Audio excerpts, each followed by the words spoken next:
which is associated with 10 lost tribes. With It's the very conquest poignant. of the There's a whole forest family peoples here, and the including submission of children, the Uyghurs, mothers are Genghis riding laid on much of the these groundwork wagons, for holding an invasion of China. infants in Since their the arms. Very collapse of the touching in a Tang way. dynasty in The 907 Jewish AD, figure on the left, China had been divided between a number of it's competing impossible dynasties. to At the assign beginning of his the skin 13th Welcome. century, color there with were this four How are you, such Pascal? states. but he is Jin clearly Jin bearded. Empire in the northeast, In other parts of this Pascal, can you hear me, Pimp? Can you hear me? Yo, dog.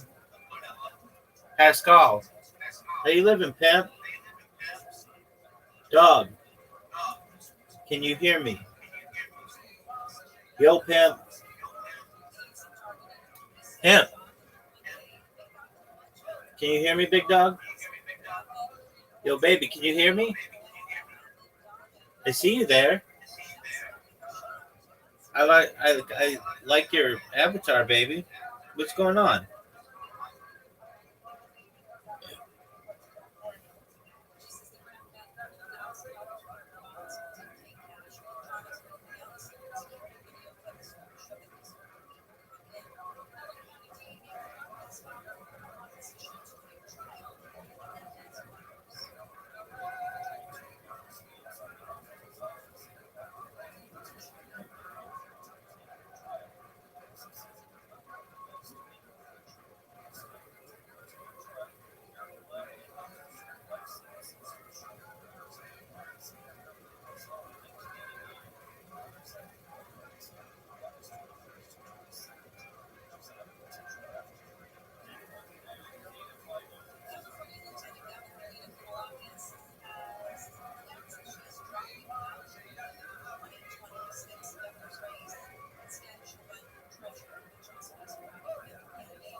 Relief, you can see that they tend to have like more curly hair.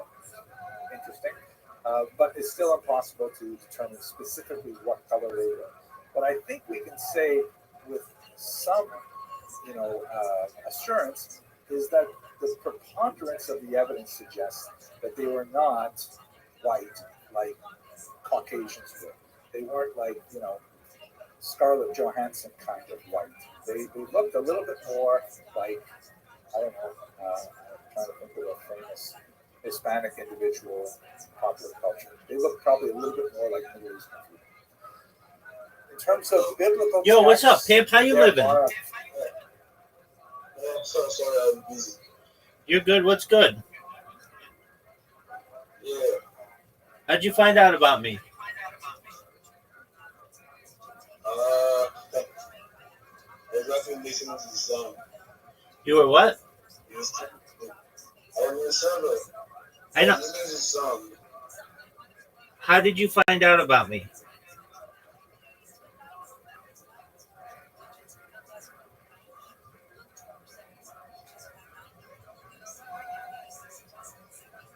Okay, I was in the server with you. Earlier today, with this, what's it called?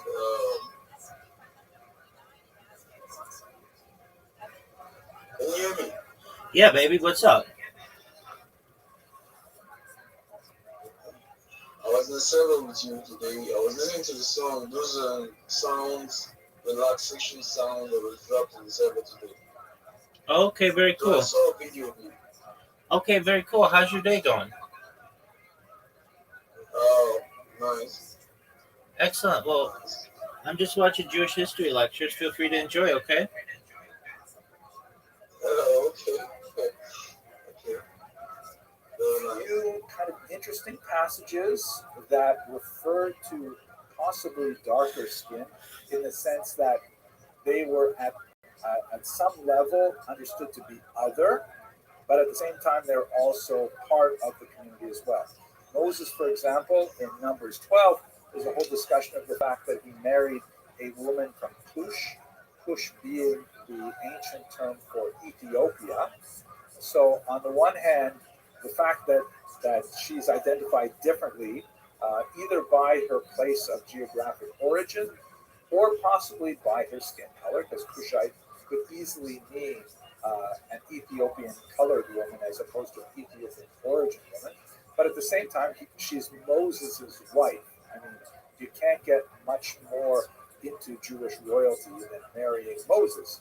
So even though she's identified as somewhat other, she's also intrinsically the same. And you also have this passage in Song of Songs, which is a highly allegorical representation of the communication between God and the Jewish people. That's how it's understood in the rabbinic tradition.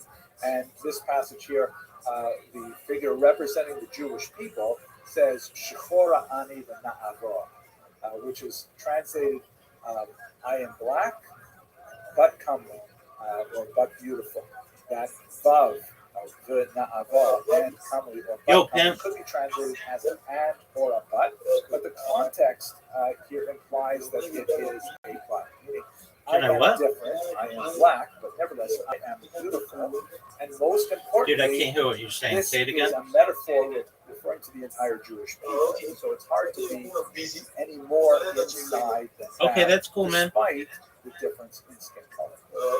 So that's to summarize what we know from the data about Jewish skin color, based on some common sense, some current ethnographic data, some biblical texts, and what limited archaeological evidence we have. So the next big question is, okay, how did Ashkenazim specifically become white eligible? And I want to emphasize here this point that you could simply say become white, but that's not at all accurate, because whiteness is, as the social scientists have demonstrated in so many ways, a social construct, and people are accepted or not accepted as white, which means essentially being within the higher status of society, based on a whole host of factors, of which complexion is only one of them. And quite often there is kind of like a spectrum of colors that can still, as they say, pass. Jews, whiteness really not extended to them as people. When I say Ashkenazi Jews, I mean Ashkenazic Jews here in America, really until the 1940s. In that brief honeymoon period after the Holocaust, which unfortunately seems to be waning now, where Jews were seen as part of the great triumvirate of American society, Protestant, Catholic, Jew, the idea of building a society that could include all of these different peoples together. Obviously, it did not extend to all peoples, but that's when sociologists say that Jews began to acquire much more whiteness. It also helped that there were lots of positive images of Jews that were emanating from the media out in the West Coast. Everything from I think it's A.B. Loves Rosie to various permutations of Jews being accepted in society and acting as comedians, things like that. So Jews were whitened primarily in the 1940s. Irish people also had to be white. That occurred at the end of the 19th century into the 20th century. Italians also, around the same time as Jews, a little bit earlier, were also whitened and became, so to speak, white eligible.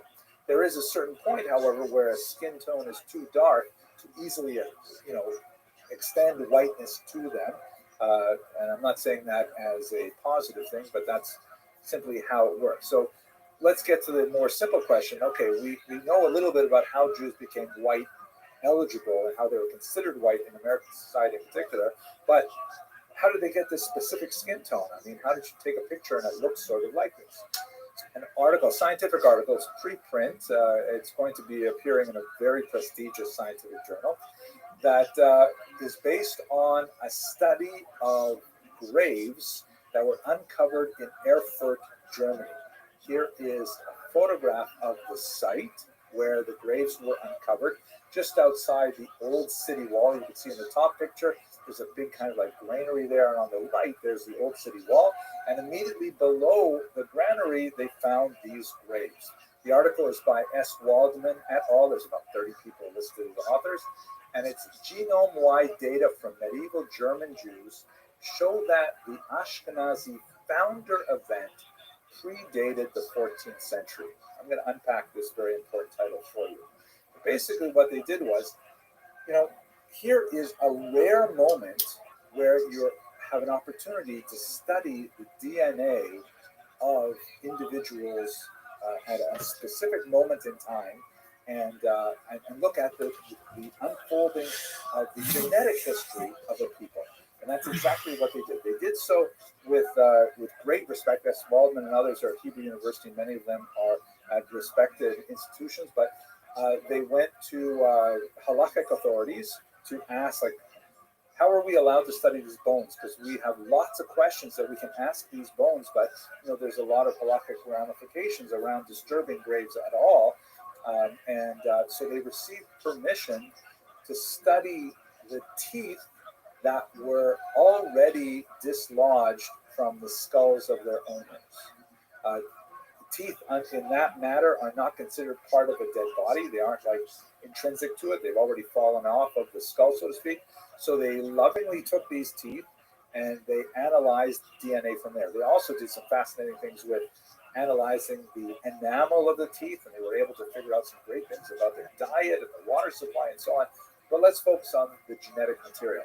The graveyard was dated fairly accurately to right about 1350. There was one person there who died from obvious violence of head trauma, but it does not appear that this was a graveyard that was populated as a result of an uprising connected with the Black Death. It was probably just a normal graveyard, and there were some people who, like this one individual, the 33 there, who did die as a result of violence, but most apparently died normal deaths. So what did they learn from these teeth and the DNA? Basically, they were able to date the founder event. I'll explain what that means. And it has huge implications for our question of Jews and color. So have a look at this diagram here, which shows a genetic bottleneck. The bottom end is earlier in time, and the top end is contemporary period. So here at the bottom, you've got Jews in ancient Israel, right? Jews living in the land of Israel for millennia, and then they have and at the very top, this is modern Ashkenazi Jews. Me and I assume a lot of people on this call. In the ancient period, you've got lots of people mixing in with the small original Jewish community that's associated with Abraham. You have people like the Bible refers to Ruth, who comes from the land of Moab, and other historical sources have people like Antipat there, who comes from Pisidia. You have Helena of Abiambene. These are just famous, well-known people, but obviously there are thousands of neighboring people who end up marrying in this small group that trace their lineage back to the Exodus and beyond. So they're living in the land of Israel, slowly incorporating other people in their genetic stock. And then you have two disastrous wars with Rome. The Great War of 66 through 74, which resulted in the destruction of the temple, and a massive number of Jewish slaves shipped off to Rome. Josephus, who was our primary source for this period, he often exaggerates numbers, but many historians think he's probably pretty accurate in this period. He writes about 97,000 Jews being shipped off into slavery. And then 60 years later, you have another revolt, the Bar Kokhba rebellion. And in 135, the land is once again denuded of people, particularly in Judea itself. And Jews are shipped off to Rome for the slave markets, or also in Asia Minor and other places. So you've got now a big population of Jews living in Rome. And by the way, there was a population of Jews living in Rome that predated the war. There's references to it in a lot of the rabbinic literature that goes back well into the 1st century before the Common Era, even some scattered references for the 2nd century before the Common Era, when Judah Maccabee first made a pact with the Romans. And we have corresponding evidence from Cicero and various other Roman authors. So now we've got a big population in Rome of Jews, and they become free after some time, and they're significantly mixing, just like they were in Israel, with South Italians, and then with North Italians, and then you have the founder event. And this is something which we actually have described in Jewish literary sources. So this is not like new surprise to us at all. Sometime around the year 800, a small group of Jews left northern Italy, even though the names of some, the Colonus family, for example, they left their homes in northern Italy and then made their way up to the Rhineland in contemporary Germany. And did those people form the nucleus of Ashkenazi Jews? This is attested not only in the literary record that we have of the origins of Ashkenazim, but we also have some interesting DNA evidence that predates this particular study from Erfurt that even shows that roughly half of Levites who come from Ashkenaz are descended from just 4 women. 4 presumably Italian women who married Jewish men. And Judaism is matrilineal, so and these are going to be, the central representatives of rabbinic culture. So we assume there was some conversion going on there. But anyways, let's go back to where we are here. The founder event happens in around 800 CE, and the remains that were studied in this particular paper come from Erfurt a good 500 years later. And by studying the DNA of these teeth, they're able to draw connections backwards that specifically prove this point, that they all descend from a small group of northern Italians in particular. One thing that is not supported by the data, and I don't want to go down a rabbit hole here, but their anti-Semites in particular are very enamored with this thesis that Ashkenazi Jews have nothing to do with the Middle East at all, that they are actually a Central Asian people called the Khazars. We do know that there is some weird event that happened in the 8th century where some Khazars apparently converted to Judaism. It's fascinating, not for us today to go into great detail, but the Khazarian thesis, which is advanced by people who want to try, frequently advanced by people who want to try and undercut the Ashkenazi connection to the land of Israel and the biblical peoples, argues that modern Ashkenazim are actually these real imposter people, these Central Asians who pretend to be connected with the biblical past. The DNA data in this study and in many others simply does not support that at all, along with linguistic data doesn't support it, and ethnographic data and historical records. So it's just one of those crazy flat earth kind of theories. Bottom line, what exactly are the Ashkenazi made of? Have a look at this map here. This is a DNA mapping trajectory of migration that was identified in a fascinating earlier study by a man named Behar. And the Erfurt data confirms this basic model, that big purple line represents the huge chunk of Jews leaving the land of Israel probably around the 1st and 2nd century, making their way through Italy, a big Italian chunk in this story, and then up into the heartland of Germany, where they form the nucleus of the Ashkenazi community. And from there, they spread out to the east in particular. That's where the Russian, Lithuanian, Polish, Romanian populations really expand, and from there they'll come to America later. There are some Sephardic admixtures. You can see there's some green lines there that suggest other routes of migration across the coast of North Africa, and this is not accounting for every single Jew, but it does speak to the Ashkenazim in particular. And what do the numbers look like? When you study the DNA of these Erfurt Ashkenazi Jews, who, by the way, and this is the lead story that appeared in the Times today, are remarkably similar to modern Ashkenazi Jews. In fact, modern Ashkenazi Jews have a much narrower spectrum of Miss Aquarius, how you doing, girl? than the Erfurt Jews. They come from a broader group. About How are you? 15 to 45% of the What's DNA good? of I'm cold now. I'm cold. I just got back in my bed. I'm cold. All right. Well, this is a perfect place to get warm.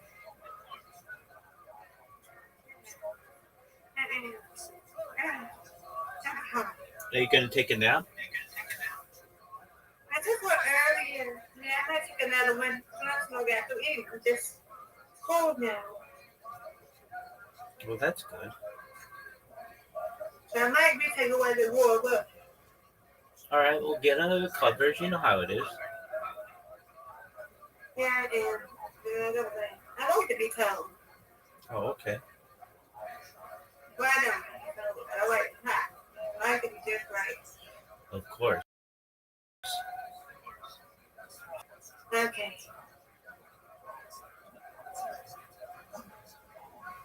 Okay. I'll be back later so we can play a game, okay? Sounds like a plan. All right.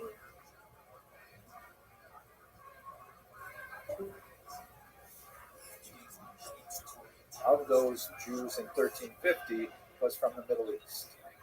But a large chunk, 45 to 70% of the DNA of those Erfurt Jews came from Italy.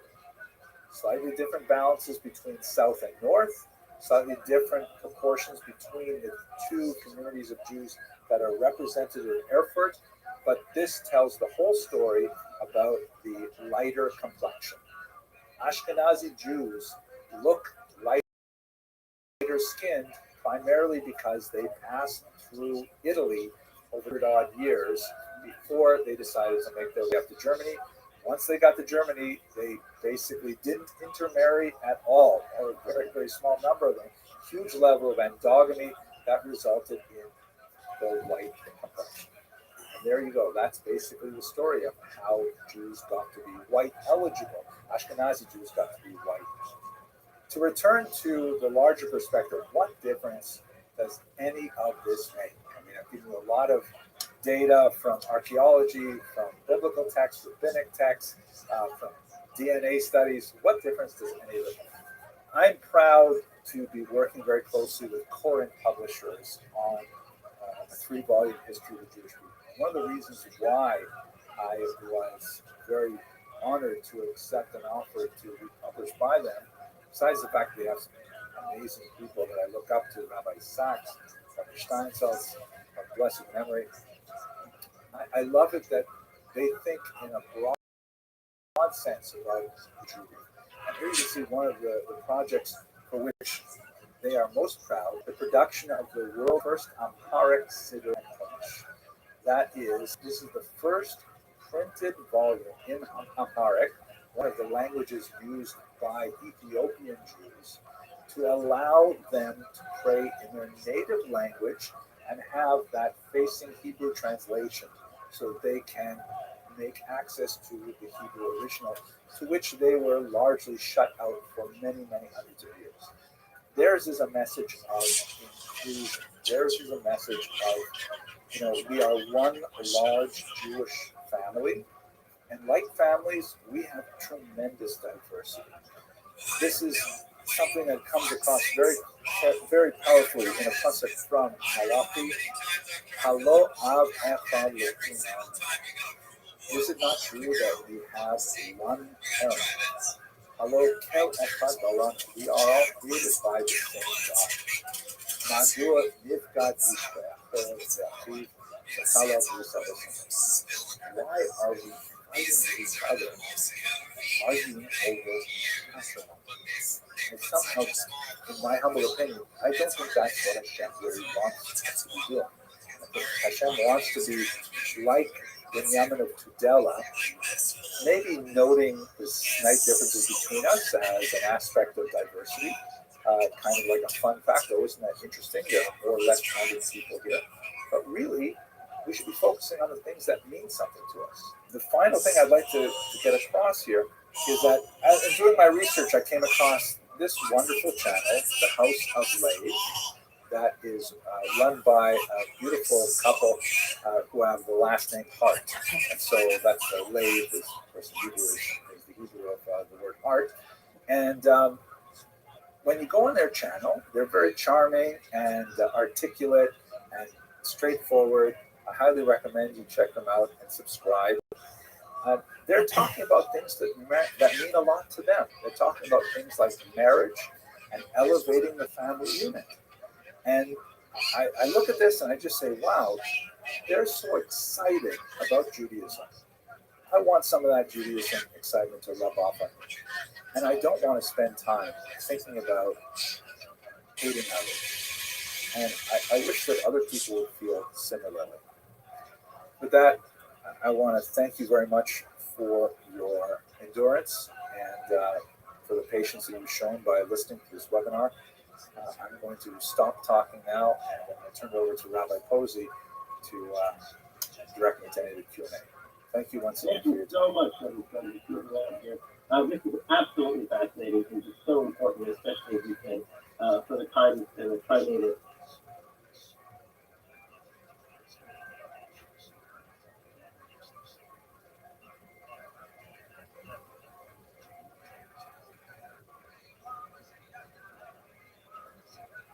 Hello, everyone. I hope you are all doing well. Thank you so much for all the positive feedback I received from last week's lecture. I hope that we'll be able to cover some similar ground tonight as we look specifically at the Jews of Africa. You know, to try and actually encompass that topic within a 1 hour lecture is absurd. It's like saying, who are the Jews of Europe, or even who are the Jews of Israel? It's an extremely complex and very, very diverse topic. Africa is a huge continent with thousands of ethnicities and languages, and Jews are similarly diverse within the continent. My goal for tonight is to try and give you a very broad overview, focusing specifically on the Jews of Ethiopia, about whom we know the most, and then we're going to come back to North America and talk about the populations of Jews from Africa in America. So that's the plan for tonight. But here, have a look at the satellite photograph of Africa. We've got Jews in Africa from the ancient period. Ahead of the biblical period, we have Jews in Elephantine. We'll spend a little bit of time looking at that location. We've got Jews in Alexandria, Egypt, a very important site and location of Jews in antiquity. Tehran, Carthage, Jews in Ethiopia. By the way, I'm putting these up kind of like in chronological order of when we believe these communities were first established. Lots of Jews in Algeria and in Morocco. And we have several West African regions that are Jewish populations. Much of the background historical information in these is largely lost and very difficult to filter out, but the entire continent is represented. And of course, if you go to sub-Saharan Africa, I forgot to mention Fustat, which is, of course, the home of Maimonides, just outside Cairo, major Jewish center. But if you move to sub-Saharan Africa, you have, of course, South Africa, which has lots of Jews. Most of them are immigrants from Lithuania. So they would be Ashkenazi Jews who transplanted themselves in the 19th century in particular to that region. But they're all African Jews, really quite diverse. You'll notice, of course, that the largest section of these blocks is in the northern part of the country. That stands to reason because it's always been basically an ancient highway for Jews making their way along the coast up to Spain and then further on into Europe. And we have lots of archaeological evidence and literary evidence of Jews who are living in the northern part of Africa, really since antiquity. Moving further south, it gets a little bit more complex. Now, before we actually look at some of these populations, I want to touch on a few things that are important for us to bear in mind as we explore the history of the Jews of Africa. The first is something that came up in last week's talk, and lots of people sent me this reference from the Mishnah, which was very helpful. Thank you very much for sending it to me. Please don't send it anymore because now I have it. But I had overlooked this important Mishnah, which really would have supported a lot of the arguments that we had discussing, like what exactly did the ancient Jews probably look like? So this text is from the Mishnah, which would date from about the year 200 at the latest. It probably goes back far earlier. And it's speaking about the skin diseases and how they are treated in the Bible. This is a whole discussion in the book of Leviticus.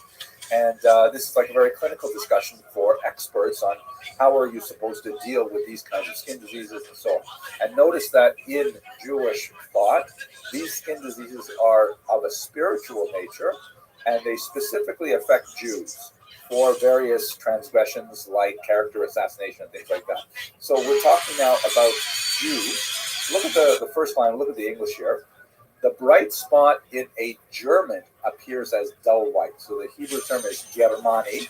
Of course, the country Germany doesn't exist in the 2nd century, but the region that we would associate today with Germany and with northern France and so on, that was known as Germania or Germania, and is so referred to in the Talmud as well. So a German person, and here they're talking about a German Jewish person, meaning if you had a Jewish person who came all the way from Germania, if they had a bright spot on their arm, which would require some kind of purification ritual, it would appear as dull white. However, because the skin tone of an Ethiopian is quite different from a German, it will look different. And the dull white, the text reads, spot in an Ethiopian appears as bright white. Right? Basically, this is sort of an antique scientific document, a diagnostic manual to help specialists try to figure out how to diagnose this tsaras spot on people of various ethnicities with different skin tones. Then the text continues. Rabbi Ishmael says, the children of Israel, and then kind of like a pious phrase, may I be an atonement for them, are like boxwood, neither black nor white, but of an intermediate shade. So this is an interesting thing. He actually gives us a marker to try and determine what did the skin tone of ancient Israelites, at least from the 2nd century, look like. This is what boxwood looks. It looks all of the my skin is that what my skin here, and here's a few different tones that would happen if it's sealed or if you look at the end grain. But I think that basically comports with the image that we had prior, that the Jews of antiquity probably had skin tones somewhere in this family. But please note, very importantly, that Mishnah is talking about all Jews of a variety of skin tones. The Mishnah specifically outlines those Jews who are, of the same lineage as Abraham, Isaac, and Jacob, so on and so forth, but that there are also Jews who are Germans and are Ethiopians as well. So in other words, kind of like a big tent Judaism, which I think is very important for our discussion as well. One of the negative aspects of this overall story, however, is something known as the Hamitic myth. And this comes from a rather bizarre story that occurs in the book of Genesis, where Noah, who is shown here in the Nuremberg Chronicle, he looks like he's passed out. They land the ark somewhere around Mount Ararat in Turkey. He gets out and immediately he plants vines and he drinks the fruit of the vine, which gets him drunk, and he passes out naked. His sons, Shem and Ham and Japhet, discover him. And Shem and Japhet, although Japhet here, is showing he's covering his eyes, doesn't want to see his father's nakedness. Shem is covering him up. Ham, and specifically his son, Canaan, mock their father in the situation. There's like amplifications in the Midrash as well. And as a result, when Noah finally comes to, he places a curse on Canaan, the son of Ham, and that curse is associated in much of rabbinic literature with African servitude. And that's a very hard thing to sort of dislodge from much of the subsequent 2,000 years of the literary tradition. If we had more time, I would go into the various apologetics to try and understand how that can work with the more inclusive model that most of the texts provide for us. But I think the best way to understand this is the way Ephraim Goldberg, Rabbi Goldberg from Boca Raton, once says that this particular midrash is just a great example of why you shouldn't teach all midrashim to children. That some passages really have to be saved and studied later and so on. But nevertheless, there is this Hamitic myth, which runs as kind of like a scarlet thread through any discussion of Africans in the Jewish tradition, and it's often a rather negative one. Now, Maimonides, though, is more to the mainstream of Jewish ideology with this, and perhaps the most powerful example of his defense of Jews who come to Judaism later on in their lives is this remarkable letter that he wrote to Obadiah the convert. Maimonides, like all the great rabbis of history, would receive all kinds of letters, she'elot, questions, that would be sent to them, asking them, what is the halakha? In this case, what does Jewish law require in this case, and so on. And this one, Obadiah, wrote to Maimonides and told him that this is just an excerpt or part of his Maimonides' response. He said to him, where I live, there are people who tell me that because I converted to Judaism, I cannot read the same prayers as all the other Jews. I have to change the language so that it doesn't, when the verse says, our God, I have to say essentially their God, because I'm not part of our. And especially phrases like God of our fathers, which is an extremely important phrase that occurs frequently in the text, Elokeinu, Elokeinu, the God of our fathers. What do I do about this? I feel badly because my fathers were not Jewish, and yet, I want to pray with everyone else. And Maimonides says very clearly in the second paragraph, yes, you may say all this in the prescribed order and not change it in the least. In the same way as every Jew by birth says his blessing and prayer, you too shall bless and pray alike, whether you are alone or pray in the congregation. And the letter goes on. I highly recommend you read the entire thing. It's quite a remarkable smackdown of those who would suggest that these converts to Judaism are any less Jewish than anyone else. Maimonides says they are firmly within the tradition.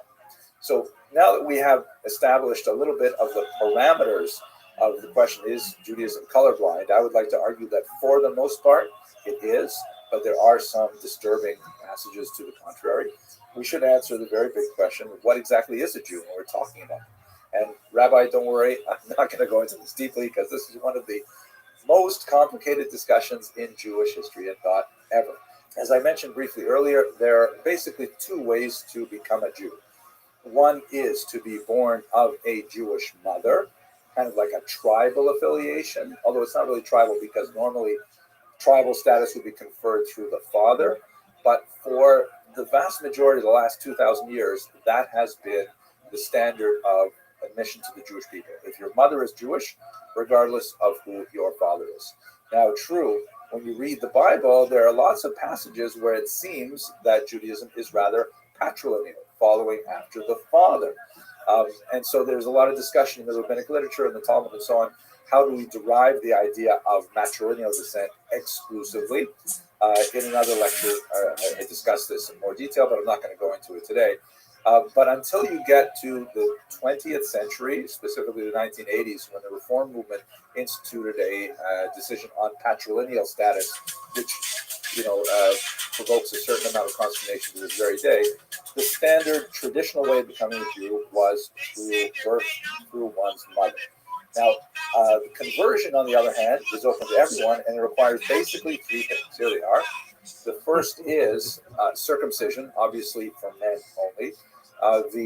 If a man is already circumcised, as we shall see was relevant with Ethiopian Jews because they had been practicing circumcision, there is sometimes a symbolic taking of a drop of blood to symbolize a circumcision without actually removing the foreskin. So that usually set a fairly high bar that kept most non-ethnic Jews from converting to Judaism in the ancient period as of today as well. Second thing, immersion in a mikvah is actually much easier. A mikvah is sometimes translated as ritualarium. It's basically kind of like a pool, sort of a spa-like pool that has special restrictions on where the water comes from. It can't be like tap water flowing from the city. It has to be water that comes from the rain or from the ocean without traveling through metal pipes and things like that. But basically, immersion in the mikvah, pretty easy. And the third one, which is the cause of most of the controversy then and now, is acceptance of the commandments. So what exactly does acceptance mean? Since following the religion of Judaism involves a lifelong dedication to the study of the commandments, how can you accept them before you have studied them all? And furthermore, we are imperfect as human beings. We may accept them now, but what if we have a crisis of conscience? And what if we just eat a cheeseburger or something? Like, what happens to a person who converted and then, has a moment of weakness? So this is where the rabbis get involved, and this is where I basically step off the train. But these are the three basic things that allow a person to come into the Jewish community. And as we shall see, it's especially relevant when we get to the Jews of Africa. Okay, so much for the kind of introductory material. African Jews in antiquity. We actually have quite a few African communities in antiquity. What we can say with some confidence is that they are not based on the so-called lost tribes, which is in itself sort of a misnomer. The Bible describes the population transfer policy of both the Assyrians and later the Babylonians that wreaked havoc on ancient Israel. The Assyrians, in particular, in the 8th century, removed huge swaths of Jews from the northern part of Israel and shipped them off to regions within their large empire, largely as a way of trying to control popular dissent. It was like essentially a divide and rule strategy, where if you take away especially the young males and you remove them from their homeland and you send them very, very far away, then there won't be anyone to rebel in this territory, and it will act as a brake as well on uprisings far away, because they won't necessarily be able to have the same connection with the population where they moved to. The Assyrians also moved other peoples into the land of Israel. That's a whole discussion of where the Samaritans come from, for example.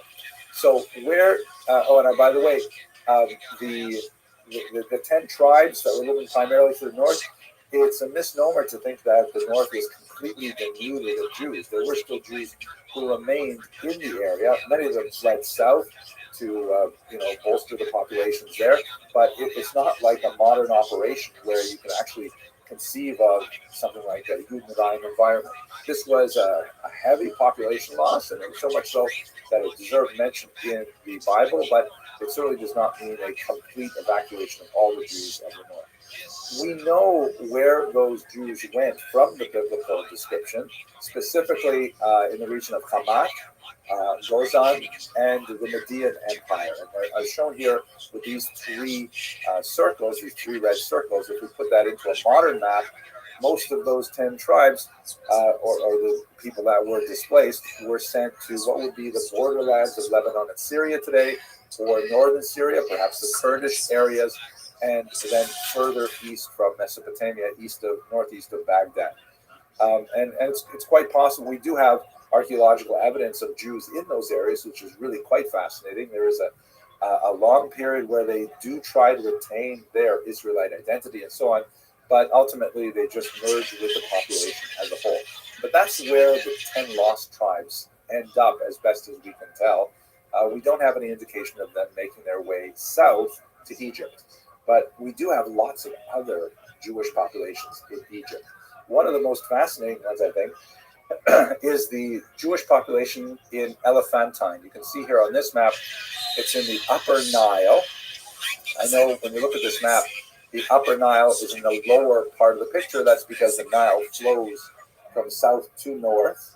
So the higher elevation of the Nile is in the south.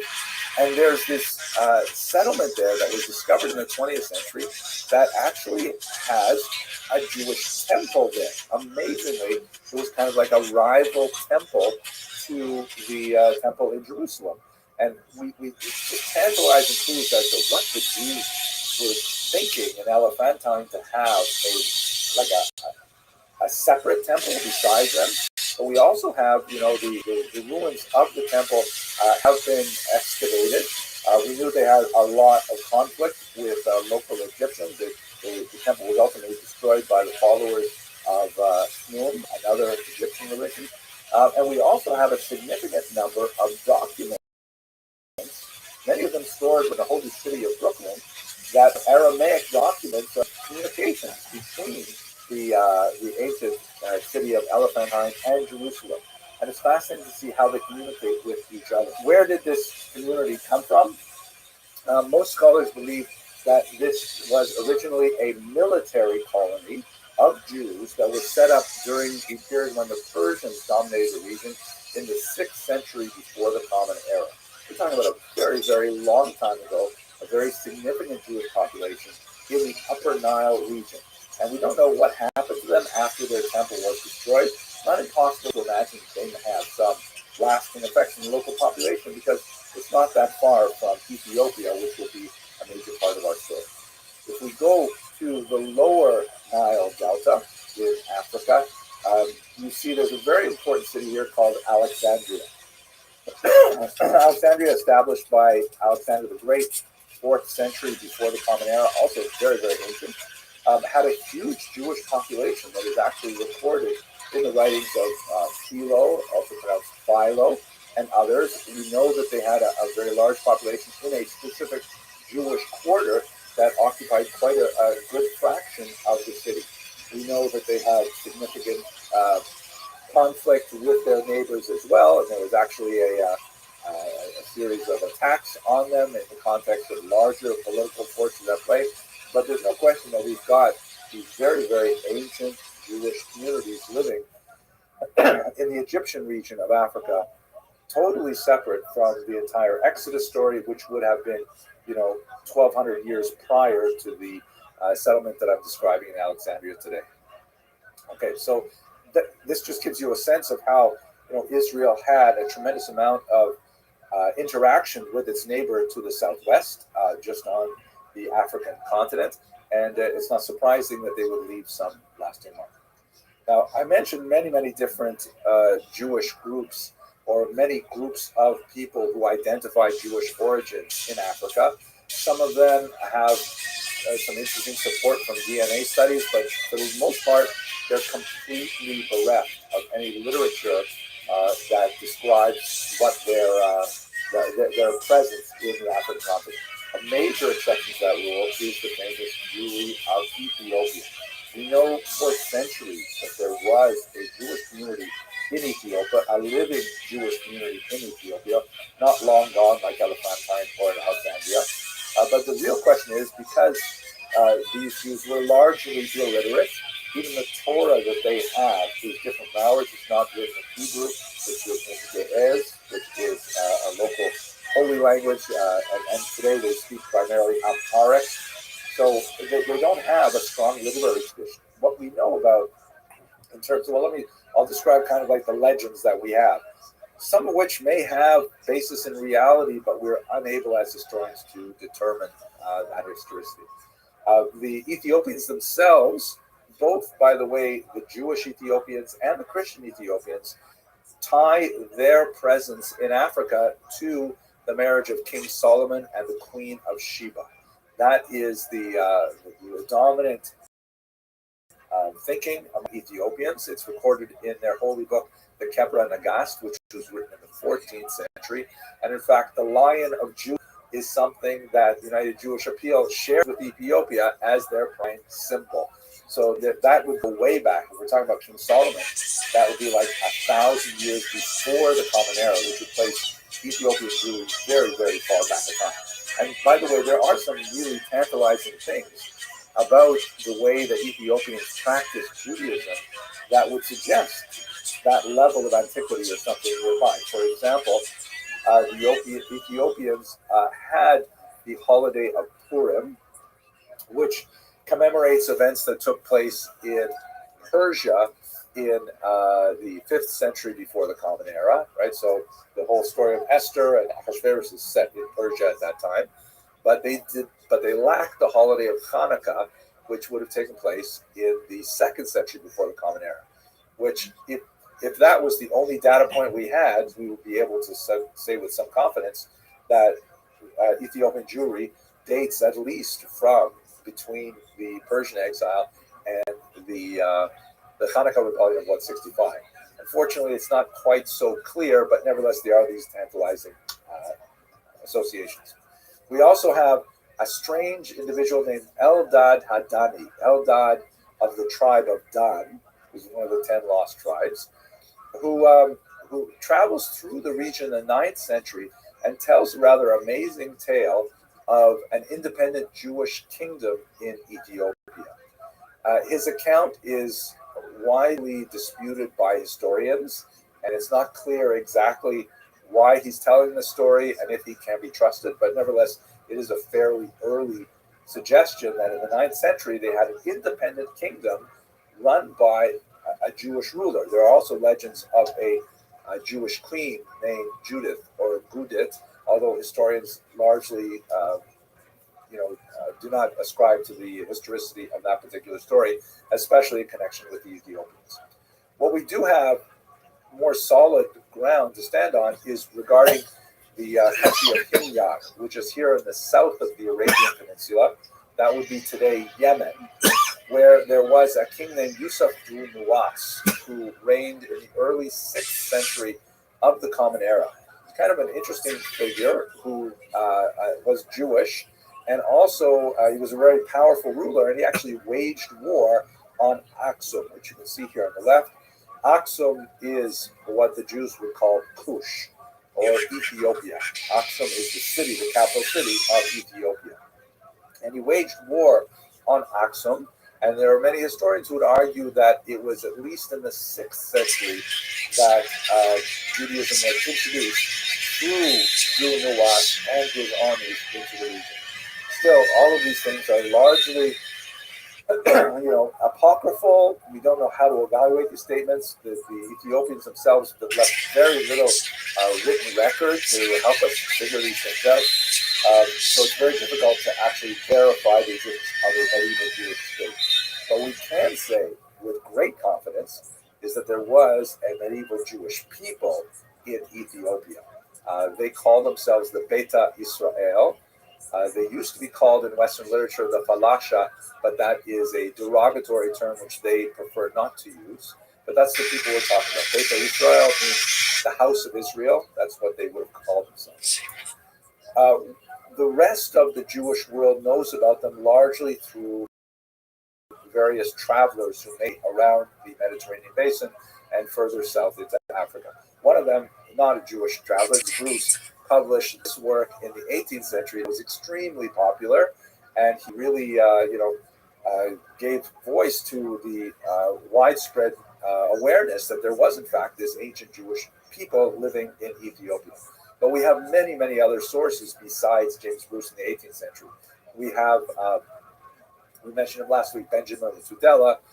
We have the great scholar Rabbi Ovadia of Bertinoro. That's a major commentator on the Mishnah, known simply as the Rav, the rabbi.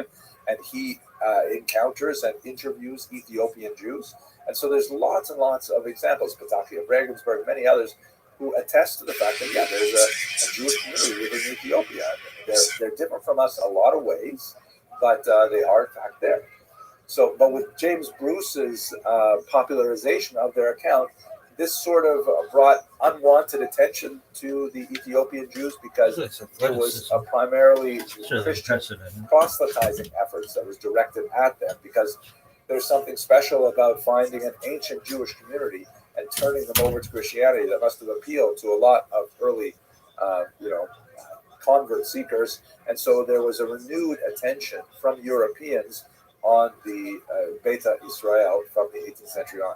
In the 19th century, the organized Jewish community gets much more involved, and they begin to have delegations going to the Ethiopian Jews, working with them and working to reintegrate them into the larger Jewish population. But this attention from outsiders did not improve their local situation in Ethiopia. It's believed that at this time, that's when they acquired the name Falasha, which means something like outsider or wanderer. And they began to find themselves the ironic, it's not really ironic, it's the Jewish condition, but they began to find themselves the targets of anti-Semitism. So that's one of the, the downsides of being Jewish, I guess. But at the same time, if in the halakhic literature, if a person insists on his Jewish identity despite persecution, it's another argument to validate his claims of Jewish identity, because why would anyone want to go through that? The Ethiopian Jews make a huge change for themselves in the 20th century in particular. Over the course of the 20th century, when some important figures like Yosef Halevi and his student Faitlovich come to the Ethiopian Jews and begin to give them Hebrew literacy, introduce them to many texts which they had never seen before of the Jewish tradition. And many organized Jewish communities begin to form linkages with the Beta Israel. And especially after the establishment of the State of Israel, there's increasing demand that both from the Beta Israel themselves and also from the large Jewish world to bring this long-lost sibling of the Jewish world into Israel per se. That eventually happens with tremendous success in the last decades of the 20th century. But let's understand a little bit of the roots of determining with absolute clarity that in fact they are Jewish. Perhaps the most important figure in this debate is Rabbi David ibn Zimra, known as the Radbaz. who was an extremely important rabbi who lived in Cairo at the turn of the 16th century. He interviewed Ethiopian Jews. Again, Cairo is not that far from Ethiopia. He interviewed them, and he down a very important psak decision, which follows: those who come from the land of Cush, right, that would be Ethiopia, are without doubt of the tribe of Dan. And because there are not among them scholars, masters of tradition, they seize unto themselves the literal meaning of Scripture. They are like children who were kidnapped and have been raised among non-Jews. So this is a huge statement that had, tremendous ramifications for the Beta Israel. Even though it's dated from like the year 1500, nevertheless it's hugely influential later on as well. And many contemporary rabbis, like great Ovadia Yosef, the chief Sephardic rabbi, was completely in consonance with this idea. But the Radbaz alludes to the fact that they had largely lost the rabbinic tradition. Their holy books were limited to parts of the Tanakh, the Hebrew scriptures, including parts that we did not include in our holy scriptures, apocryphal books. That is, books that if you go to a Christian Bible, you'll find a whole bunch of them at the end. These are works of antiquity that were translated to Ge'ez, and then they were incorporated into the Ethiopian Bible at some point in the long history. They also lacked widespread literacy and placed a tremendous amount of emphasis on their leaders, their rabbinic leaders, who they call Kohanim, Kahan, and they were the repositories of all knowledge. But since they were operating without the basic tools of Jewish literacy, many of the customs and practices of the Ethiopian Jews were quite foreign to modern Jews. So when the Radbaz was undoubtedly aware of these things, and that's why he adds this last part, that they are like children who were kidnapped. This is a technical term in the Talmud, tinokos shenishbu.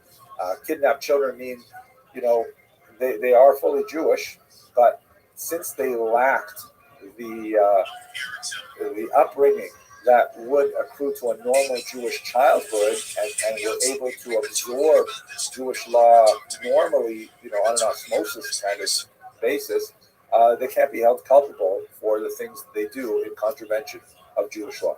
So a tremendous amount of extra tolerance has to be paid to them in order to integrate them back into the rest of Jewish society.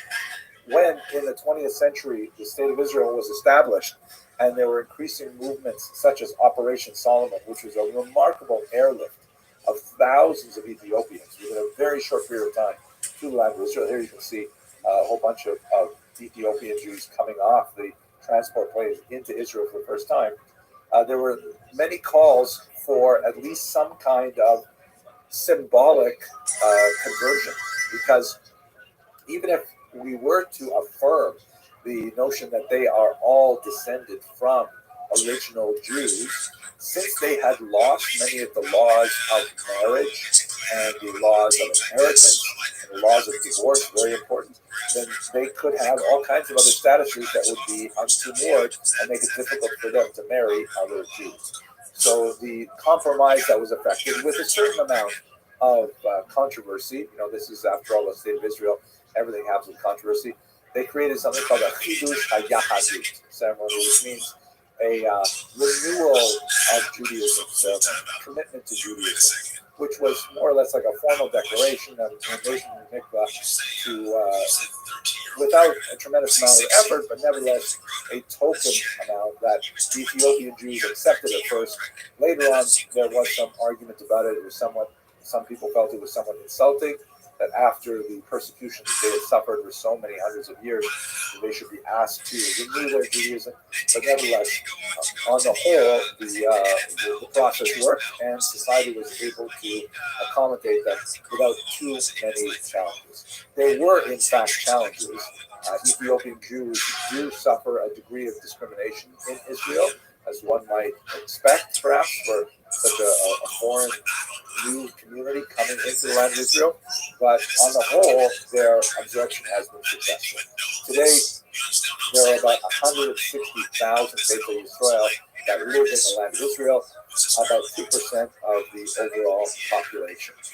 And So that's kind of like a great story. Now, let us move to America, as I suggested. We're going to bring this home to this country.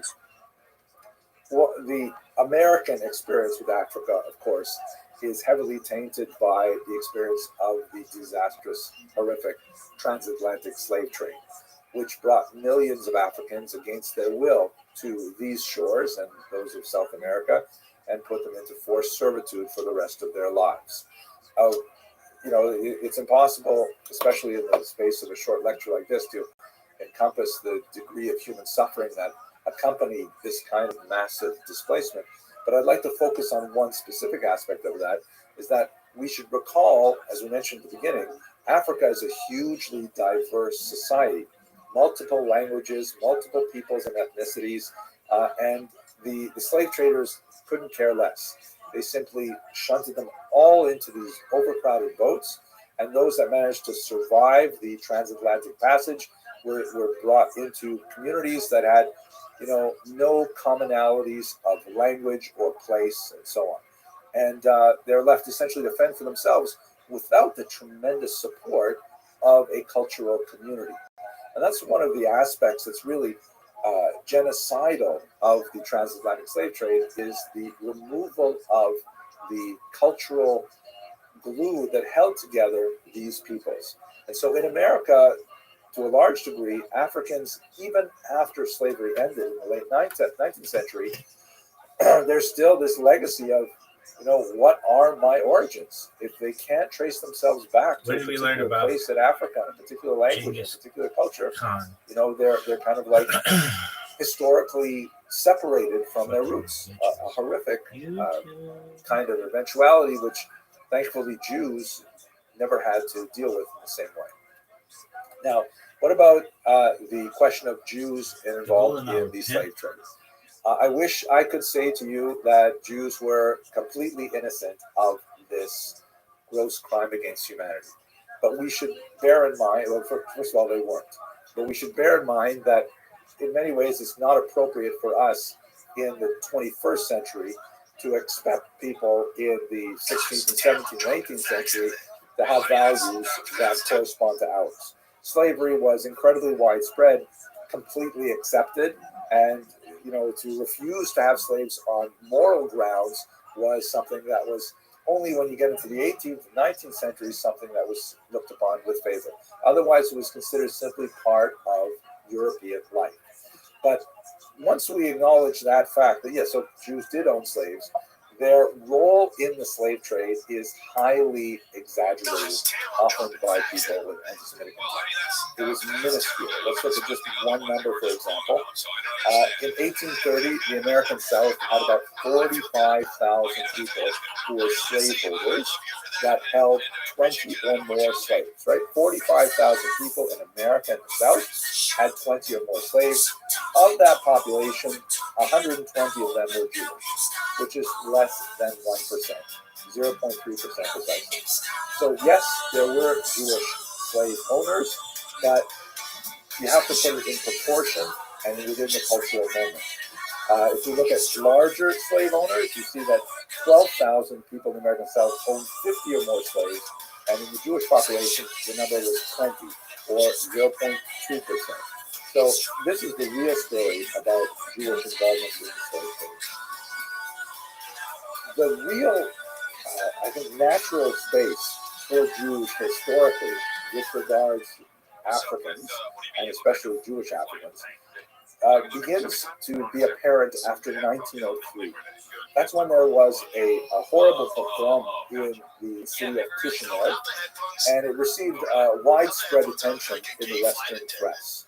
Many Jews were completely enraged that a pogrom of this nature. Pogrom, by the way, is like it's a somewhat spontaneous, say semi-spontaneous attack on a Jewish civilian population by a combination of sometimes people in arms, sometimes gangs of hoodlums, sometimes the local population rising up. It's sort of a generic Russian term used to represent that kind of attack on a civilian defenseless population.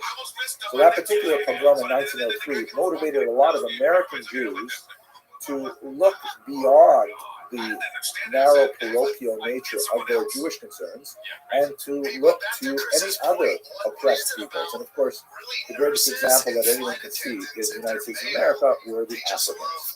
So the NAACP was founded largely with very strong early Jewish organizational support.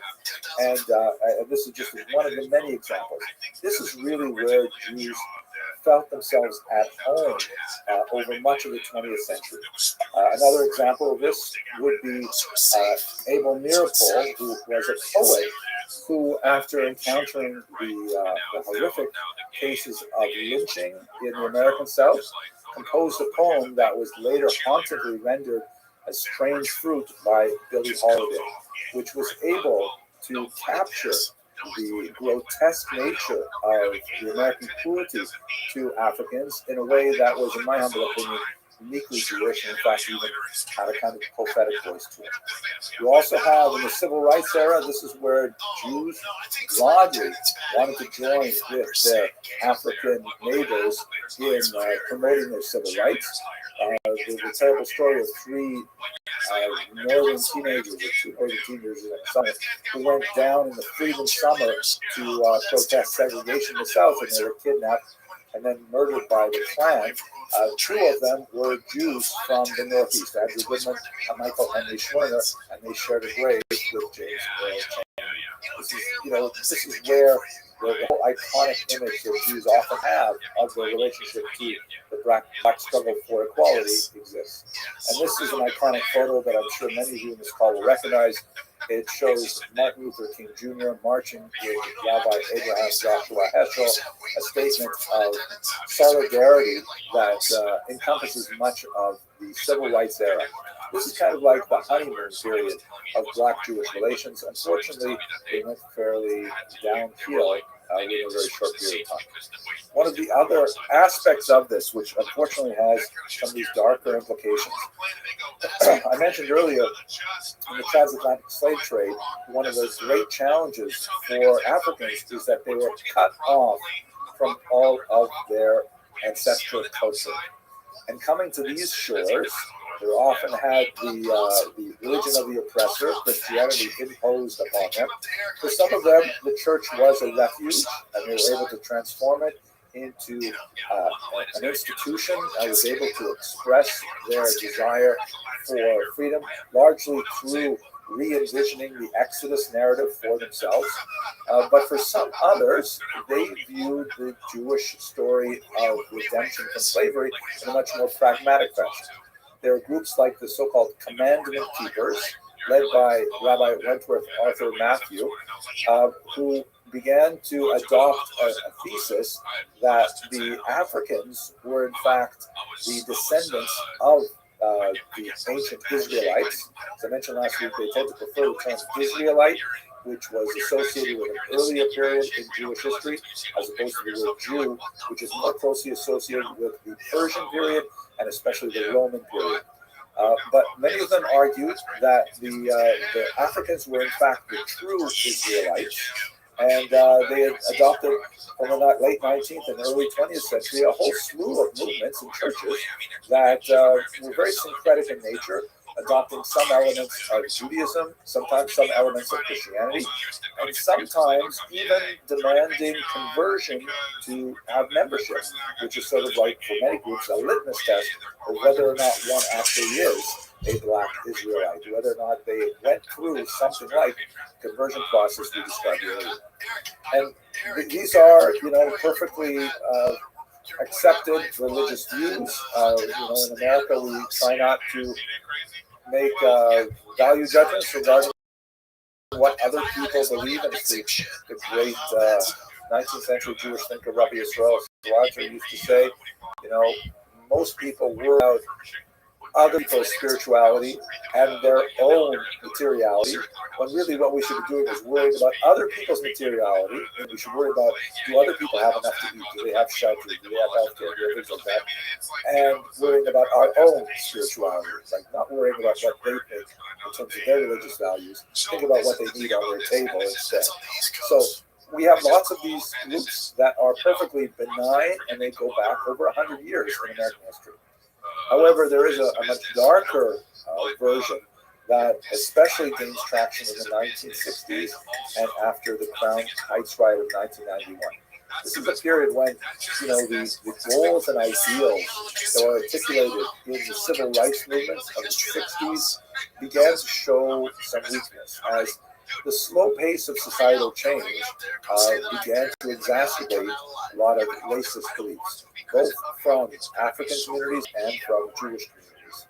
And this exploded in a major riot in Crown Heights, Brooklyn, that was emblematic of kind of like the last break between, I shouldn't say the last break, but a very important break between two communities that lived then and now side by side in relative peace and harmony. But ever since then, there would be more tension. And one of the groups, or a series of groups that contributes to that tension, are groups that the Southern Poverty Law Center identifies as radical Hebrew Israelites. This is not a specific church, but the name of a movement. You can see in the text here, they're distinguished from other Black Israelite churches who do not espouse the dangerous beliefs. But radical Hebrew Israelites take the view that, okay, the Africans are actually the real Jews. So who are those other people who are claiming to be Jews? Those must be imposters who are usurping our identity, who have stolen our patrimony, stolen our heritage, and so on. And this movement has given cause to a certain amount of consternation and concern among many people, because it can sometimes become violent, and that's beyond the pale. That's really acceptable for a religious movement. If you spend any time at all on social media, you'll see people taking advantage of the current moment with certain celebrities saying outrageous things, to then go out and also say outrageous things and be captured on TikTok and things like that. And if any of those people are watching right now, and I want to say, I know that a lot of you watch my YouTube lectures because I get plenty of hate mail from you. But just ask yourself before you say something like Hitler should have killed all of you. What would your mother say about that? I've heard so many amazing things about the African American community and the power of its motherhood. How mothers have such a strong role in shaping the identity of their children. What would your mother say if you were to tell people Hitler should have killed all of you? Anyways, that's where we are in 2021. I just want to conclude by looking a little bit at the statistics for African Jews in the United States of America. And they are surprisingly perhaps numerous. This is the Pew Research Center's famous study of American Jews from 2020. And as you can see, depending on how you ask the question, at least 8% of Jews in America identify as Jews of color, either Hispanic, Black, Asian, or of a multiple race. If you change the question a little bit, that number can go up as high as 17%, which is really significant. And also, if you look at it broken out by age, here this chart shows you how they answer depending on how old they are. You can see that the number is changing dramatically. Looking at those who claim Hispanic, Black, Asian, or other race or multiracial, those 65 years in age and older, only 3% will identify like that. But those aged 18 to 29, 15% will identify as such. So in other words, the complexion, but the complexion of American Jewish society is changing, and we should, in my humble opinion, embrace the diversity and learn to absorb the wisdom of the many people that come together to make up the Jewish people. With that, I want to thank you so much for your attention, and we've got a few minutes for questions. Crack their head open, and then a possum walks up and pisses on their face. That has to happen. As long as time keeps going, it'll happen. It's not because the possum's haunted. It's not because your face is haunted. It just happens. Yeah, but if that Hopefully you can hear me. It doesn't look like you can see me, but this is a dear person from Beck Jacob. I want to thank everyone once again so much for joining and supporting our phenomenal series that comes to a close this evening. Three-part series with Dr. Henry Anderson, which, again, from the feedback that's come to us, has been university trained, really comprehensive, clear, and a really important window into Jewish history and really want to thank also our sponsors from Beth Jacob, Gary Madeline Eisenberg, who was commemorated in 10th birthday, Stephen Saxel, who is commemorated by Buddha Gickel, and the upcoming honoring the upcoming bar mitzvah from grandson Ari Cohen Eisenberg, who's something on Shabbat Hanukkah. We want to also thank all the Beth Jacob members and community members that come take part in this session and have been offering such valuable insight. And of course, last but not least, thanks Dr. Abramson for this is our chazaka, 3 times of really top-notch programming. We appreciate it so much. I look forward to having our third installment this evening. And for those of you on our mailing list, we'll be able to see YouTube recording of all of the lectures. Two have been taken out so far. We'll have one more coming after this lecture, so we'll be able to continue to learn going forward. With that, we again thank everyone for joining, and I will Thank you so much, Rabbi Posey. It really is a wonderful privilege to be able to speak to you and your amazing Tehillah, and I'm really grateful for the feedback. Not quite as grateful for the feedback I've gotten in the public sphere with YouTube, because there's lots of nasty people, or I should say nasty people, lots of nasty comments from people who felt either I was too liberal or too conservative. So I hope that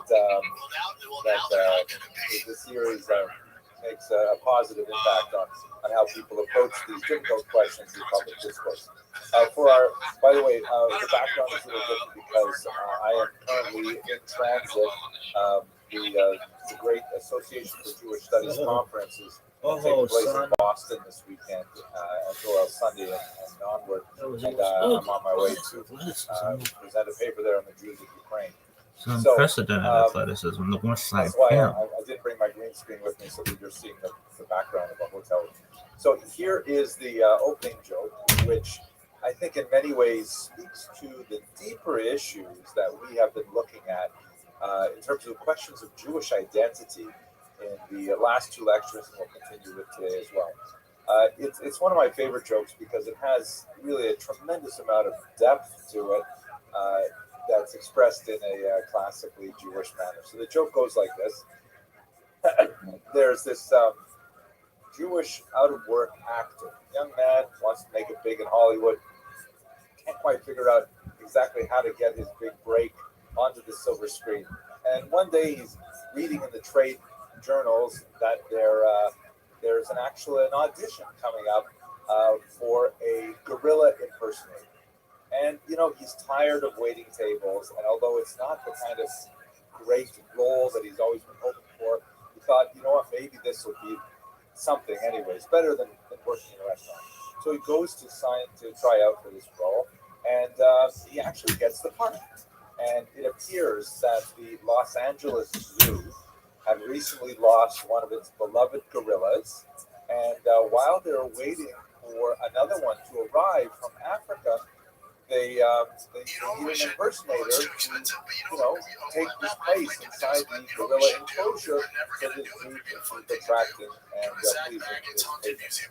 So, he takes a job and he goes into the gorilla enclosure, and he finds that at first, although it's somewhat humiliating, he starts getting into the role. He's a Stanislavski method actor, and he finds he thrills with delight when the children squeal at his antics, and he beats his chest, and the parents are smiling. He's actually really enjoying his new role as a gorilla impersonator.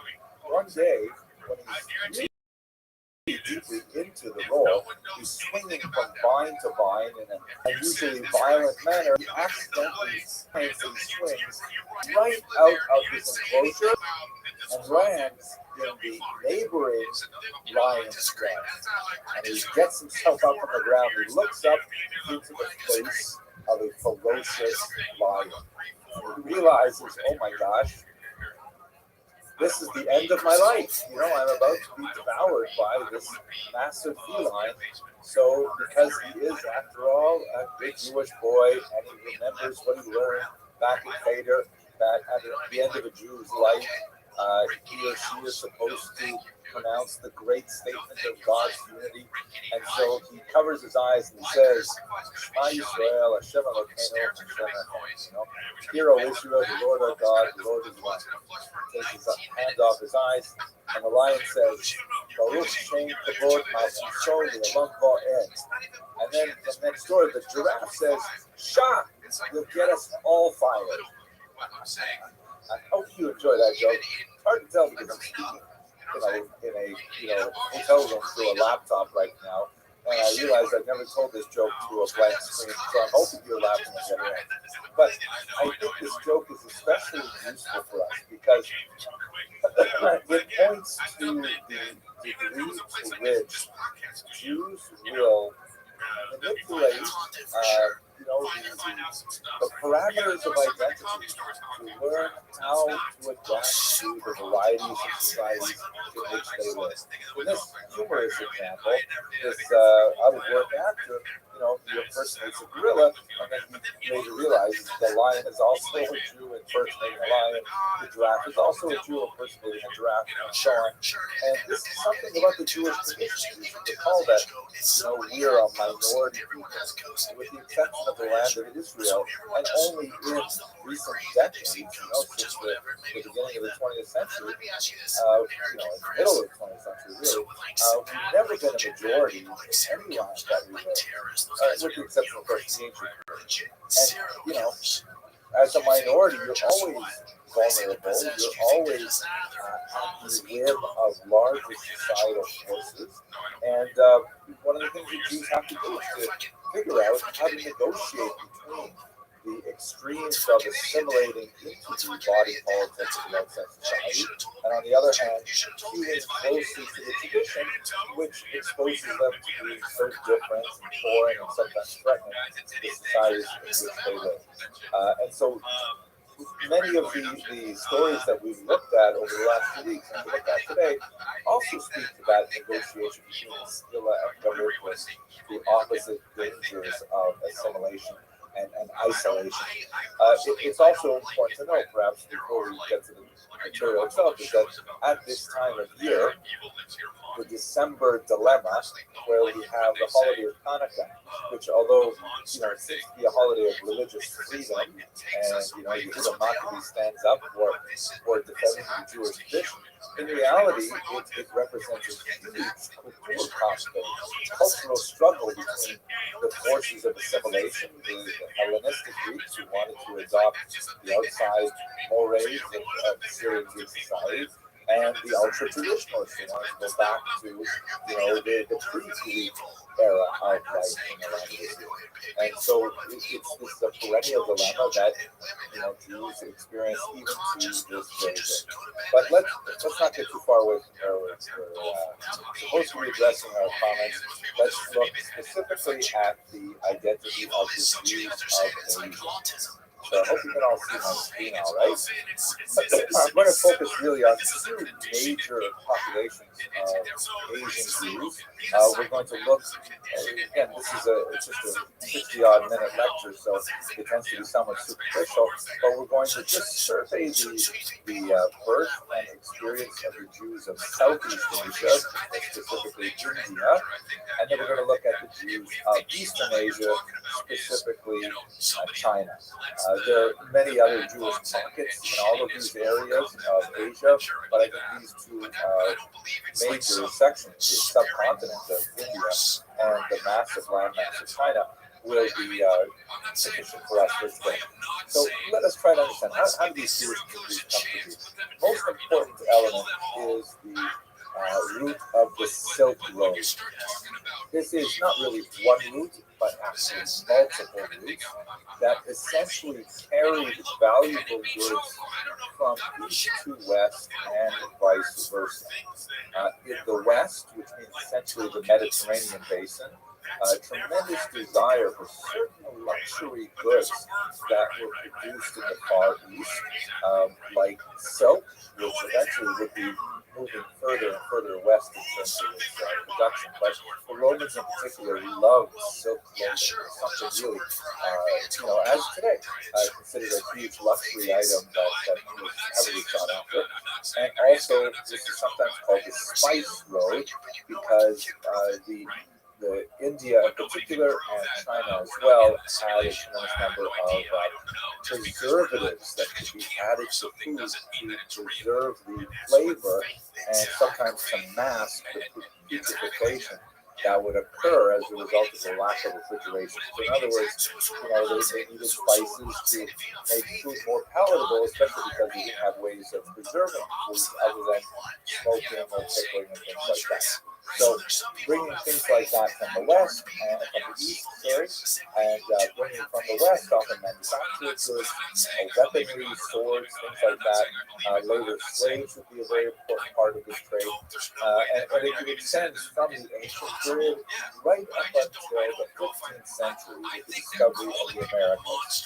And this is the whole, of course, the whole enterprise of the attempt to discover the Americas was the attempt to find a shortcut for the Silk Road, where explorers thought, maybe rather than going in this very difficult overland route or this roundabout seaborne route where you have to hug the coast, maybe we can find a shorter way to get to India and China.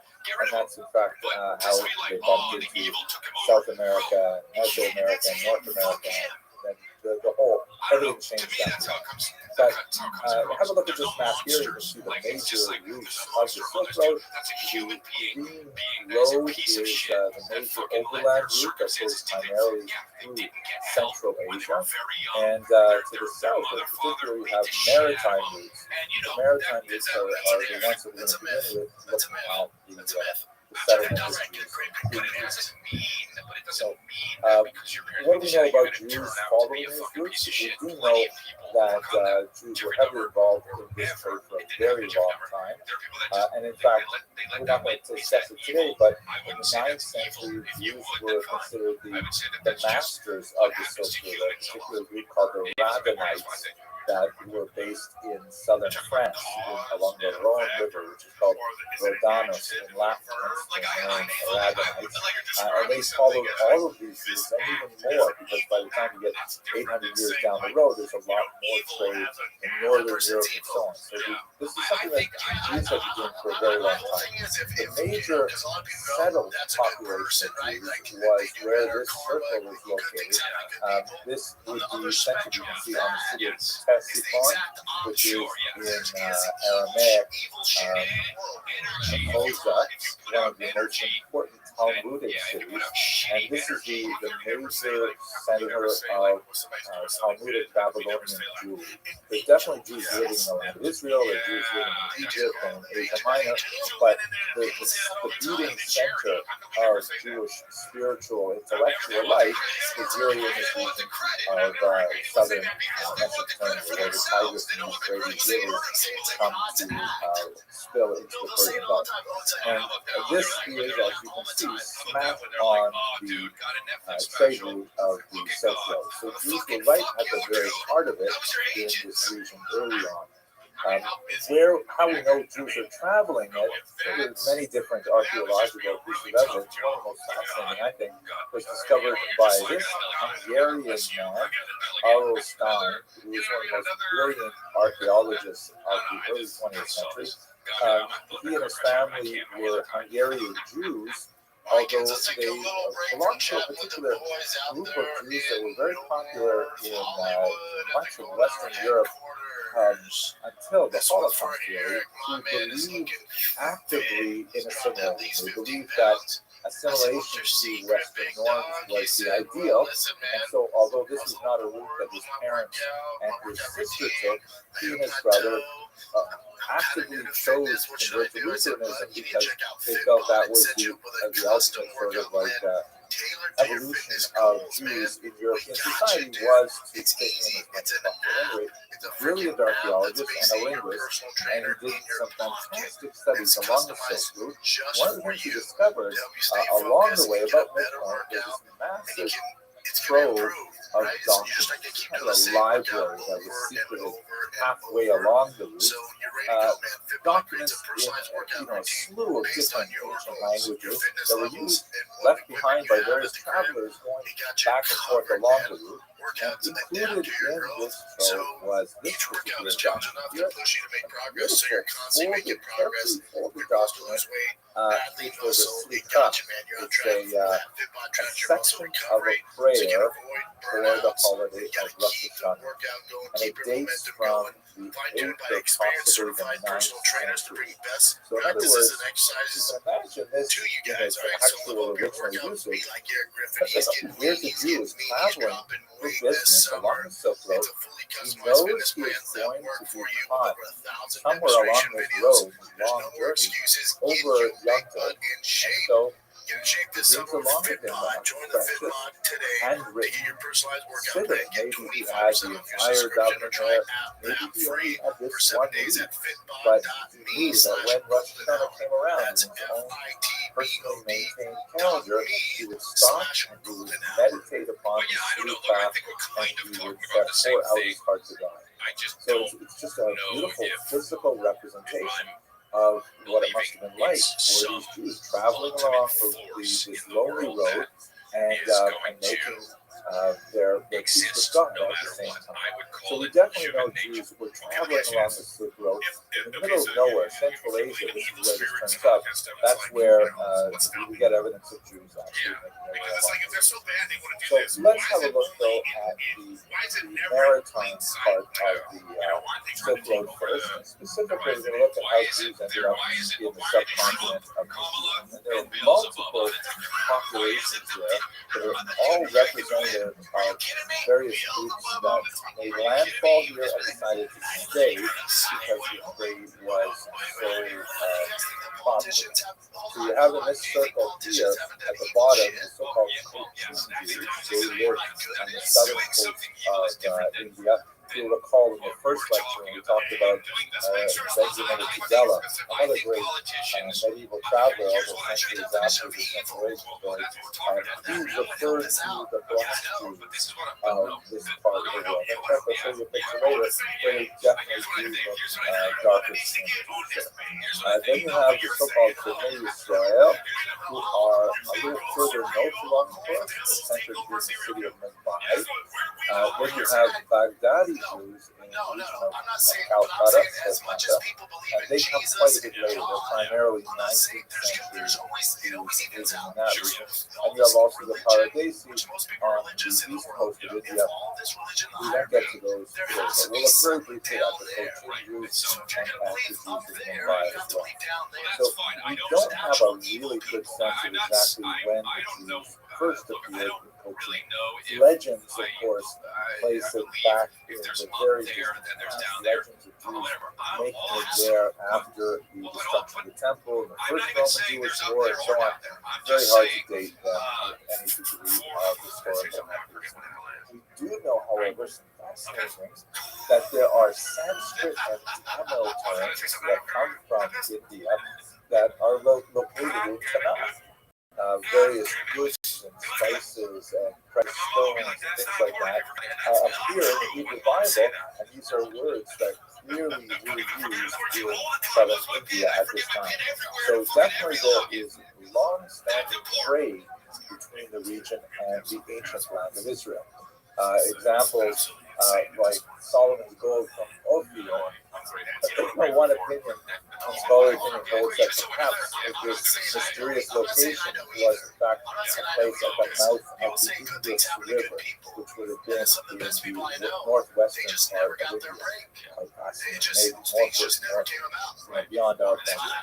And as I mentioned earlier, the Radhanites, it's not surprising because Jews would likely have been making landfall here with many other international favors, as they had historically, and they would be distinguished for it as you get all the way into the 9th century. One of the most fascinating artifacts of the earliest period of Cochin is this remarkable looking copper plate which exists intact. And I can't possibly read it. It is written in the Malayalam language, and to make it more difficult, seeing a Bataluku script. Personally, I can never read anything in the Bataluku script. I can only read it in the old, Times Roman script. Otherwise, I don't know if you're laughing. I'm enjoying this, but anyway, what is this strange copper document? I mean, it's made on a sheet of copper. It purports to be a charter to the Cochin Jews from a local king. It's not dated, but it most likely comes from the 11th century. It's amazing, the year 1000. That goes so far back. Charters are actually a very common medieval phenomenon in Europe, where Jewish communities would receive documents from the king that would outline their privileges and their responsibilities for living in a particular location. And these things were connected with something called Magdeburg Recht, where Jews would have the right to maintain certain monopolies, the right to protect themselves with a wall around their community, and all kinds of different things. And this appears to be in that same family of ideas. It praises the Jews and one particular leader for visionary understanding of how they could live happily in this land. And in fact, the Jews of this part of the world claim that they experience no anti-Semitism, which is hard to believe, but it's actually something that's far more common in Southeast Asia and in Asia than you find in Western Europe. The many fascinating customs that we have in India include, for example, this beautiful custom that the bride skirt would later be incorporated into the parochas. Like the special ceremonial dress of a bride would then be actually used as a kind of a covering for the Torah in the synagogue. A very beautiful kind of connection of the elevation of the dignity of woman and its connection to the protection of the Torah. Beautiful things. Also customs that on Friday evening they would have a kind of a shaman go around, kind of like a functionaries go around and light candles on the outside of the homes of really Jews, impressive, to let them know that the Sabbath is coming and to provide light for the streets and so on, things like that. You can see that there's a sort of an oil lamp sticking out of the doorway there in this particular house. Really unusual customs that you don't see elsewhere in the Jewish world. By the time you get to the 13th, 14th, 15th century in particular, that's when you begin to see the Portuguese showing up. Here is a depiction of the Jews of Malabar that were described by Benjamin of Tudela, we spoke in first class, as black Jews. In fact, here they do look more dark-skinned in this particular representation. Jews were especially associated with the Portuguese landfall in the southern part of India. Portugal, of course, was one of the early maritime seafaring countries that took advantage of this international trade to great advantage. And Jews were frequently employed as translators. Not necessarily that they would end up knowing, come there knowing the local language. This was true not only in the Far East, but also in the Americas. Some of the very first people to get off Columbus's boats were Jewish translators or Jewish translators who had been converted to Christianity, and they would walk out there and speak to the local population and try every single language they could think of until they finally were able to create some sort of common vocabulary. So one of these great Portuguese Jewish translators was someone who later took the name Gaspar da Gama after his patron Vasco da Gama.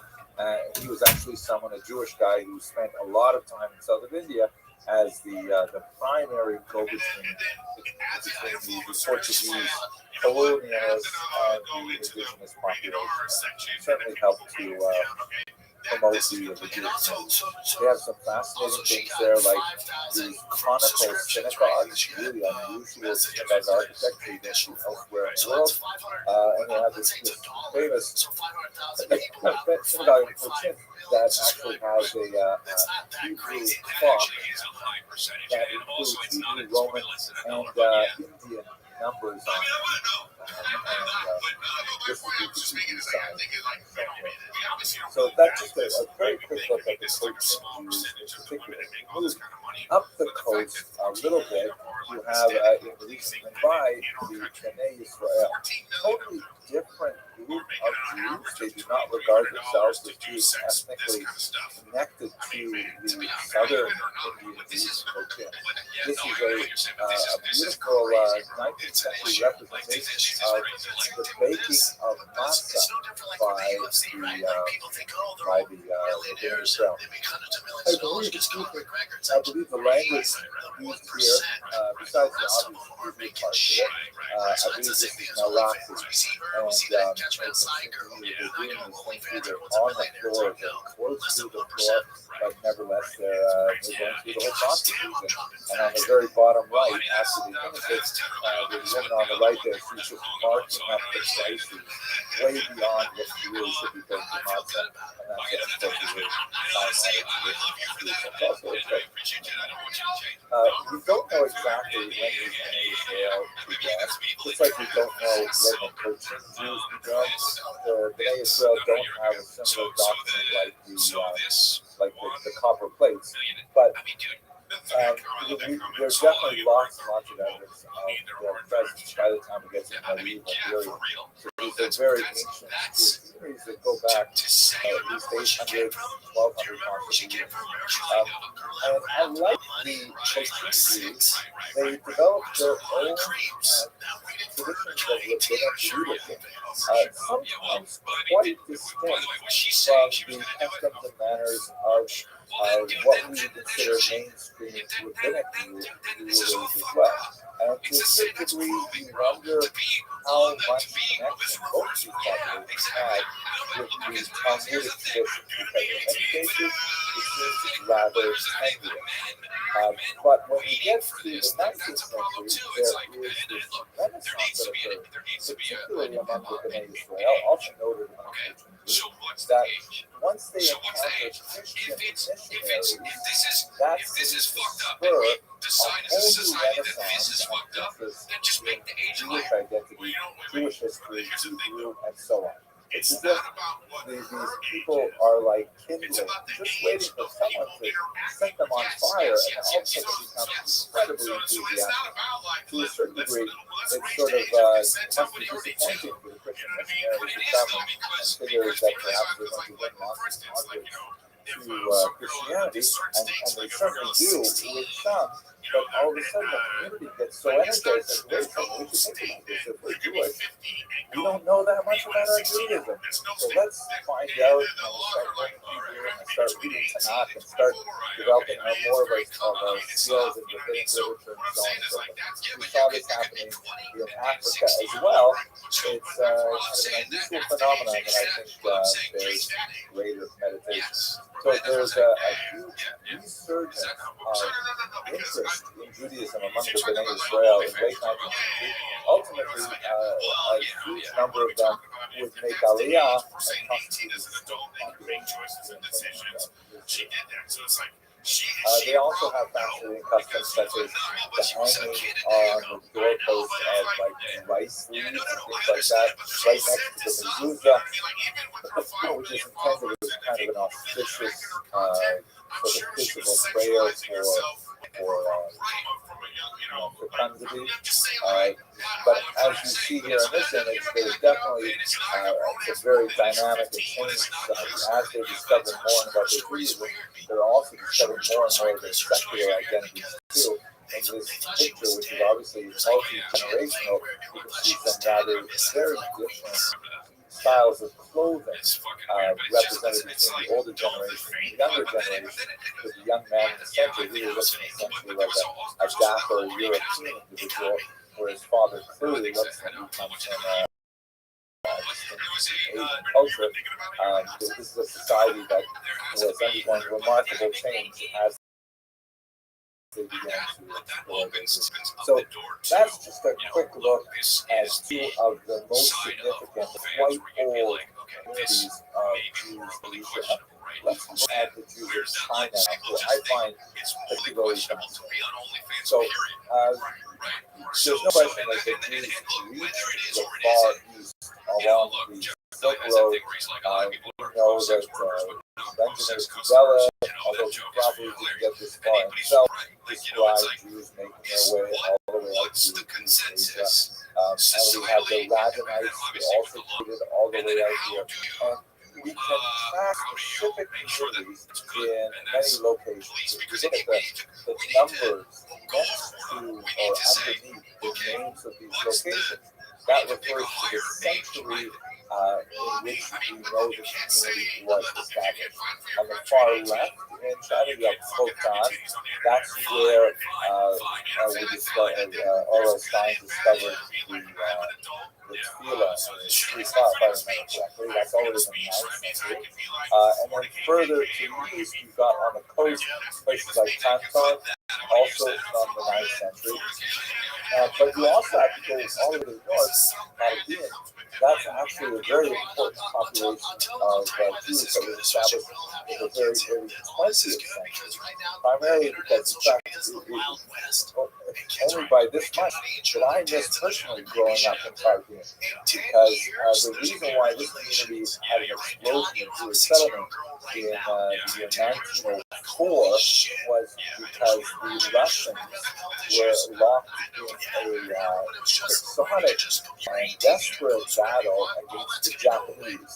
And remarkably, even though you think of Russia geographically as a massive country, 1/6 of the Earth's landmass is Russia, fighting against this tiny little series of islands called Japan.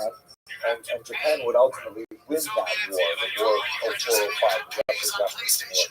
And my baby, Oliver Shala, my grandfather, did not want to get conscripted into the Russian army to fight the Japanese. Ended up, volunteering to be a farmer in northern Canada, and that's how we ended up taking the Avonton clan all the way over to these shores. But the many Jews, approximately 30,000 Jews, were shipped off out of Jerusalem. And they actually ended up staying. We actually found that perhaps it was the local cuisine, I don't know, but they ended up bringing their wives by and setting up a Jewish community. So there's actually a 20th century Jewish community that was established there that was absolutely fascinating and great. So that's a modern Jewish community, and clearly an import primarily from Lithuania and Belarus. But the rest of these communities are more medieval. I think one of the most fascinating stories of the Chinese Jews has to do with their discovery, because they were largely cut off, like Indian Jews, even more so than Indians. They're largely cut off from the dominant intellectual life of Jews to the West. It's such a huge gap of geographic distance to span. They never had the same kind of connection with the give and take of the Talmudic codification, and then the development of the codes and Maimonides. They were largely cut off from most of that. And in fact, they essentially lived their own lives quite distinct from the rest of world beauty until they were discovered by the Jesuits. So Matteo Ricci, who's shown here, was a Catholic who was on a mission to convert the Chinese to Catholicism. And when he came to China, ultimately there were Jesuits connected with a particular Jew named Aitian in the year 1605. And, the Jesuits were quite fascinated that here's a guy, a Chinese guy, who claims to be Jewish. And they tell a funny story about their first encounter, that apparently Matteo Ricci had this interview with Aitian, and he brought him into his apartment or his church, I'm not sure where. And Aitian, this Chinese guy, sees a picture of the Madonna and child. Not this particular image, but I just chose to show it. And Aitian looks at it and he says, "Oh, isn't that nice? That looks like it must be Rivka, Yaakov, and Esau. Must be Rebecca, Jacob, and Esau." And then he shows him a picture of the four evangelists, right? Matthew, Mark, Luke, and John, the authors of the Gospels, or the people who read the Gospels are attributed. And Aitian apparently said, "Oh, this is crazy. Where are the other 8 sons of Jacob?" And this is a depiction of 4 of Jacob's sons. So Matteo Ricci was really quite fascinated with the idea that there was these Jews out there. So they sent Jesuits out to meet with the Jewish community in Kaifeng. This is one of the most important of the medieval Jewish centers. And when they got there, they were especially interested. They wanted to have a look at the Torah schools that belonged to the Jewish community, because they had this strange idea, 17th century Jesuitical idea, that the original Torah scrolls had to have some kind of reference to Jesus in it. Never mind the fact that the composition of the Torah was centuries and centuries before Jesus lived.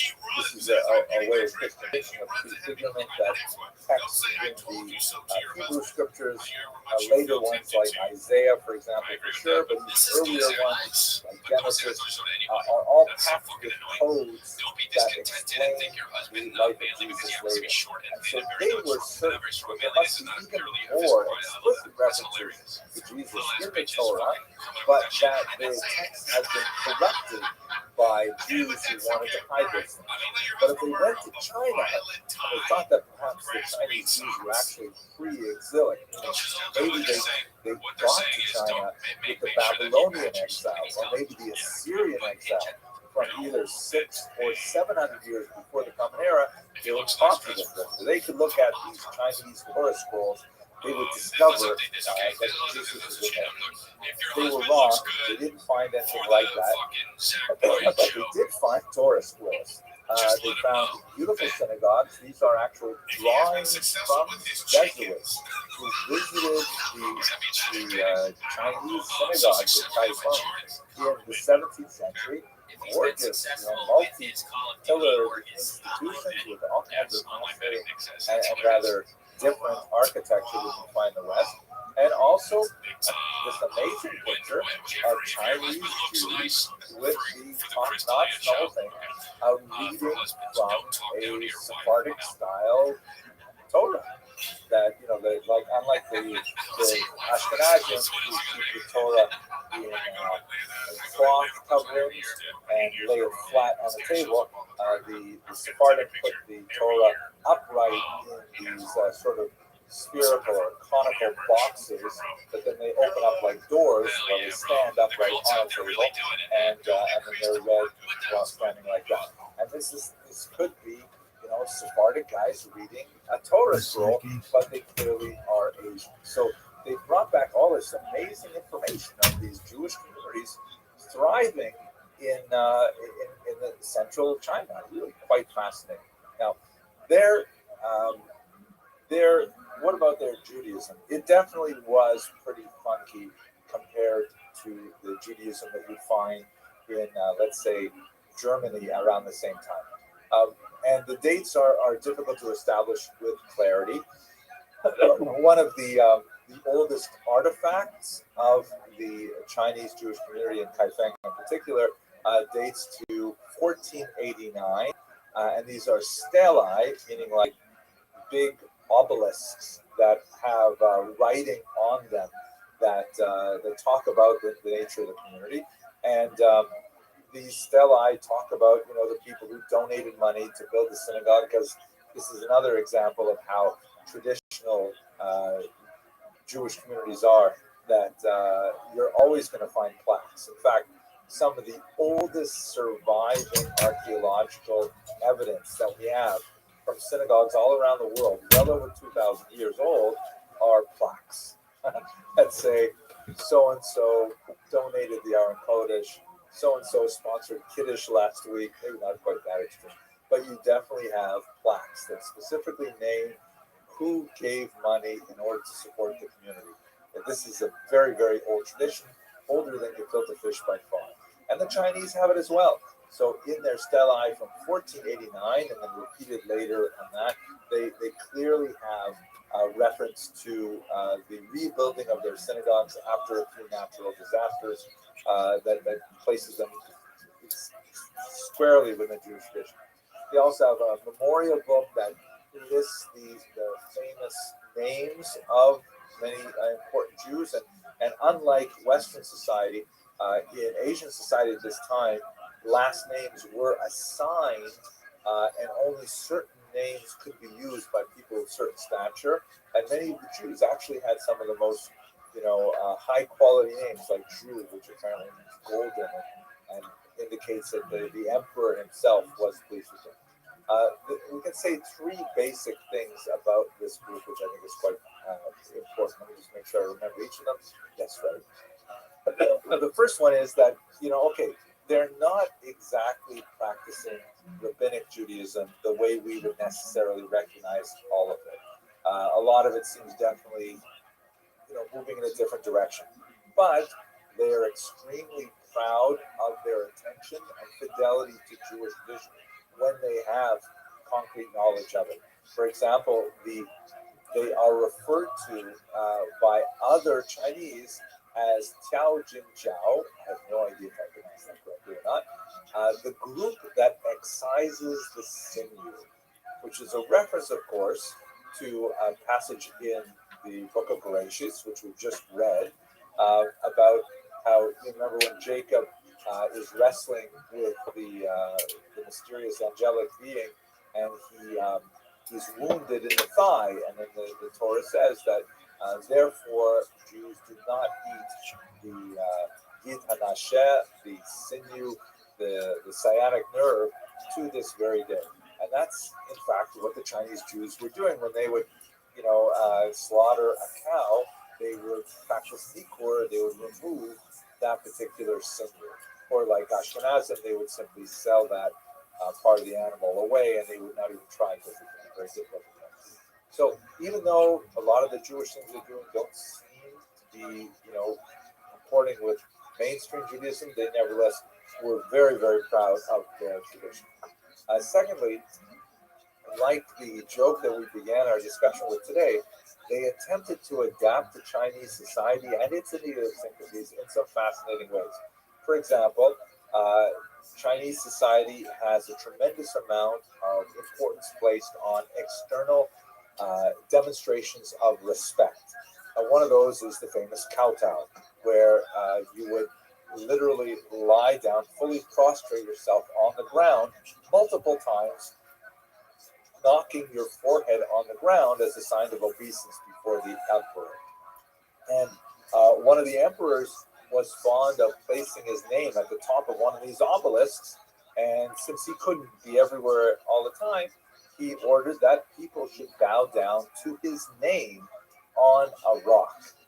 And this is, if you know anything about Judaism, this is totally forbidden for Jews. Jews are not allowed to bow down before any kind of, inanimate object. That's too close to idolatry. So it would be too aggressive a move to refuse to bow down before this symbolic representation of the emperor. So what the Chinese Jews did is they would write the Shema prayer, from the book we talked about, they would write the Shema prayer on the top of the obelisk, over to Emperor's name, and then the way they would justify it is that they were bowing down to God and that great statement of God's unity.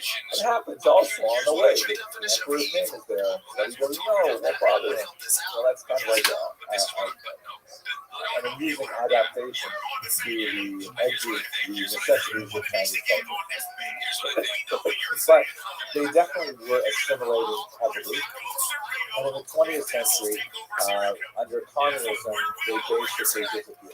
They certainly had, many sort of stopgaps against assimilation, which failed in multiple ways. They were known sometimes as the boot camps, and that may have also referred to Muslims as well.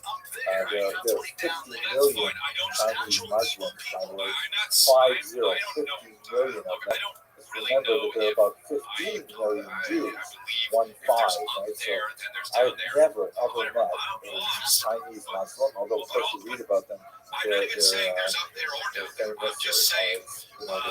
known for the degree to which they are currently persecuted in contemporary China. But it just gives you a sense of how few Jews there are in the world. Also, they frowned upon intermarriage with non-Jewish women. In particular, they would call them daughters of Adam, meaning they were like regular women as opposed to daughters of Israel, Jewish women. But nevertheless, it was considered, it became inevitable, and they did assimilate very heavily to intermarriage. Their Torah scrolls were among the last things to go. In the 20th century, they actually began selling their Torah scrolls because the community in Pakistan was really way too desperate. And these were distributed around the world. There was some at the Royal Ontario Museum in Toronto, and they indicate that this Bible art is slowly slipping as well. But nevertheless, fascinating community that drove under very, very difficult circumstances so far from the centers of the world to hang on to their identity. And so this brings me to a close, really, not only of this particular lecture, but of the three lectures as a whole. This time of year, when we're deep in the December dilemma, as I began our discussion with today, it's time that I personally like to reflect on the question of Jewish identity. And the stories of these tiny Jewish communities who were isolated for centuries from the rest of the Jewish world, and were nevertheless able to hang on to even tiny scraps of their Jewish identity until they could, like long-lost tributaries, finally make their way back to the raging torrent of the main current of the Jewish population. It's inspirational to think about them and think about how they held on to their identities under unusually difficult and such diverse circumstances. So I take a lot of personal inspiration from thinking about them, and I'm very grateful to you, Dr. Jacob, and Rabbi Posey in particular, and the sponsors for inviting me to give this series. And with that, I will conclude for the evening. I'll thank you very much for your attention, and we have about 10 minutes for any last questions or discussions. Thank you so much, Dr. Everington. First of all, I will just let you know that I did get your jokes, and at least that you were laughing. So you don't have to worry about your blank screen. I wanted to similarly recap, sort of a recap kind of question, which is sort of lessons learned, specifically about things like attrition and assimilation that you noted a couple of times over the course of tonight and others as well.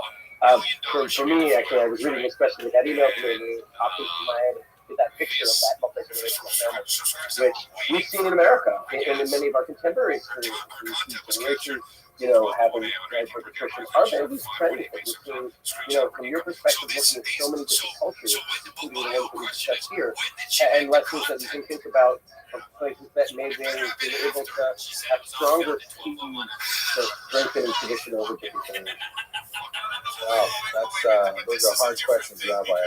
And I spent most of my graduate training in the history department.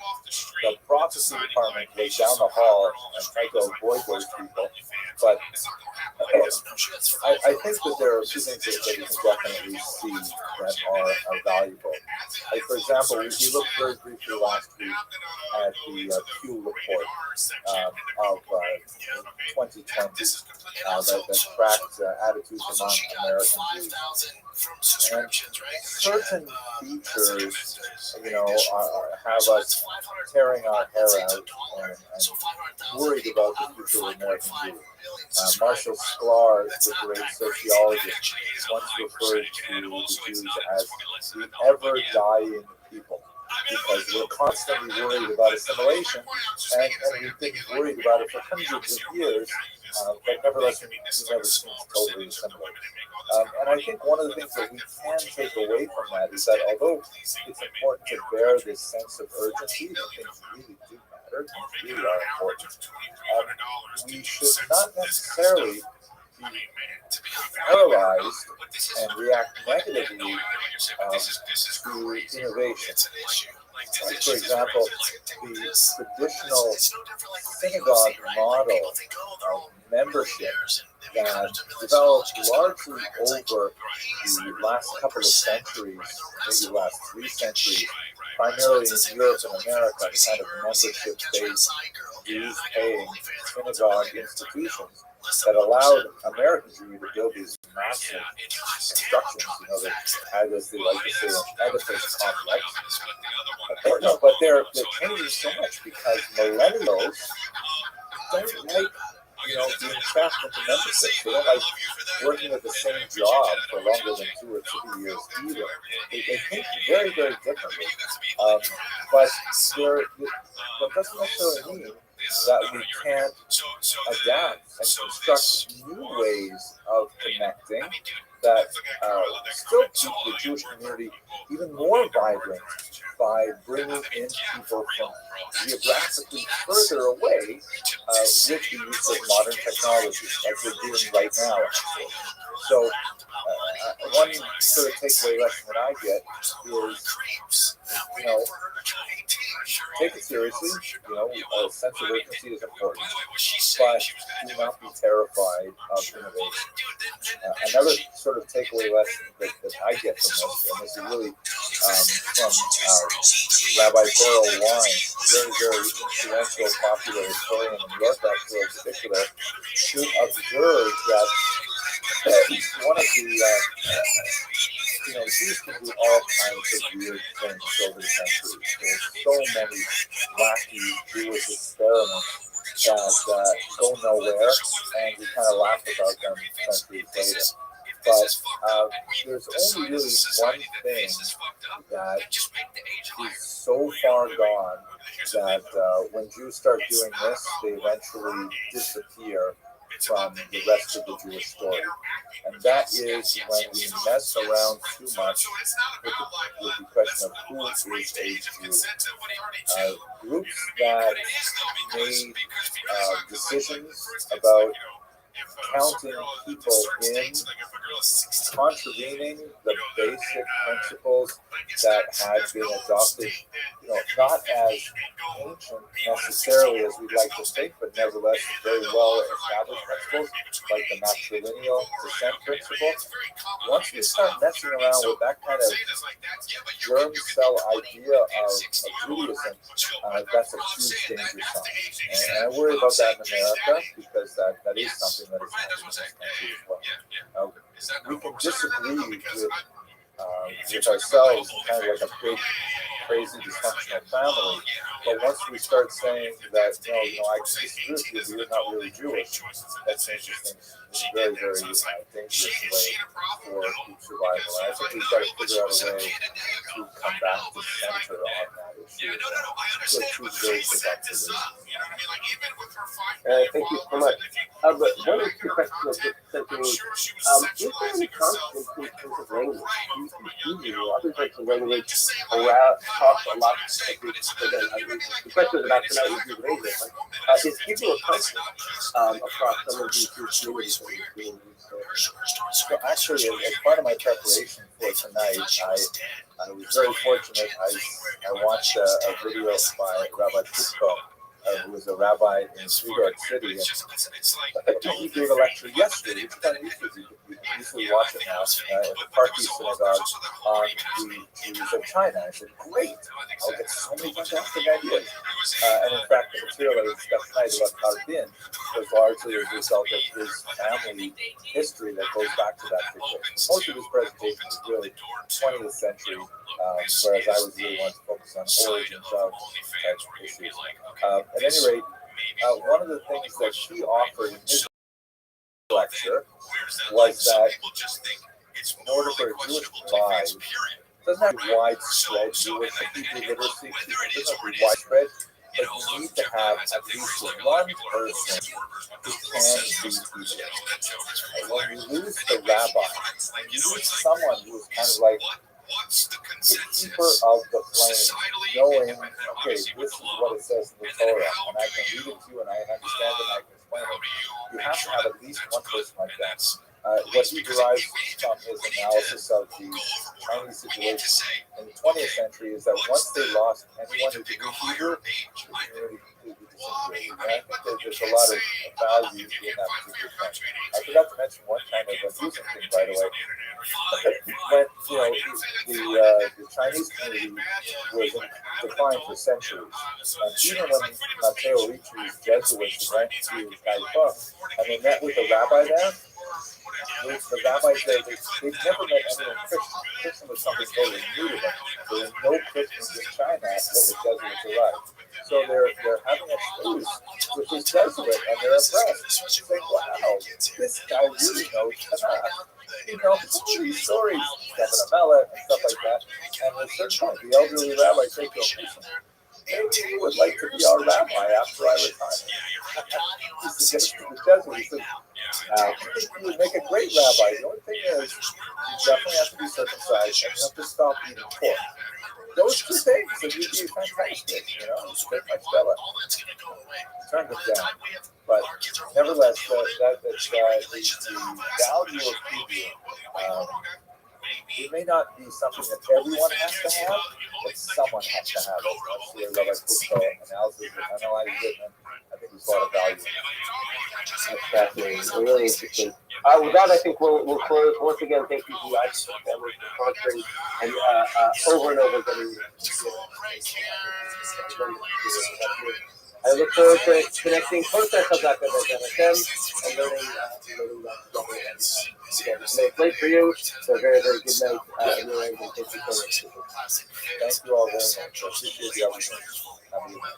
They got you, man. And it's all at a price that makes sense. Everything we've ordered from Quentin has been nothing but solid. Again, my boy Beer does the luggage for them. My word, he won't pipe down about it. He's on the road all the time. Chris got some pants. I got some tees and pants. It's great stuff. And here's what's great about it. Everything with Quince is half the cost of similar brands. Hello, fellow students of Jewish history. Today I'd like to ask a fascinating question, at least fascinating to me. Are the Lemba, who are a tribe of Africans living primarily in South Africa and Zimbabwe, are they genetically Jewish? They have a long oral tradition claiming descent from Judean migrants way back in the biblical period. And with modern genetic studies, there's some interesting evidence to suggest that what they're saying has a certain level of historic value. Now, before we get too deep in the subject, we have to, first of all, lay down the ground rules that genetics are not identities, right? The criteria to determine Jewish identity are far more complex and really depend on who you go to as your authority. The mainstream rabbinic view, which is embraced by Orthodox Jews, to be sure, and for most of Jewish history of the last couple of millennia, has been that Jews receive their identity in two ways, either through matrilineal descent, meaning they are born of a Jewish mother, or through conversion. And there's a whole bunch of discussion about what exactly that conversion means. In the late 20th century, the Reform movement adopted a patrilineal descent, claiming biblical precedent. And in fact, when you look at biblical texts, there are some really interesting things that suggest that it may have been patrilineal in the biblical period. But this is not a discussion for this point. You can see I have another video on it. It did definitely switch sometime in antiquity where Jews began to turn to the matrilineal model. For Orthodox Jews, it is the moment of Matan Torah.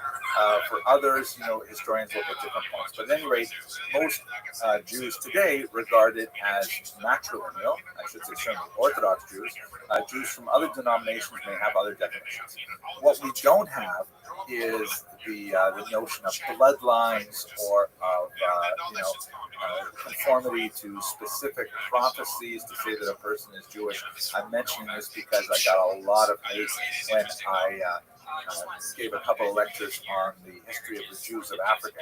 Boy, there's so many people who are upset about, you're not a real Jew, you're actually a Khazarian convert and stuff like that. We're not going to go into those things, but I will say that when we look at the Lemba, and we look at genetic information, we can say that at least based on that kind of material, there's strong evidence to suggest that there is a Jewish connection to these people. This is something that has only been available in the late 20th century with the sequencing of the human genome. Let's go through some of this material. So first of all, who are the Lemba? They are Bantu-speaking Africans. There are 70,000 of them. They're primarily living in South Africa and Zimbabwe. They have an oral tradition that they're descended from white men who came from a place called Sena by boat. And the Sena might somehow be, they don't know exactly where it is. It might be Judea, it might be Sana'a, which is a place in Yemen. Then they came onto the African continent and they built Sena again, possibly in Tanzania or Kenya, and then again migrated and built it a third time, possibly in Mozambique, before they were engaged in the massive project of building Great Zimbabwe, which is this huge archaeological ruin that really indicates a massive civilization in southern Africa. At some point in what we would call the medieval period, they broke Jewish law by eating mice, not kosher, and then they were exiled throughout South Africa. If it was me and this was my one opportunity to break the laws of country, I don't think mice would be my first choice, but at any rate, that's how it went. Now, what's Jewish about them? Well, they claim this Jewish descent, and in fact, they have lots of Jewish beliefs and practices. For example, they are monotheistic. They practice circumcision. Now, these two things are common also for Muslims in the region. But the Lemba also practice animal sacrifice, which seems to be more connected to a biblical past. They do not eat pork. Again, Muslims don't eat pork too. But they also don't eat milk and meat.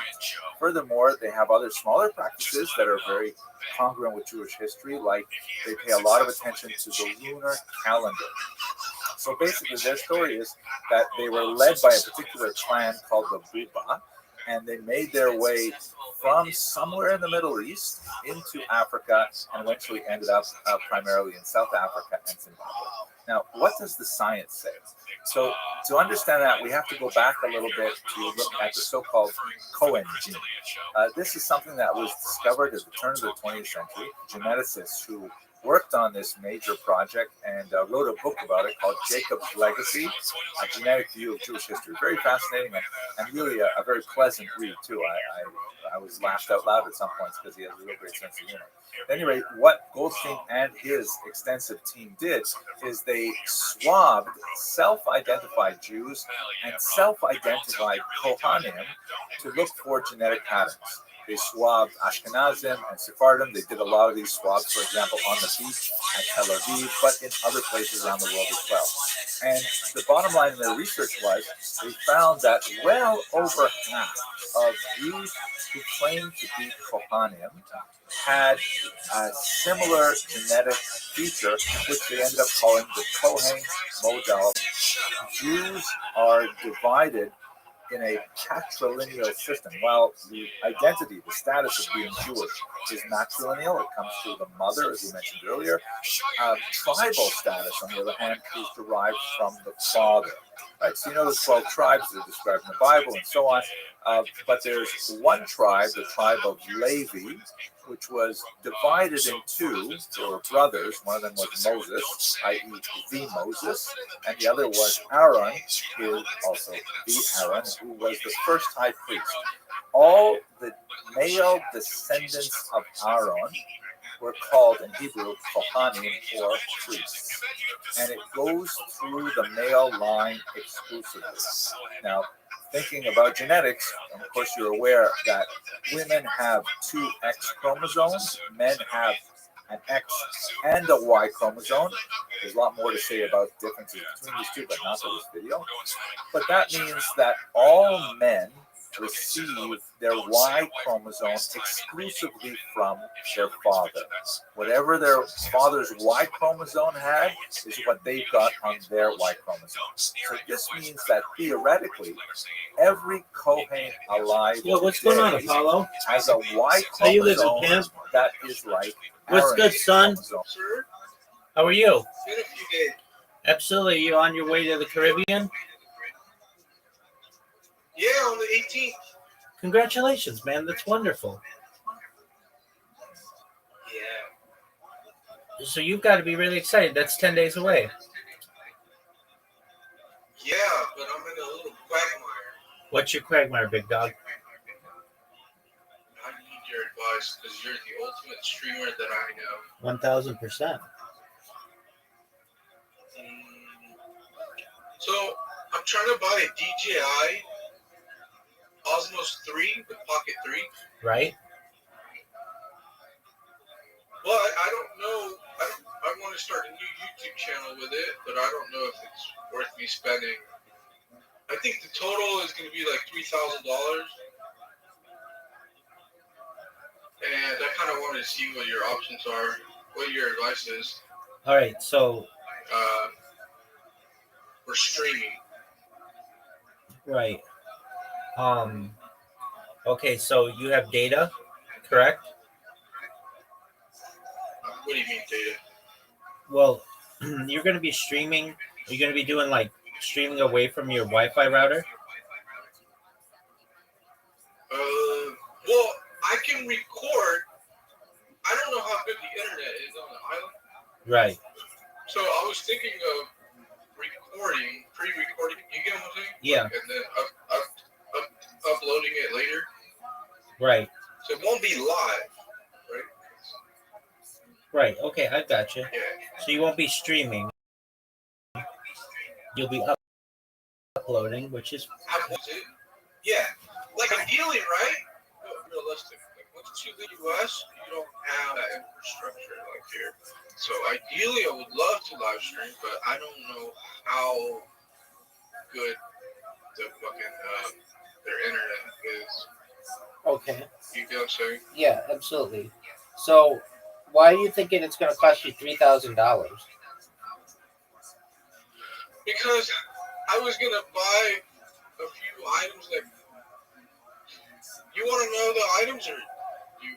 Yeah, because the camera itself is $750. I was gonna buy a capture card. I was gonna buy a fucking stream deck. I was gonna buy a few things. I'm starting a hot dog business. Right. What's the name of the hot dog business? Hot dog card.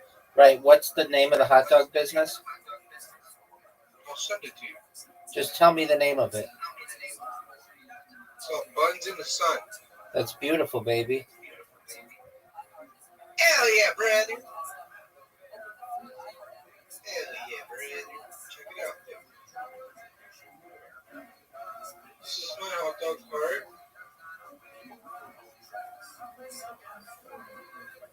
Hell yeah, brother.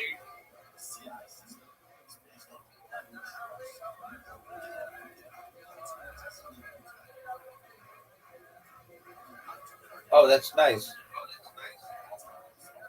Yeah, and then this is the logo.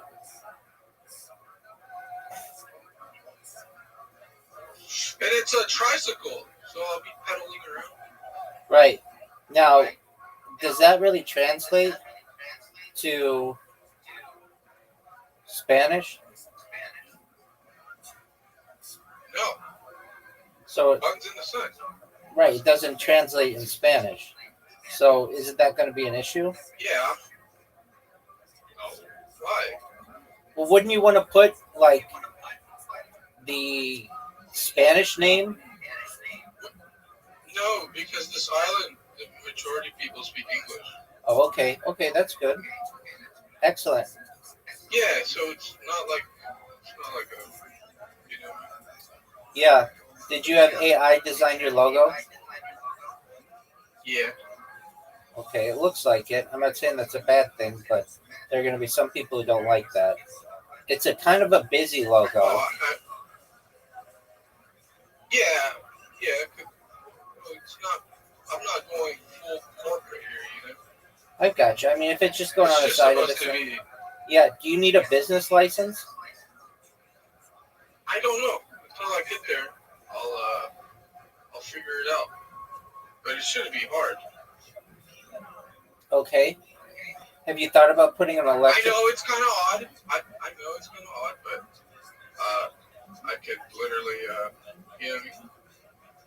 Yeah, It's not going to be that expensive. It's not going to be that expensive. I understand. Maybe like $5 or so. Okay. So back to the DJI Osmo Pocket 3. It's a great camera. Okay, so where? It's going to have face and object tracking, which is really cool.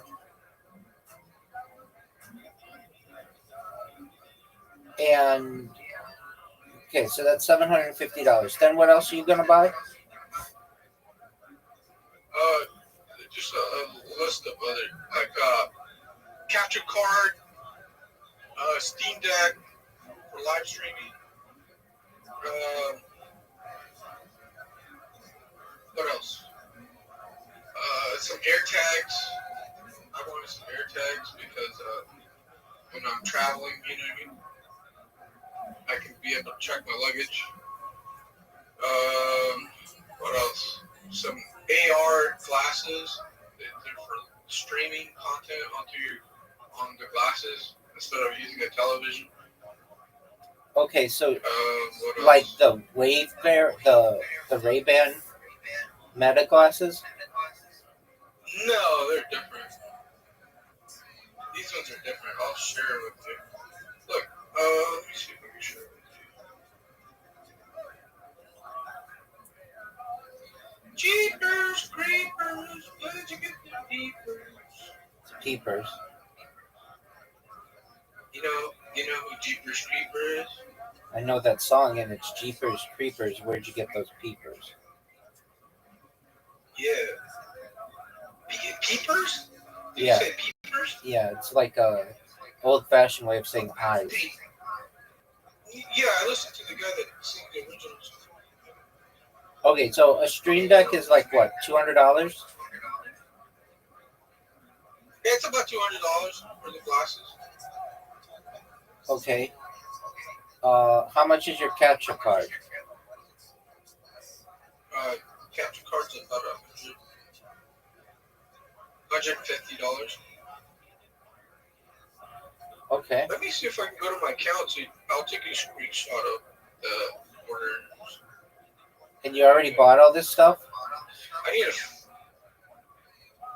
no the payment. Like I need to.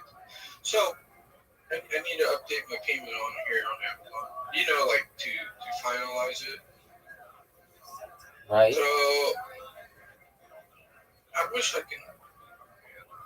All right. So the first thing that you're going to need, and I really would just advise you this. I wouldn't buy anything until I got there and I saw what the setup was. Meaning, how good your internet. Yeah. The biggest question that you're going to have there is how good your internet.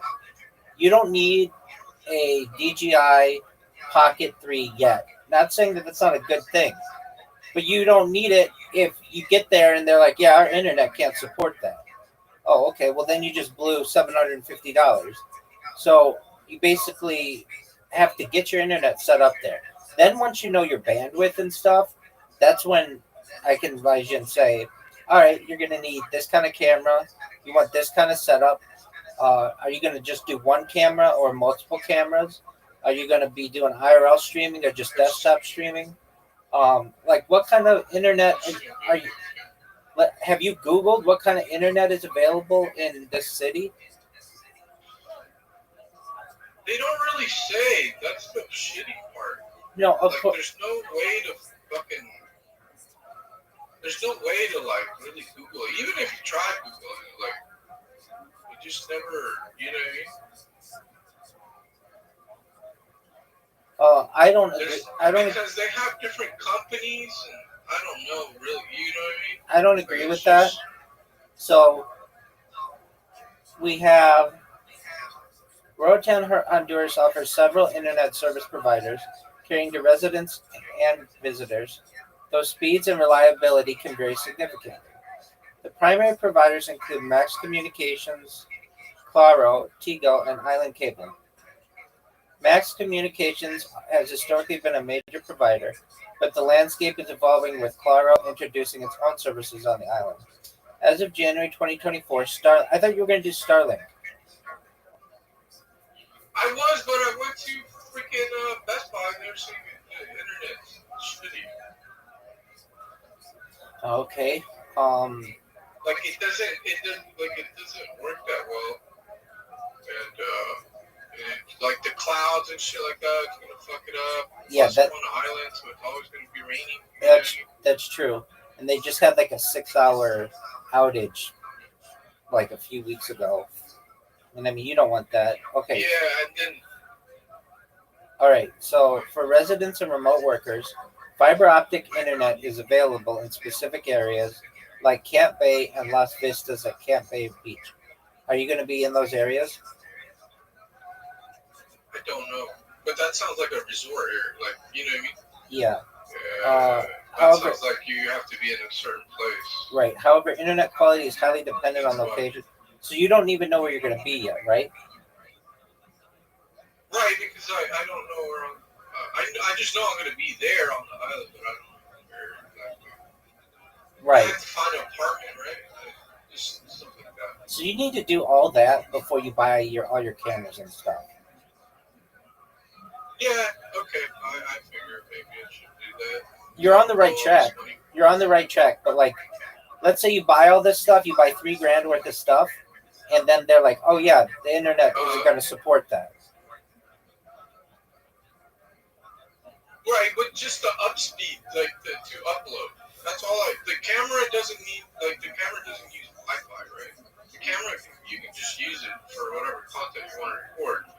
The only thing I want is internet, so I can upload videos.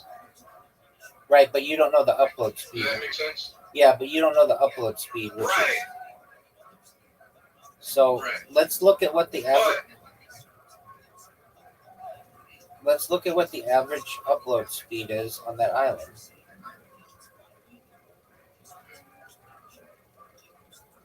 This is why it's great to have you around. But Well, I'm here for you, big dog. that can really. Yeah, I mean, you're a blessing, dude. Thanks, Pim. All right, so for Roatan, Honduras, Hell yeah, brother. the average upload speed, it varies. As of the fourth quarter of 2024, Cable Color provided the highest data and upload speeds on the island at 41 megabytes per second. So Claro does 19 megabytes per second. All right. So let's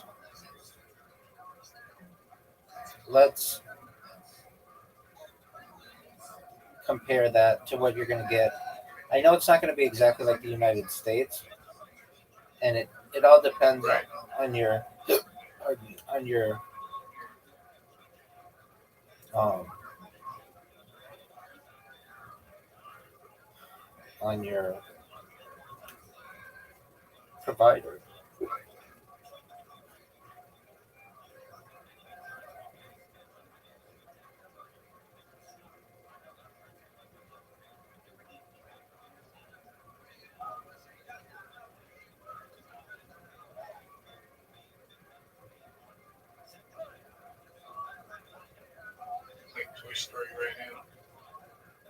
All right, Toy so Story 3.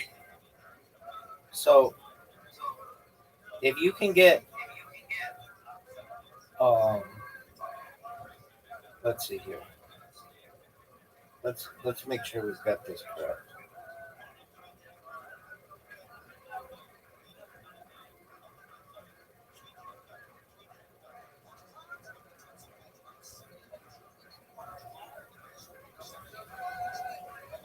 Um, Amazon delivers there, right? I don't know. Okay. I gotta Google that too. So, Claro is the fastest fixed broadband provider in Honduras, with a median download speed. That doesn't really matter. 47 megabytes per second. Median upload speed at That's 10 megabytes per second, and that's the fastest. Tigo has a median fixed broadband upload speed of 6.3. So you're getting that's that's not ideal. That's right. What is your upload speed like for yours? 45. Holy fuck! Yeah, and that's with like all kinds of stuff already like uploading. Um, so let's see what the average is in the United States.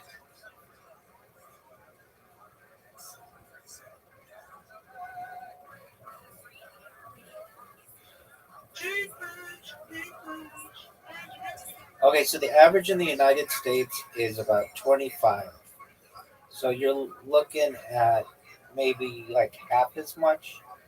Um, okay, but that's also not necessarily that was for Honduras, not necessarily on the island, which I imagine an island's going to be less. Um, all right, let's see if anybody has talked about this on YouTube. Like, I'm sure somebody is a streamer out there, and they're like, Well, there's people that upload content, right? So that's why I was like, how do? yeah, but that's how do different. they do That's it? different. They're not live streaming. So, like, if you're just uploading content, it doesn't really matter the speed if you have the time to just let it upload. But what you want is to be able to live stream. And if that's what you're going for, then it has to be fast, or else it'll just always say buffering on the other end. They shoot Love is Blind from there. Who? You know the show Love is Blind? No. It's like it's a show on Netflix, and they shoot from that. Oh, they're out of Roatan? Yeah, but they don't What they the don't live fuck, dude? they don't live stream. Might be on set. Yeah, exactly. Right. Live streaming webcams are available for several. Okay, so they do have some live streaming capability.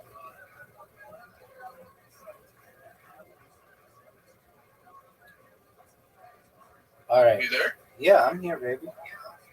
I thought I lost you. No. Okay, so I mean, look, at the worst, you could do Starlink at the worst and just not always be able to upload, which isn't that big of a deal.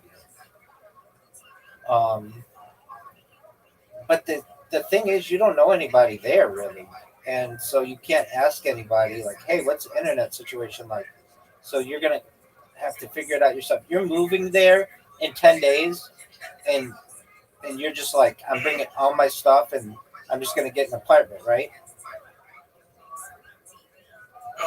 Yeah. Well, I got some family down there, so I was gonna stay and hang out with some family for like a month or two. Okay, well, why don't you call them? And why don't you ask them to just try to live stream with you? They don't know. They because they're older people. They're not young. Okay, I mean, don't they have a phone? You get what I'm saying? Like I got Hold like on. a couple aunts. Hold on, don't they have a phone? Don't they have a phone? Yeah, but they don't. Yeah. So you just walk them through it. I understand. All they have to do is just do a speed test from wherever their house is. It's literally you just have to tell them Google speed test. They click the link and then it'll tell you what their upload and download speed is. Oh, I understand, but I don't even speak Spanish that well to fucking. Dog, you just use a translation app. You just say, I need a favor in Spanish. I need you to do me a favor. Can you please go to this link or just Google speed test, press the go button, that's it, and then read me the numbers that show up on your phone. Look, I'll be down there in 10 days. I'll just do it myself. I'm telling you, it's gonna be a mission and a half just to get people to. Okay. I just know from experience, Yeah. Like, it's just very difficult to get people to.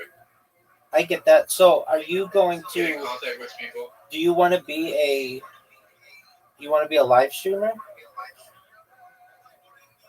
No. So what I wanted to do, okay, so hear me out on this idea. I'm listening. What I wanted to do was interact all the interactions that I have with my hot dog cart. That's great. You want to so live? Basically, like people from Canada or whatever. Yeah, you want to live stream your hot dog cart. Yeah, but not even live stream it, just to record it. To record all the cool people that I interact with. Okay, then why don't you just do that on GoPros?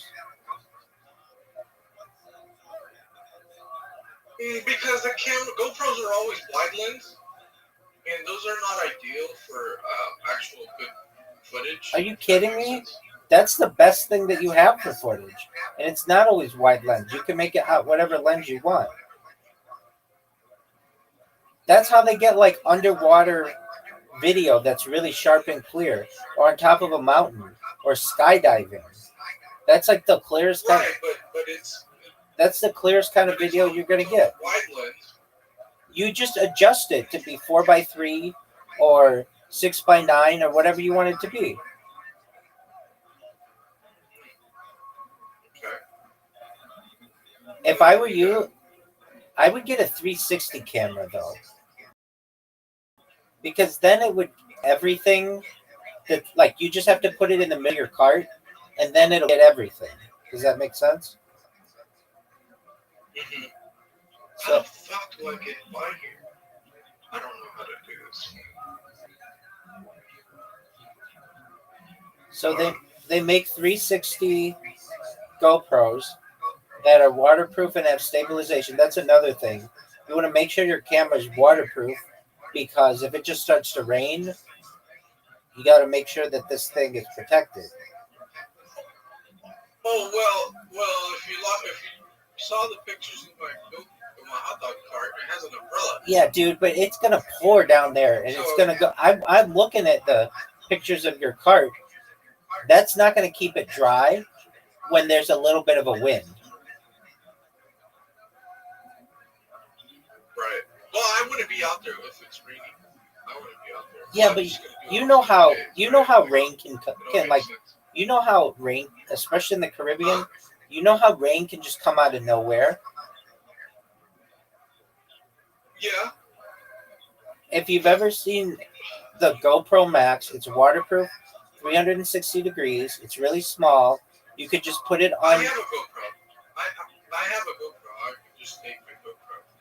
But I kind of wanted this one because it's a built-in gimbal as well. Like it tracks your face and stuff. I get that. So I thought it was very cool. Like it's more advanced tech. I get that, but you don't have a 360 degree camera. This is what I'm saying. If you put the 360 degree camera on your umbrella, it will get all the interactions. So you don't even have to worry about it with the gimbal or anything like that. You've got to understand that gimbal is going to give out after 6 months of like 24 or like of always being used. That gimbal is really not made that well to be used 8 hours a day in the sun with the sand and stuff like that. It's made for some limited usage outside, but mostly a lot of people use them for inside as well. But a 360 camera on your umbrella will capture everything that's going on. And so it'll capture the interactions with the money. It'll capture the interactions of you just, chilling with people. Hey, you guys are from Canada. I'm from the United States. Do you mind if I just do an interview with you? You're on your vacation here in Honduras, and Okay.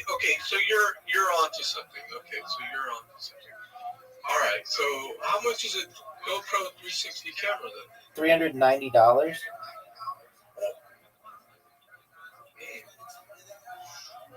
And DJI just released a brand new one as well. What's the price on that? It literally just came out like last week because I was the Pocket one. yeah something. It just came out, so it's kind of cool, Yeah. Okay. So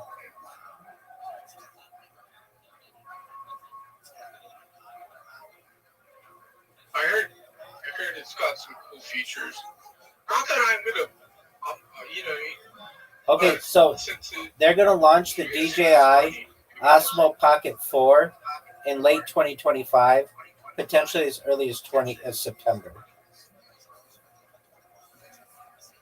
Pocket 4. Yeah, What are you talking about?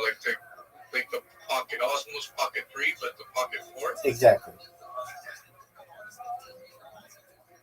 Right, I'm not looking for that one. They have a 360 camera now. Oh, okay. Just one moment. DJI came out with it. Okay, just one moment.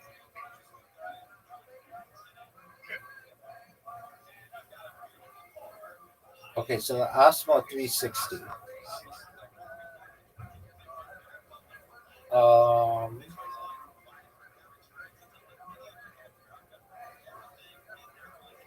Yeah, it came out a week ago.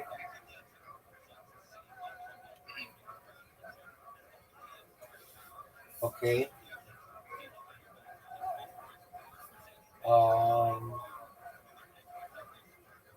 This one's cool as fuck. I mean, I would say this one's great too. What is it? What? It's got a screen on it. What features does it? It's got a screen on it, and the GoPro does not. And it comes with 3 batteries, and it's not rated that highly, but it's really new. It's $700. I do like that it has a screen on it. That's tight. Comes with a selfie stick and other stuff. Okay, so this is the way to go, because you can just put this thing on your umbrella and it'll capture everything. And send me an image of it. Sure. Of what you're looking at. Just because I know it was an article that came out, but I didn't I was so asphyxiated with just getting the Pocket 3.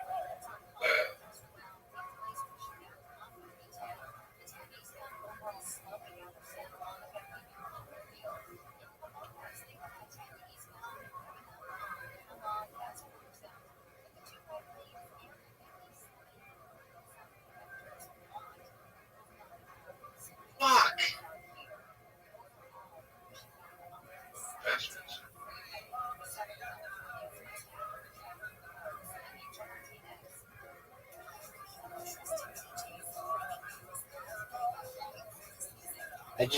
I just sent you an image of it. Okay. Let me take a look. Okay.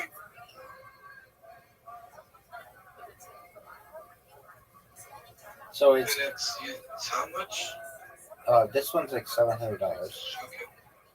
Comes with 3 batteries, which is cool. It has the battery at least like 4 hours each. 3 hours and 15 minutes or so. Yeah, And it's waterproof too. okay, now that I didn't confirm. Let's look.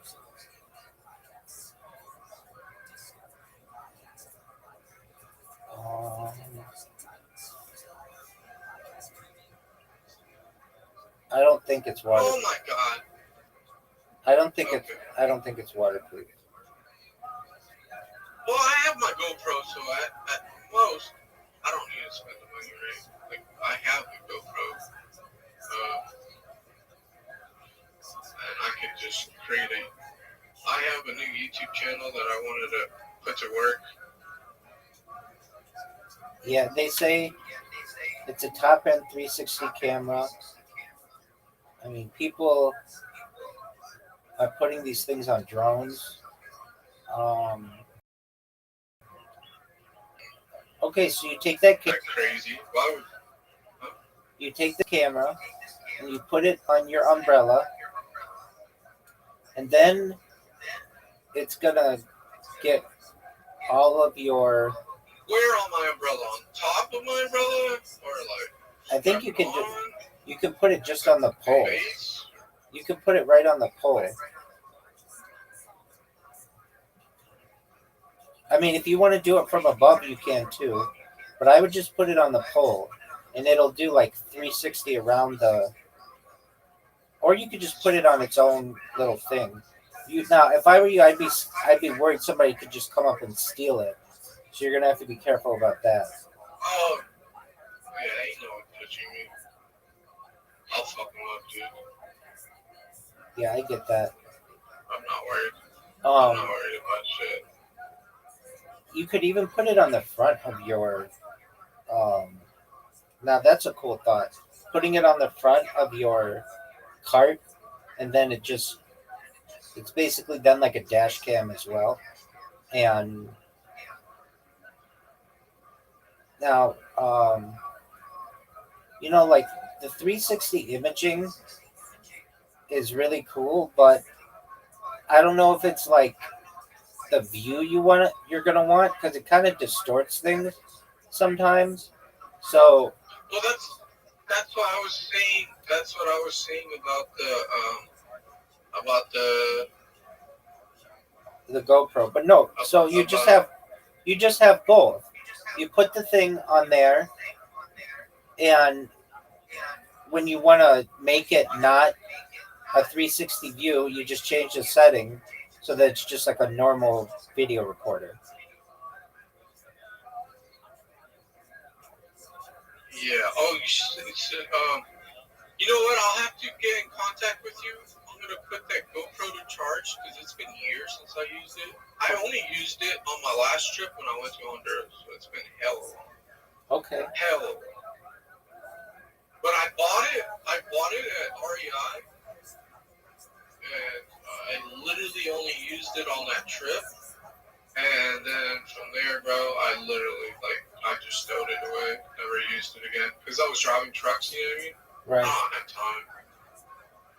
And then the GoPro is not ideal for a truck.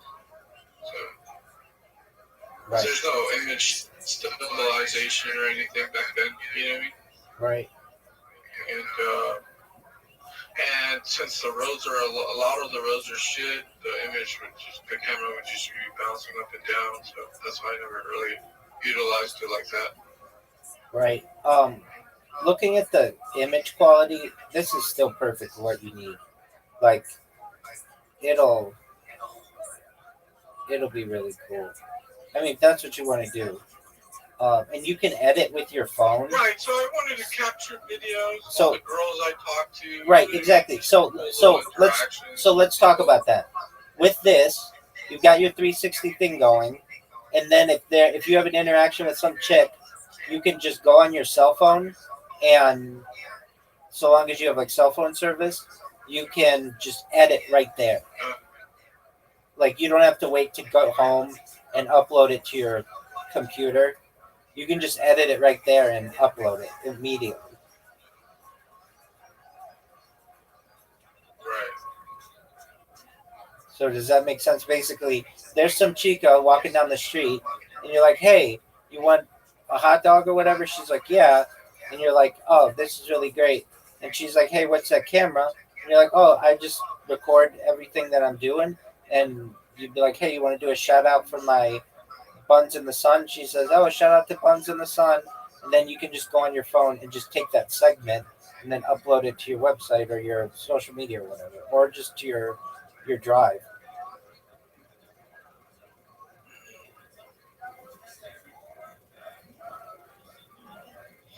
Yeah, buddy. And then you can get a waterproof case for it, so you don't have to worry about the waterproofing aspect of it. Yeah. So what? Okay, so you said that you don't want to be a streamer, at least not initially. You just want to have content, and that's totally cool. And this will give you that ability. And then when you go back to your apartment or whatever, if you want to upload the whole day, you certainly could. I mean, that's a really cool thought. People, I think, would love that. Um, basically, so think about it like this: you've got your little camera, and let's say you're on your bike or your cart for 8 hours a day. So once you get home, you just upload that data to your um, like YouTube channel overnight, and then it'll publish, and so people can just know what you were like, follow your day, but just in 8 hour increments. So you'd have like day one of you selling hot dogs, day two of you selling hot dogs, day three of you selling hot dogs. Always edit it in case something happens that you don't want in there or whatever. I don't know what happens. You throw up or something, whatever. If there's any part of it that you don't want, then I think you'd get pretty pissed because you'd be like a tourist attraction. Like, hey, if you're ever in this part of Honduras, go check out this hot dog cart because they have a really popular YouTube channel. Yeah, well, that's what I was trying to say. I was trying to promote my business, my hot dog cart, right? Like, hey, welcome to Rotown with, Right. Well, but check out Buns in the Sun, right? And I would just be like people all around the world. It would attract business. I understand that. People that want to be on a little, you know what I mean? Yeah. What I'm saying though is that whenever you're selling this stuff, you just upload that to YouTube, like at night, if you want. You could live stream it as well, but you're gonna have to worry about connectivity and all the other things we talked about. Yeah. Or you just record it and then upload it at night. Maybe you don't upload 8 hours of it or whatever you're working, but maybe just an hour a day, and then that's your content, and people can just literally in like paradise have like a front row view of your hot dog cart and your interactions with tourists. Yeah, I would love that.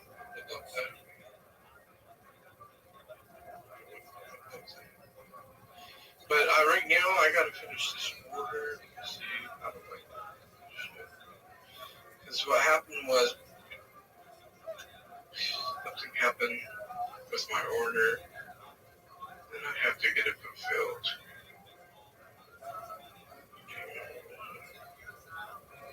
It doesn't tell me how much it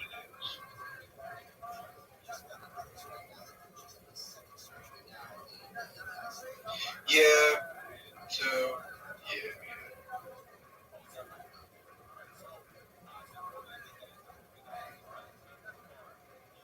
But how do I set up these mics? How do I set up these mics? All right. So can you see if you can use an Osmo? What's it called? The DJI Mic 2 with a fucking GoPro.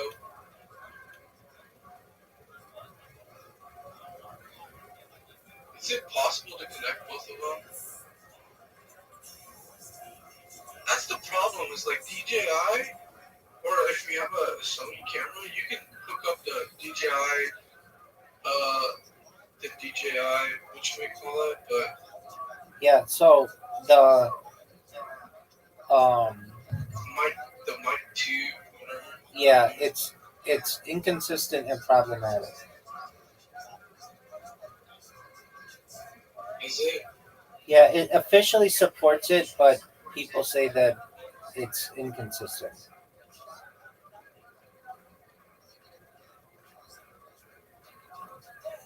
I'm gonna cancel this. Okay.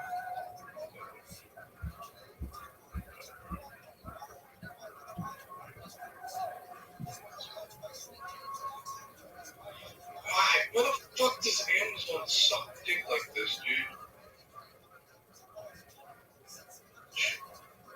Fuck.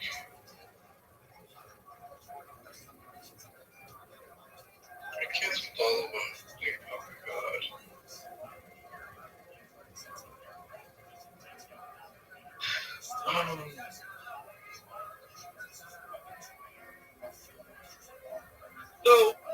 So this is the best camera to go with. You're thinking the Osmos 360 Yeah, with the screen? yeah, and then I would get the microphones with it, but I wouldn't say that it's Oh. Uh-huh. I have to watch a video on this Osmos 3. Yeah, I mean, just the reviews aren't very good. They say, some people say it's really good, but then other people like I want to see. I don't know, like other people are saying that Comparison with who makes another one? You say GoPro makes another one. yeah, the reason why I like this one more is there's a screen on it, so you can see exactly what it's showing. Yeah, I like that too because I hate to freaking record something and I'm not aware of, you know what I mean? 100%. Then you have to spend hours fucking editing. 100%. And I like that this one connects to your phone and you'll be able to watch it on your phone as well. So that's all cool. And this is gonna get everything. It'll get all your interactions with people. Like if you go with the Pocket 3, you're gonna like okay. So what could happen is it does face tracking. Okay, well it might face track the wrong person. You're gonna be in a busy tourist area. There are gonna be people all around, so it might not face track the right person, and or it might get caught on a like the wrong interaction that you want, and you're going to be recalibrating that thing all the time. With a 360 camera, it's just always going, and it's always recording everything. You don't have to worry about angles. You don't have to worry about that you got in the way or whatever. It's going to be always recording. Okay. I like it. And if you put a waterproof case on it. See, I'm glad I talked to you. You don't understand. I was going to spend $3,000. I know you were. I'm glad I talked to you before. Right. So if I were you, I would check out the scene down there and make sure it's cool and it's for me. And then if that works, then I personally, I don't know if I would just go out and buy the whole DJI thing. Well, yeah, actually I would if I can return it if it doesn't work out for me. So I would buy it. I would buy the microphones. I would buy the waterproof case, knowing that I have 30 days to return this if I don't like it. And then I can go to REI and I have a lifetime return. Yeah, but they're not going to have that. They're not going to have that in Honduras. They don't have an REI in Honduras. No, but what I can do is I can ship the item back and have my mom go return it. Yeah. Or I could just have my mom purchase it. Have my mom purchase it, right, with her name on it, and then like if the item doesn't work out, I'll ship it back over here, but then she can return it and get the money. Like if it doesn't work out, you know. But I have to go to REI to investigate. Oh fuck, dude, really? I jumped. I'm playing Toy Story 3 on my PS5, and I fucking jumped off a building as Woody. Can't shit. What the fuck? So you get what I'm saying? Like, yeah, I can just do that. That would actually be better. Well, you have to be Then I would have somebody, because there's no REI over there. You know what I mean? So right. Are you sure it's not just 300? REI is expensive. Yeah, it's super expensive. Are you sure though that their warranty is Yeah, I'm pretty sure. What? You want to type it in? Yeah, I am, and it's saying that But REI's. it says that they once REI has. it says they once offered a lifetime guarantee, but they no longer do. Oh. Okay, so when I bought my GoPro, right? It was like almost 8 years ago. Like they offered some shit like that. Okay, well they said they changed their return policy in around 2013, and so they no longer offer a lifetime warranty. It does guarantee customer satisfaction with its returns for 360 days. It seems like it's 30 days for eligible items purchased. Outdoor electronics would be 90 days. So you're looking at 90 days. Okay. 90 days to fix it. Yeah. Right on an island. Just buy it at Amazon though. It's gonna be cheaper. There's no middleman. Amazon has a program that you can't sell it cheaper than Amazon offers it, or you can't put it on Amazon.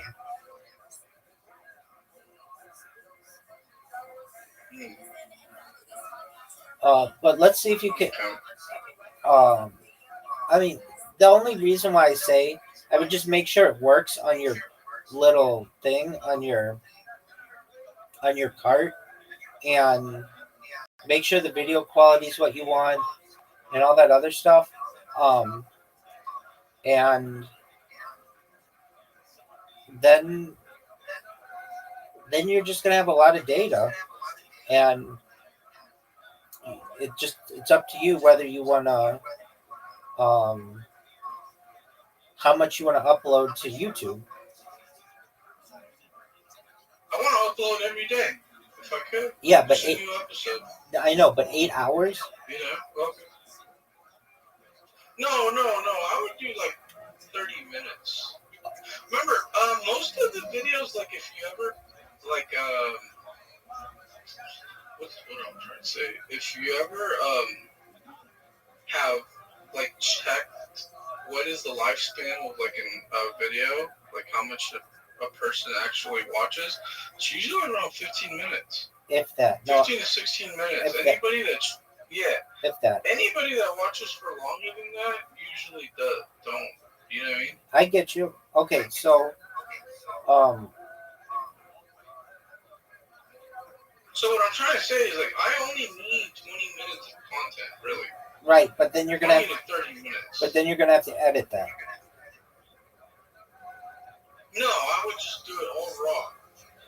Well, I get what you're saying. Okay, that's fine. Okay, if you're gonna just do that, then you really only need to record for 30 minutes a day.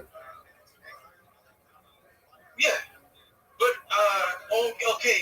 Now I see what you're saying. Yeah, I would have to edit because, of course, you know.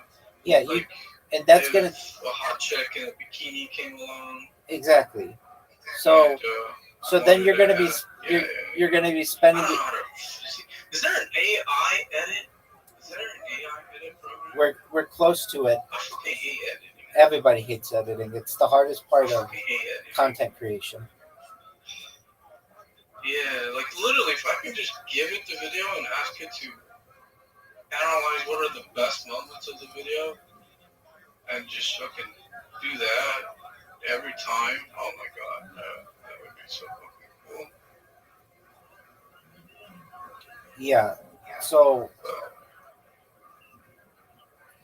You should create a bot or an app. they already they already have that, and it does it for YouTube videos. So it'll take your YouTube video that's like 8 hours long, and cut it up so that it only has the like 20 minutes where you're talking with someone. What app is that? It's a website. Do you use it? No, Which one is it? I have, but I don't use it because I want the long content. I know that people in the future will appreciate even the. You should. Oh, you should use it, especially if you have YouTube Shorts. Imagine how many viewers you would get with all your hours Zero. of streaming. Zero. Like it's. You would get 0 views. Yeah, I mean, I do it on Instagram, and I get like just a few, not that many people. I do get some people, but just not that many. But yeah, I mean, you can do it with YouTube videos, but then you have to upload all the everything into it, and you're not guaranteed that it's going to have all of the instances that you want.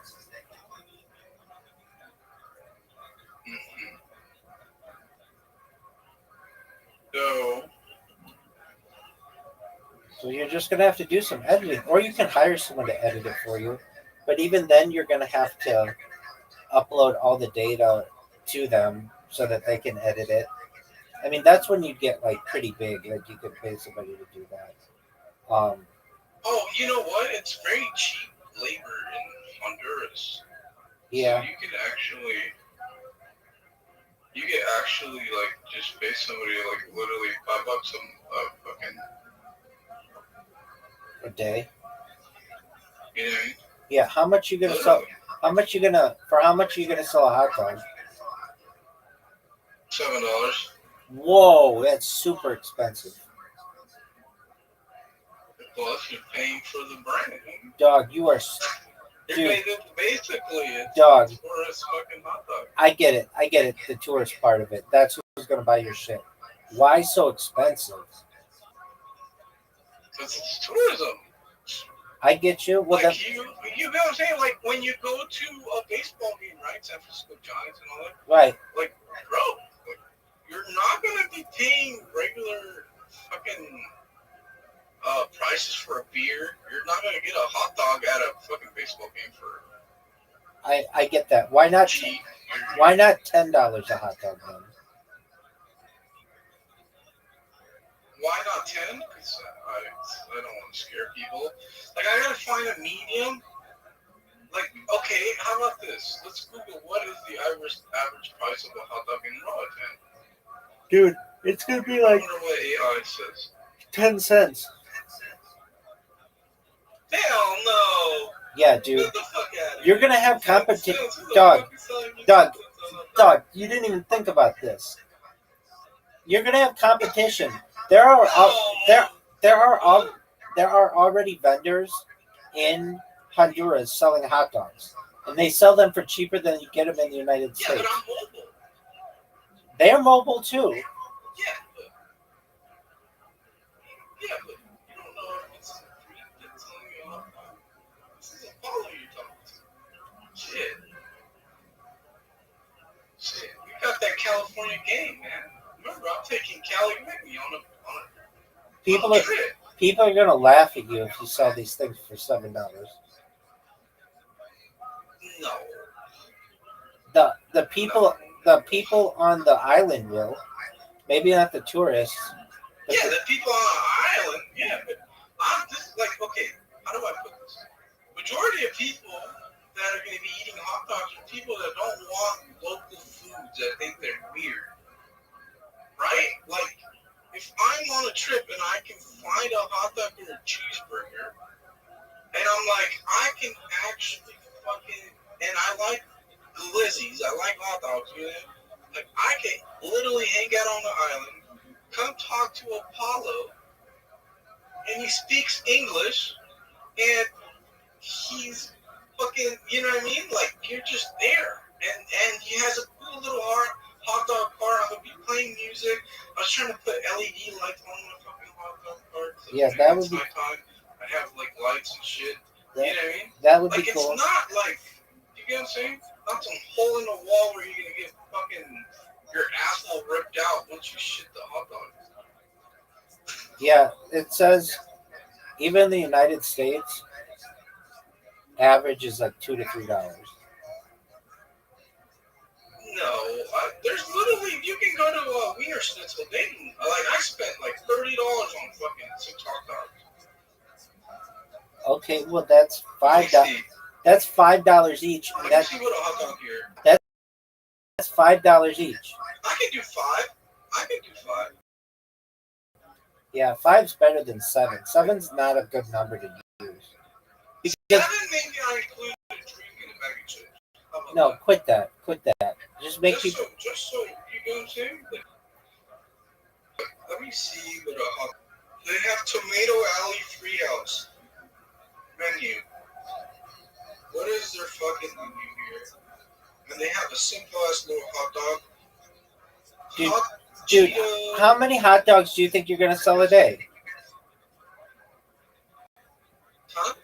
How many hot dogs do you honestly think you're gonna sell a day? I don't know. I don't know. I think you will sell. Listen. I think you will sell 8 hot dogs a day. 8 times 5 is what? $40. $40. You think only 8 hot dogs, and there's thousands of people on the fucking beach. There's kids. There's. Okay, so it's not like a boring ass beach. Like it's a very packed fucking beach. Okay, then let's say you sell. There's multiple beaches. Too. Let's say you sell 50 hot dogs a day. 15? 50. Oh, 50. Oh shit. At $5? Yeah, that's $250 a day, but that's not all profit. Yeah, it's not bad. Yeah, but you've got to pay for you've got to pay for hot dogs and stuff in that. So that's probably going to be 50%. So you're going to make maybe $125 a day, which is okay. Yeah, because the average rent is like $200 in royalty for the month. Okay, so what are you going to do? So if I can pay my rent. Are you sure on that number? I'm positive. I was just watching a video. Like, if you're gonna pay $500 for a more upscale, right? Yeah. It just depends. But I'm not trying to live too upscale. Because I'm trying to make my money. Like, you get what I'm saying? Like, I have diabetes, so what happens if I get sick? Stuff like that. I need the money too. You get what I'm saying? Pay for medical bills. Right. Are you gonna budget? Right? Are you gonna be able to get insulin there? Are you going to be able to get insulin? Yeah, they have a hospital. They have a hospital like literally in the middle of the island, like downtown. Okay, but you're going to be able to get insulin? Yes, bro. If you know, they're not going to set up a hospital where you can't get insulin. They give you prescriptions. They're going to give you prescriptions so you can go. Okay. What the fuck am I going on? It seems like the apartments are a lot more expensive than you're thinking. How much? How much more? Remember, it depends on where. Yeah, but I mean, like so a lot of it. Looking at upscale stuff, you're going to get upscale prices. I'm putting it not upscale.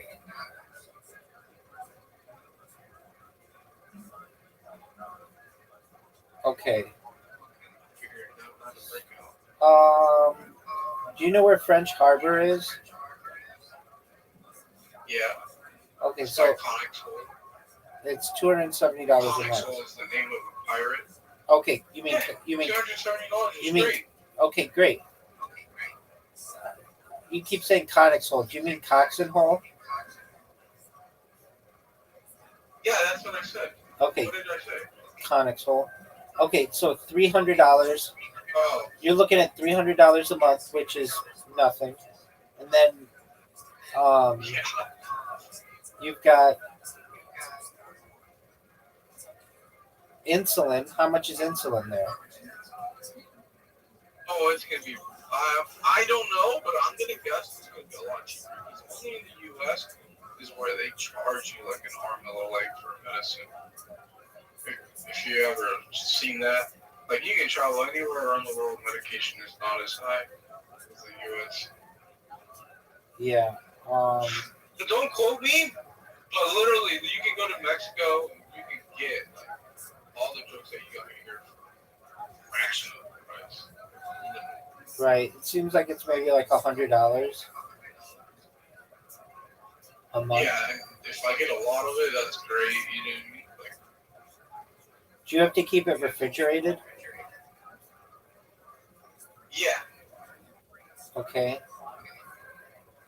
So I'll just buy a little mini fridge. You know, Right. Okay. or just have a regular fridge. But hopefully they provide a fridge in the apartment, so that would be okay.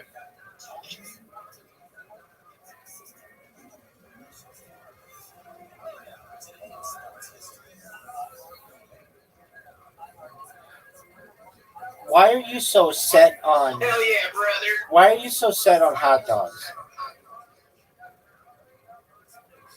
Because it's food that can't get you sick, unless if the hot dogs have already like out of the Yeah. processing plant.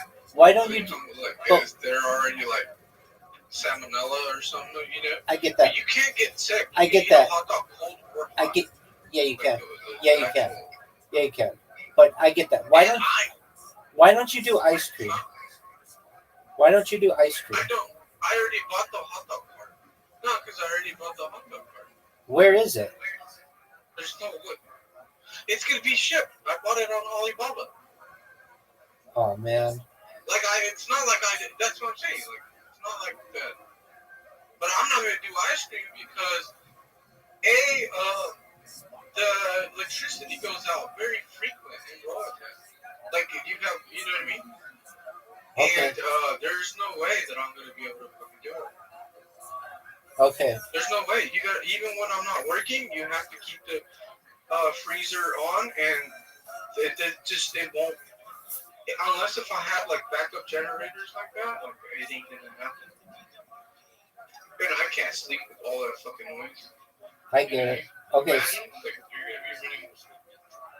So $5. You can only buy fuel at certain times. I get it. So $5 per hot dog. How many hot dogs do you think you're gonna sell a day? $7 for the meal. Quit with the meal. Just I don't know. Hopefully I get some good kosher hot dogs. that's gonna be You higher. know, I don't know. It depends. Like, I've been looking at videos of the beaches. If you type in Roatan beaches, like they have West Bay, right? I think it's called West Bay or West Bend. Like, that's like one of the most popular attractions. They have a hotel right on the water near the sandy beach.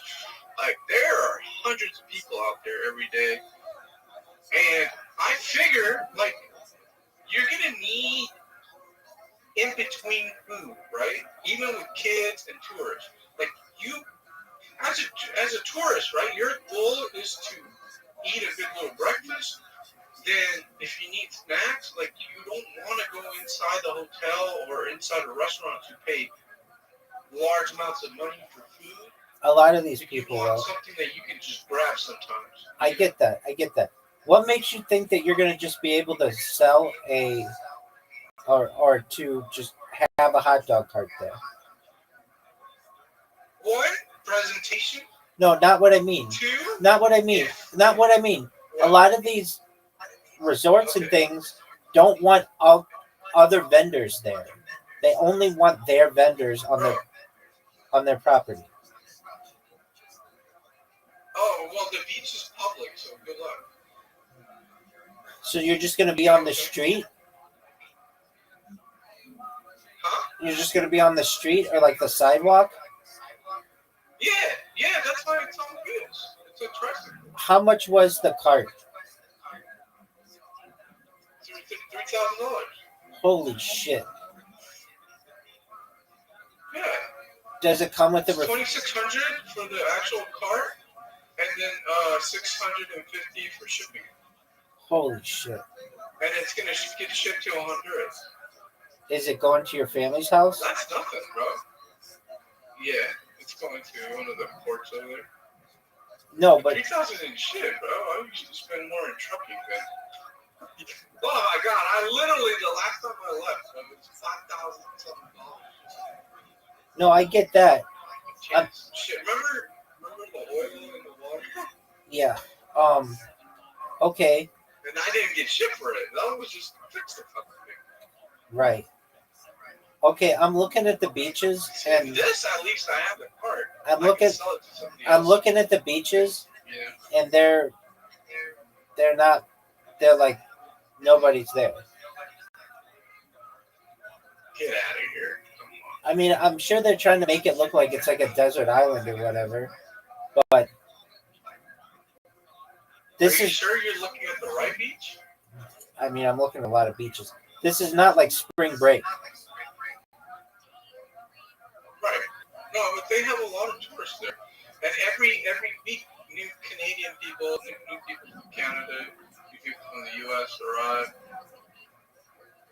Okay. You know? So, like I said, man, I've never had a problem in business. You know? Like, even in trucking, people don't Okay, ask, so are you going to make any money? Here's what people say. Roatan Beaches. Let me just listen to me. Remember, I was driving day and night. My man, listen to me. When people weren't fucking making money, I was making money. My man, this is what people are saying. Roatan Beaches. What are some of the best beaches to visit in Roatan? We're looking into the Big and Little French Keys.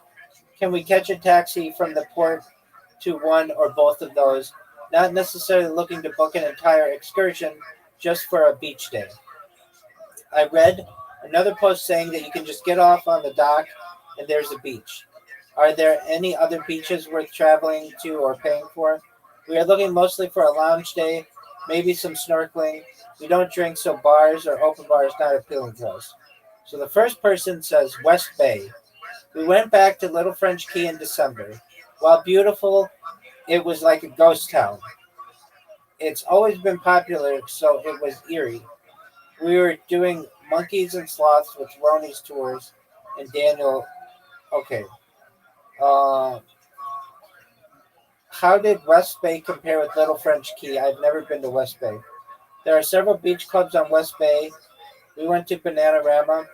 Pretty, but difficult to get a drink, and we're not offered a menu. Not super friendly, but this was like 10 years ago. Okay. Next person says, whenever we go to Roatan, we usually do the Jolly Roger catamaran snorkel. It's a good time.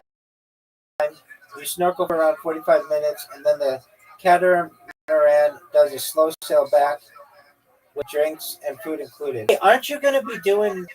Why do you need this card? I thought you were going to be doing, like, booking or something for that company.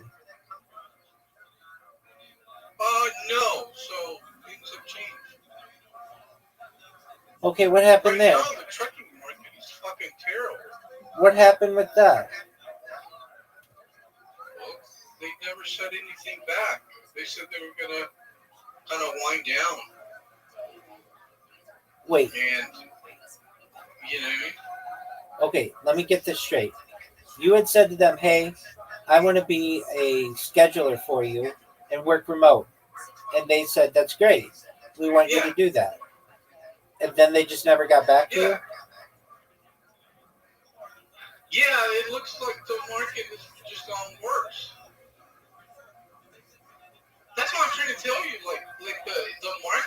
U.S. has gone worse for trucking. It's not that advantageous to, you know. They never said that they were gonna like. They haven't contacted me, but I can just figure like it's gonna be a while, or it might be a couple of years until the market gets back. Because all this, like, you know, jobs are coming back, the market is great, it's fucking bullshit. I've gotcha. Okay, so the one thing that may be And then, good for you is that this island is a drop off for cruise ships. So you'll get like random people every day from that. and that's what I was trying to tell you. That's why I wanted to record and I wanted to sell hot dogs because I don't need a whole lot of money to survive there. You know, if rent is $270, I'm pretty sure I could make my little bit of money there and every day. You know what I mean? I get that. You don't need much. Like I have money. I have money to fucking. You know, I got a stack of cash on me right now. You know what I mean? Like I don't need the money like that. But what I don't want to do is I don't want to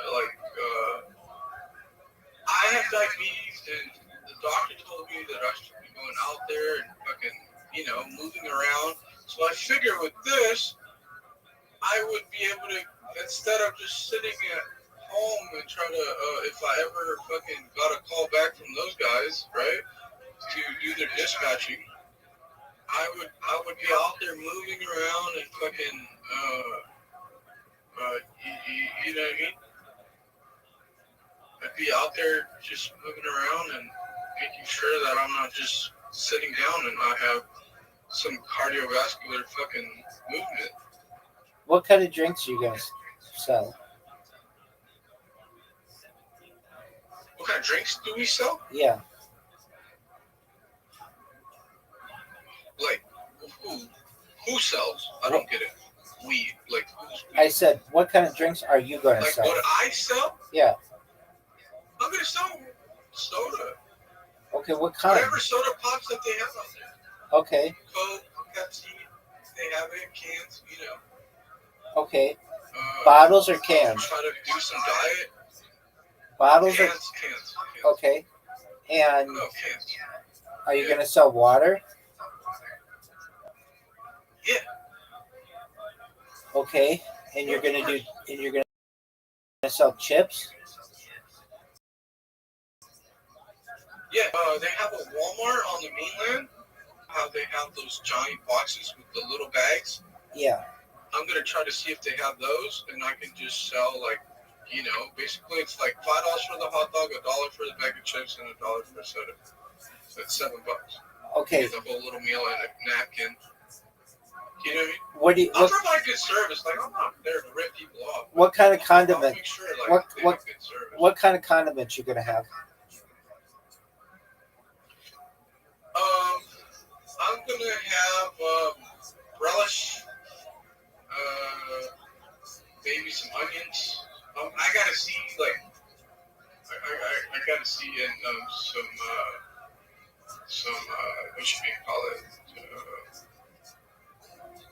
You know, just ketchup, mayo, and mustard, and I'm gonna try to do some Dijon mustard. You know. Are you gonna have any kind of peppers? And I can, but I have to look at see Honduras. I'm going to be completely honest with you. They're not a big chili country. Okay. So I don't know what the price is of imported chilies because it's not like Mexico, right? Mexico, they use chilies a lot. But does your cart have air? Like, what kind of tires are on your cart?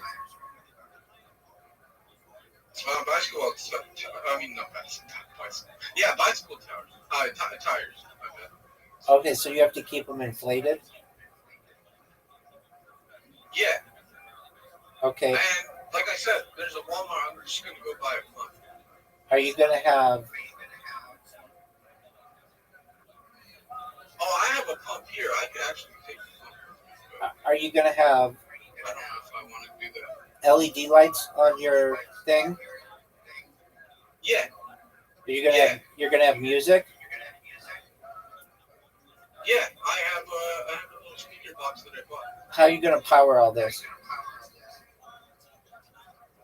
Well, I can't install a battery on it because they had the option. Like when they were trying to sell me the thing, they wanted to know if I wanted a battery option, right? Yeah. But I refused because they wanted like $300 or $400. Which over there I can just hire somebody to do it for like $20. Okay. What do you do? You know what I'm saying? Like it was kind of like. What do you do if they say there's just some kind of law on the island? Have you been there? Have you seen hot dog sellers? No. I mean, last time I went there, no. But you know what I mean? Okay. I mean, so it might not even be legal. It might not even. They usually allow a lot of stuff. It's not like it's not like here, bro. It's not like here where everything. Oh, you've been down to LA, right? You know how they have the Mexican vendors. Where, dog? Like they just do whatever the fuck sometimes. Like it's like that. Like it's not saying that I'm gonna be that, but it's like there's no real like people are not like assholes like here in the States where like oh shit like you know. Right. Like you just set up your own little business and you're good to go. You know what I mean? Here in the States, like everybody wants permits, do this and that, and there's a lot of red tape that comes along. And it kind of sucks for business because, like, that's not how, business is business. And I'm not saying, like, people don't need to follow, like, certain laws or whatever, but it's just, yeah. It's just too much red tape fucks up shit, if that makes sense. Like, you're not going to get very far.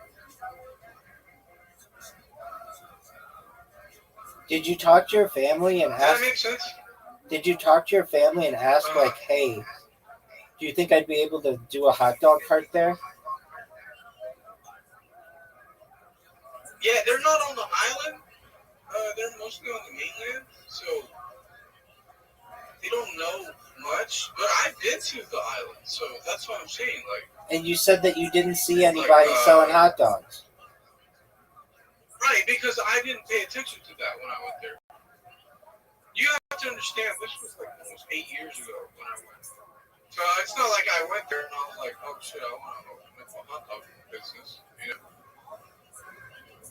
Like, the only reason why I opened up a hot dog business is because, or I wanted to move is because shit here is just going nuts. You can't afford shit at Costco anymore. Like, everything's so goddamn expensive. The trucking game has went to shit. I mean, there's just numerous stuff that I'm not happy with. I'm not happy with the current politics as well. There's just a lot, man. You know what I'm saying? I've been looking to get out, and I finally got my wings to fucking do it. And I'm like, fuck it, Yeah, why did you buy the hot dog cart before going there? Because of the internet issue, and another thing I didn't know if they were going to lock my cards out. Okay. So when you start going to different places, I know. This phone number that I have is going to get canceled on the 18th. Like, I won't have a phone number anymore. Well, aren't you going to get I already called Verizon. Aren't you going to get a cell phone? Verizon, they already told me. Huh? They don't cover that area? Yeah, they do. That's what I'm saying. A lot of shit, man, changes. Like, just a lot of changes. I called Verizon because I have Verizon Business, right? Like, my phone number is an actual business number. And they're like, yeah, thank God you called us because there's no coverage down there. Yeah? Yeah. So So I told them, like, hey, I need to cancel this account because I'm not going to be able to do anything with this. You know, I'm out of the trucking business, so I can't write it off anymore. And not that I want to go back. I don't want to go back to driving anyways. This shit's going to fuck up my health, sure. I'm not going to enjoy any of my youth. So are you going You have to to? understand, man. I'm kind of, like, I'm at the point where, you know, my diabetes, like, I've spent 20 years driving a truck, man, and I'm just like, fuck this, dude. I gotta go and enjoy life, or else you're gonna be fucking screwed. What cell phone company? I don't have any kids. What cell phone company are you going to get? What is it, Tigo? Is that what they have down there? I'm not sure, but I'm thinking I'm not even paying for a cell phone because that's why I wanted the internet. Because if I could just use the Wi-Fi to make phone calls. Right. I don't need to have I don't need to pay for fucking. Oh shit, fucking cocksuckers, man. You know what I mean? Right. I just want because look, even if you pay for it, you have to understand, right? Because it's an island, the service is gonna be kind of shitty. So I don't want to be paying fucking a lot of money for something that's just gonna be terrible service. Just drives me insane. So what I was thinking, like, that's why I was like, man, I'll just get. I have my phones, I have my TG accounts, right? I can't just call my mom and my sister from WhatsApp or TG, and anything I need to be done, you know what I mean? I have Google numbers that just, you know, that's just a Google number, but you just need internet. So it looks like I have a 209 number. I don't have a 916 number, but I can probably get a 916 number before I leave. And boom, you know what I mean? Right. So they're delivering. AliExpress is delivering this hot dog cart to where? Uh-huh. Where? It's called the Port of Cortez. Okay. Honduras. And they're just gonna hold on to it for you for free? No, they're going to give me tracking, right? Okay. When it gets there, I'm going to have my uncle go get it. Oh, okay. He's the because check this out. So instead of them charging me crazy fucking fees, because you know I'm American, like I'll just have my uncle, which he'll pay local fees, because they like to butt rape you, dude. You get what I'm saying? Right. Like they like to fucking like if you're a foreigner, man, believe me, they don't have that much money coming in. They're just gonna find ways to fuck you. Right. So I figure with my uncle, he can just say like, "Oh, it's mine. I ordered it. I had it ordered." You know, boom, like cool. They're not gonna bust his balls. And then from there, I'm gonna pay for a tow truck to put it on the flatbed to haul it all the way to the town that he's at. You know, because it's gonna come in a giant crate. Okay, so why are you Like it's already pre-assembled. You know. yeah, why are you so set on this island? Oh, because it's beautiful. Okay, I'm but telling you, man, when I got there was nothing else that I wanted to live at.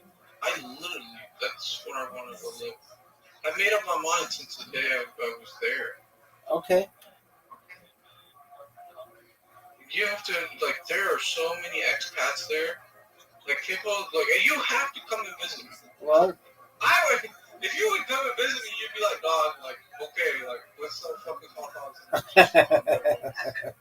all right. Well, when they have I'm telling you, man, because you know, it sounds crazy until you get there and there's like monkeys, there's fucking birds flying around. When they have, it's just nothing normal. You know what I mean? when they have live streaming capabilities, I'll visit you. Oh, brother. Like, I really, because the price of living is so cheap. Like, if I can really make it happen, I swear to God, I'll pay for your ticket. Doug, do you know that they are requiring face masks in Honduras again? Right now? 13 days ago. Okay. So what?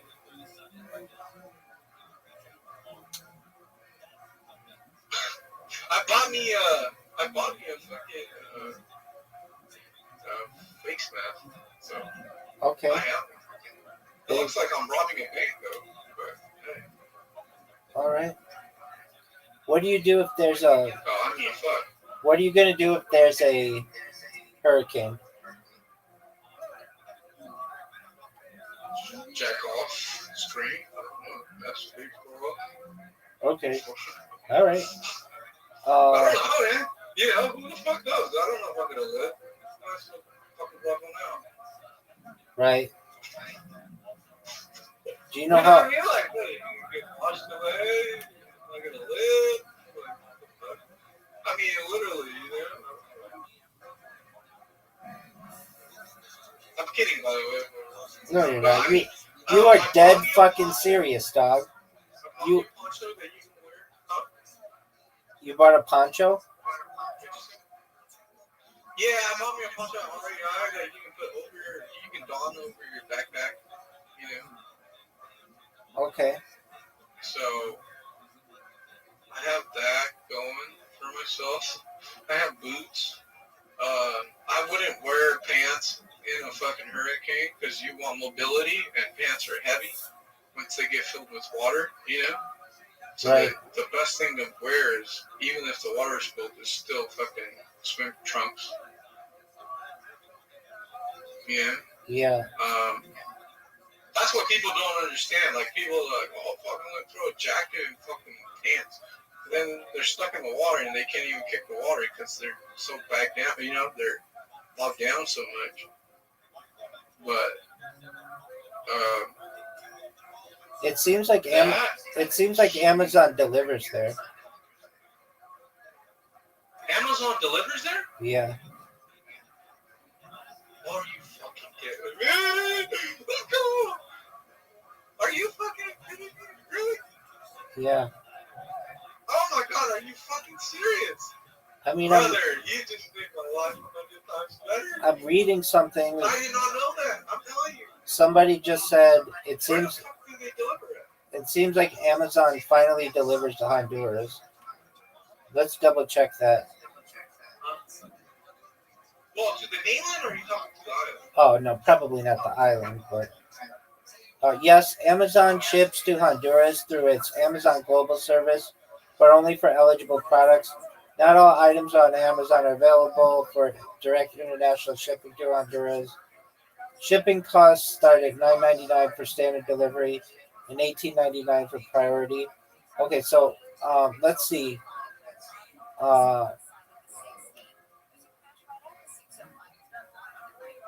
Can you send me this article? It's just Or whatever the fuck it is? it's just ChatGPT. Amazon does not offer direct shipping for most of items to Roatan. So they do the mainland, but I can just go get it at the mainland. yeah. I can just go get it at the mainland, literally. It's only like a few hour boat ferry trip. It takes a few hours on the ferry. It takes like 30 minutes on a plane. Because they have a plane, you know, you can pay for your ticket to fly, or you can pay your ticket with the ferry. Since some people don't like to fly, you know, they rather just take the ferry. But I don't know what the prices are, the price difference to fly, but it's the same charter, basically. You know? Right. But people all around the world come there, bro. Like, I'm telling you. Look, if I sell hot dogs and I'm fucking successful, come and live stream on my fucking umbrella tan. You know what I mean? Word, dog. Oh, fuck, dude, I fell. But I don't know if you would leave your room to come hang out with me. You know what I mean? Fuck yeah! If I went viral, Because that would mean if I go Oh viral, yeah, bro. I'll make you viral. absolutely. Well, because there's so many girls there. That's what I'm trying to tell you. Like, you can literally talk to any, like, you know what I mean? There's so many people from Canada and the U.S. and You're obsessed with these other places Canadians. around the world. Huh? You're obsessed with these Canadians. No, I like Canada. You know, I like Canada. Canadians are good people to me. You know? Yeah, are you going to learn Spanish? I already know Spanish. Fluently? Bilingual. Huh? Fluently? Yeah. Literally. Perfect. Fuck, man. That's why I chose, like, I'm telling you, like, that's why everything I do, man, it has some kind of, you know, it's some kind of, maybe it's not all, like, you have to ask me all the questions to get all the, you know what I mean? How do you get All the actual. How do you get Honduran citizenship? You can spend $2,500, or you have to be able to make like $2,500 a month or something. Well, you're not going to make that. Yeah, I think I will. You're not making $2,500 on a hot But dog. at the same time, you don't know that, man. I'm telling you, I'm the master of making money. Okay, but let's say you can't make. You just don't know. Can't you get it through descent? See, Don't you have family that's Honduran? Yeah. So then can't you get it through descent? Yeah. Okay, so then why are you talking about having to make $2,500?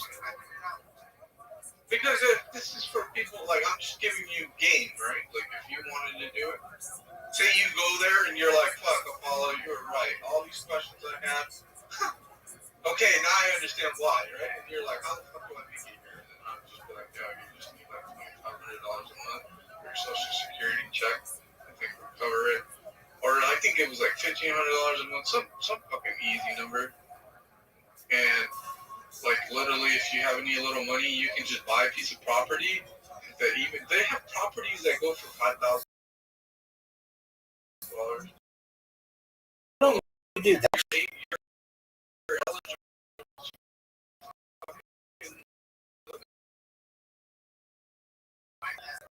I am. That's what I'm telling you. I'm gonna go there.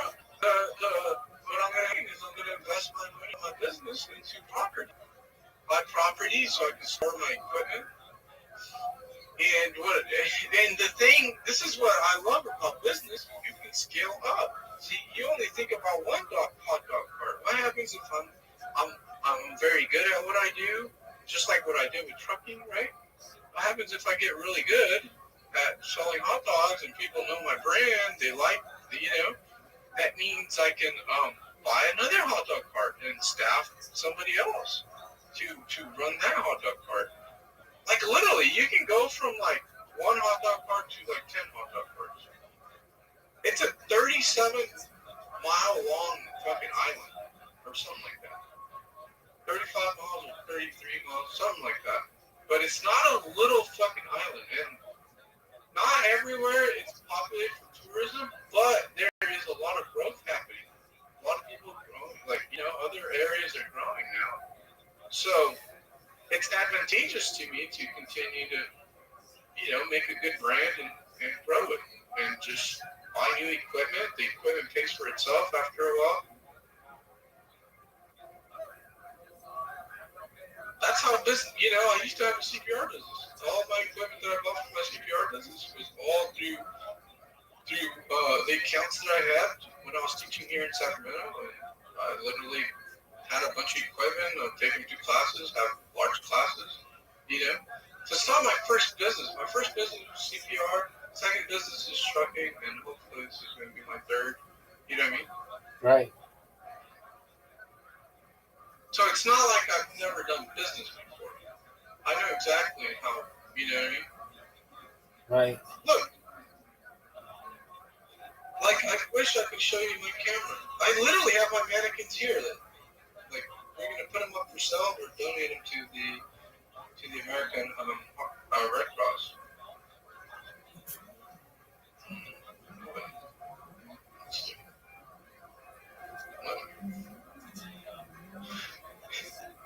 So,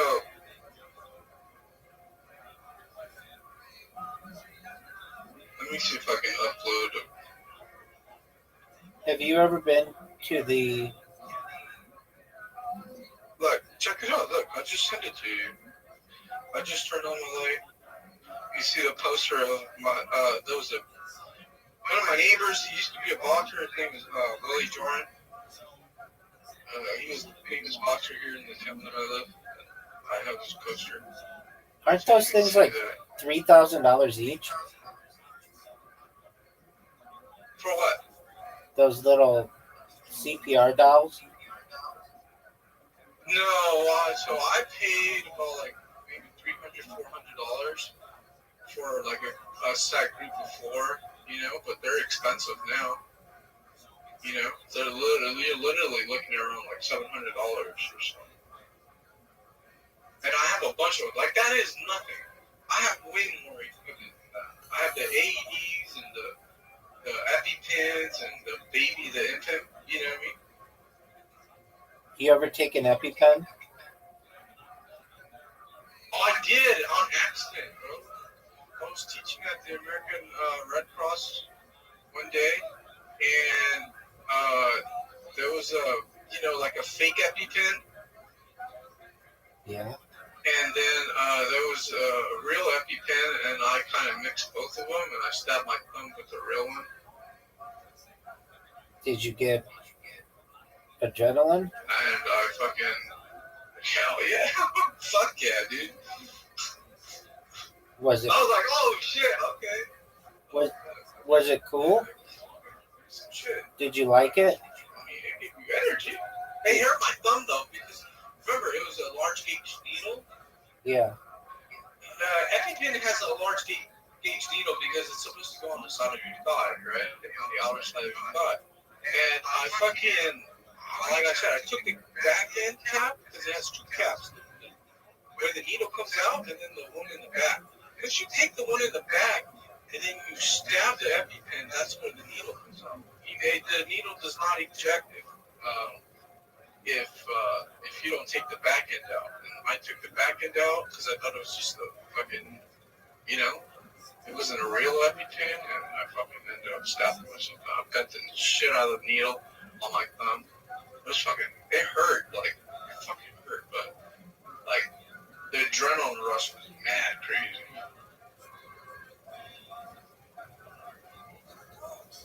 What temperature do you have to cook a hot dog at? That I do not know, but I've been looking at recipes on how people cook their hot dogs, and what they say is, like, the first thing you gotta do is take your hot dogs and then boil them, right? Boil the hot dogs, and then when you boil your hot dog, you serve it, you want to cook it on the Blackstone. So it's both, like, you know what I mean? And that's what gives it a lot of flavor, I guess. Like, it makes it more juicy, your hot dog, because it becomes more crispy at that point. Okay, but you don't know the temperature? No, because it wouldn't matter, right? Like, once it's boiled, it's boiled. See, if you're lazy, you're just going to give something like a boiled hot dog, right? At what temperature does water boil? But I'm going to... 212 degrees Fahrenheit.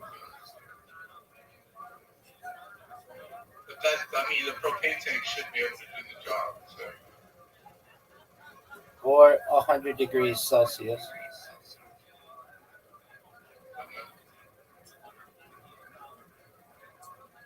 So at sea level, which is what you'll be, it'll be 212 degrees Fahrenheit. But it gets super hot on the island. Like, it gets hot. Oh, fucking bastards.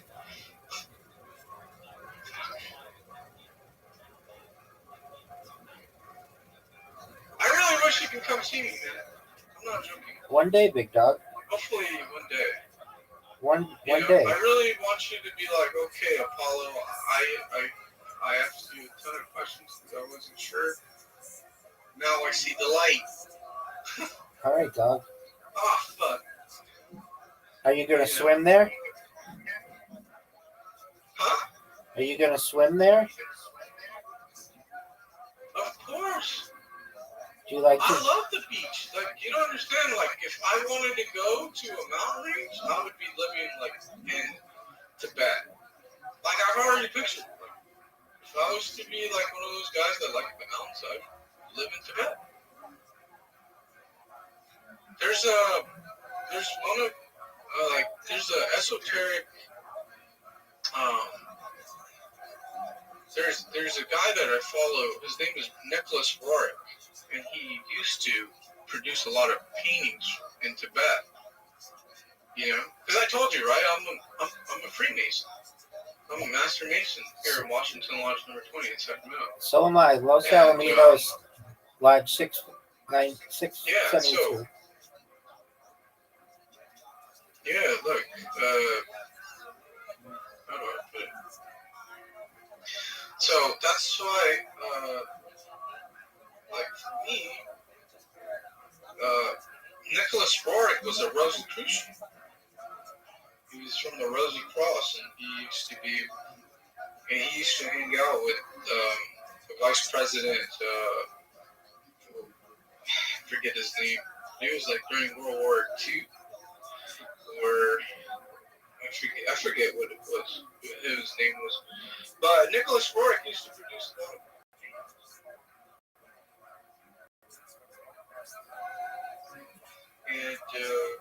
And I was figured, man, if I was to go out there in Tibet. But I'm a beach loving guy. I love the water, so. Do you like to fish? I never fished, but yeah, like here's this. Look, check it out.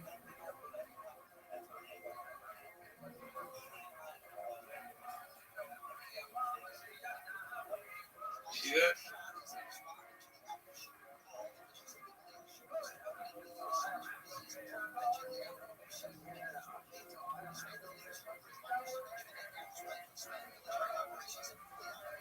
You there, Rabbi? Hey, I'm looking. Beautiful, my man. Yeah. So that's what I'm saying.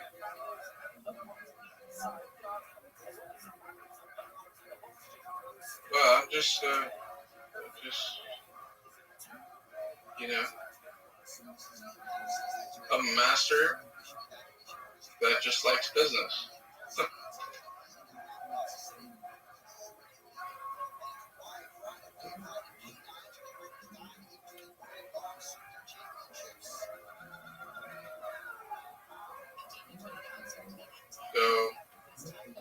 hell yeah, brother. All right, well, keep me posted, and let me know how it goes. And if you need any help, you can always come in here, and I'll help you in any way I can. I'll probably in a few days hit you back up just so I can. You're saying that camera is more ideal for me. The which one, the GoPro one or this DJI one? I would read more. What do you think? The DJI one, you won't be able to get till September, at least through Amazon. Maybe you can get it REI. But I wouldn't worry about that until I actually got there and, checked out the scene. But if I were you, I would go with the one that has a camera on it or that has a screen on it. Yeah. I would also, if I were you, I would practice with my GoPro. Yeah. Check the GoPro, I don't know how long the battery's gonna last because it's been a while since I used it, and the batteries, they literally they don't last forever, man. So. Yeah, but it'll work enough. And then just go there like a tourist, and then upload some shit to your YouTube channel, and I'll check it out. Okay. Most stuff. What's the name of your YouTube All right, channel? brother. Crypto Degens. Oh, okay, But yeah, I might make a new channel. I might make another channel because I was trying to yeah. do content for my. You need a new channel for But your. I might. You need a new channel for. Yeah, I might just change the name. Yeah, I might just change the name and fucking put a new image. I wouldn't. Because I don't have any videos on it. Like, there's no content on it. I wouldn't do I that. just created it the other night. Okay, then do that. Yeah. So. Should I name it the name of the hot dog? Buns in the Sun? Should I name it that just because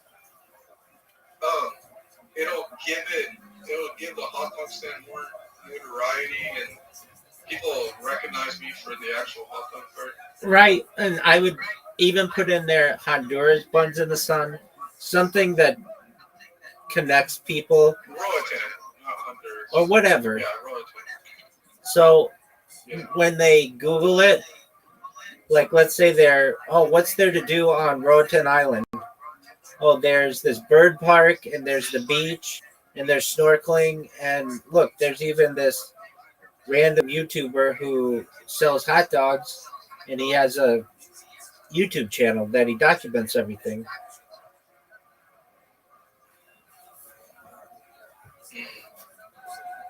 Are you ever going to launch your cryptocurrency? I launched one the other day and it fucking flopped. So I'm not so enthusiastic. I launched the Momo one. Nobody bought in. I asked Dumpstar to fucking buy in or do something, you know what I mean? Because he launched some fucking token called Poncho. And that shit flopped too.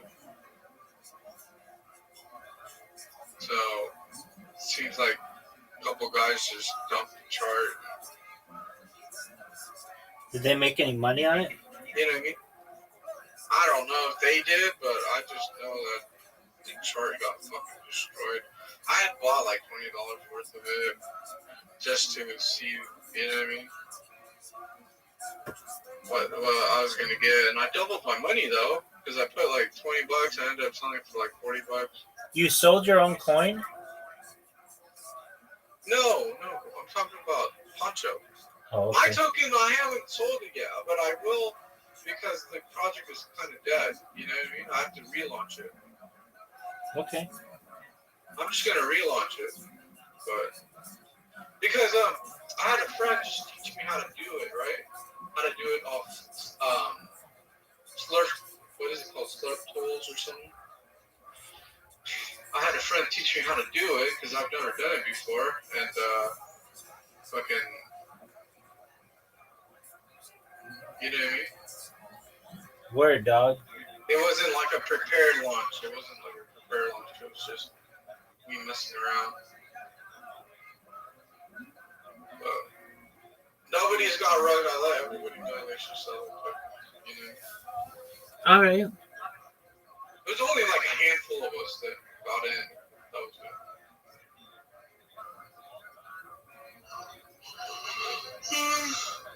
But all right. It's nice talking to you, Rabbi. As always, my friend, keep me posted.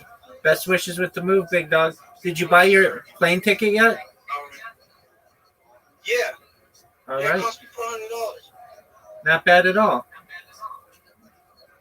Hell no. And if I would live in Houston, it only costs $120. But you don't live in Houston. Right, so that's why it was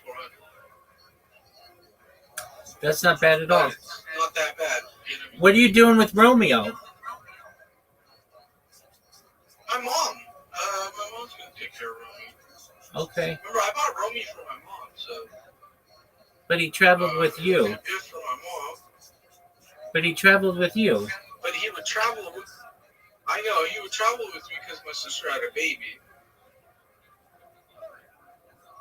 And at the time, like Noah was, you know, my mom helped my sister babysit while she was working. So now that Noah is a little bigger,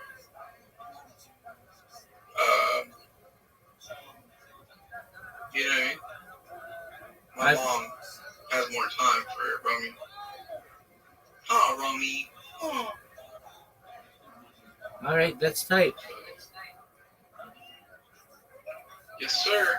But all right, Playboy. I'll catch you later. Take care, pimp. All right, later.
A long time ago. Now, that's a fascinating kind of thing to measure because, we know that a lot of people today who claim to be Kohanim probably aren't. Even in the 18th century, the great Vilna Gaon, who was a firstborn child, and if you're a firstborn, you have to be redeemed in a special ritual with a Kohen. He was famous for performing this ritual for himself with every Kohen he met, because you could be absolutely sure that the last Kohen was a real Kohen. Maybe this one's a real Kohen. So he would do it over and over again just to make sure that he did it right. Most firstborns, like myself, for example, only had it done once, and that's enough already. But nevertheless, this represents the possibility that many people simply adopted the Kohen identity. It has a higher status, for example. So maybe like when they moved from Eastern Europe to America and people didn't know them, they might say, I think I'd like to be a Kohen. There's a lot of great jokes about that. So we don't know really how many of those Kohanim really are Kohanim and how many others really do descend from Aaron.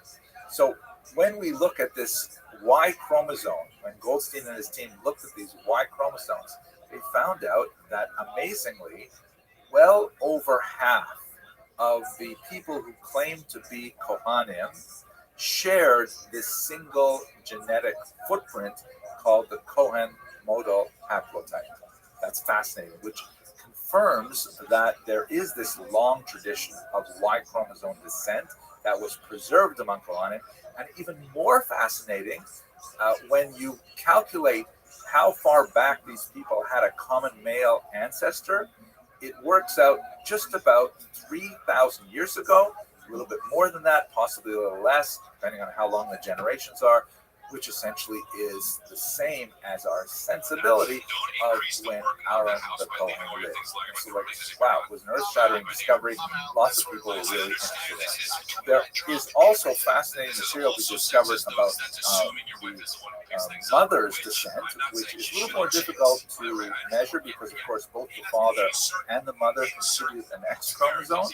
But there is a thing called mitochondrial DNA, which is exclusively from the mother, and through the DNA in the mitochondria, it is possible to determine interesting things about women and their role in the genetic history of Jewish people. We'll say more about that, God willing, in another lecture, but it is important to point out that we shouldn't be thinking exclusively about the men.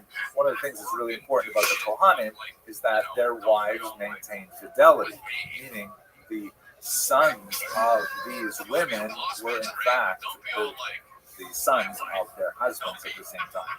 Now, let's go back to the Lemba, now that we have identified this Kohen gene, so-called Kohen gene. Several scholars working with Goldstein, including the great Tudor Parfit, a tremendous historian who's worked extensively in Africa, retrace the migration patterns described in the Lemba tradition. They put that into context with the oral tradition that they have of descent from Judea. So we can first of all push aside the whole question of mitochondrial DNA, because when the Lemba women were tested, there was no similarity to Jewish women or Middle Eastern women. Their DNA was primarily similar to the African Bantu-speaking peoples among whom they lived. It's useful to note that the Lemba are very, very strict about their patrilineal descent, but not their matrilineal descent. Men, in other words, cannot convert to become a Lemba, but a woman may.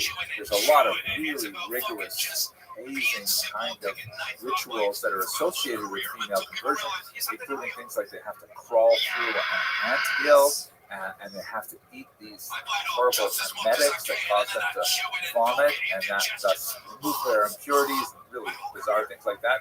But in other words, the bottom line is that all Lemba men are the sons of prior Lemba men, but Lemba women can come from anywhere and can join the Lemba clan. And once again, that underlines the fact that by rabbinic status, the Lemba can't be Jewish because they don't have a matrilineal descent. But what about the men? And what about the Y chromosome on the Lemba men? Here we go.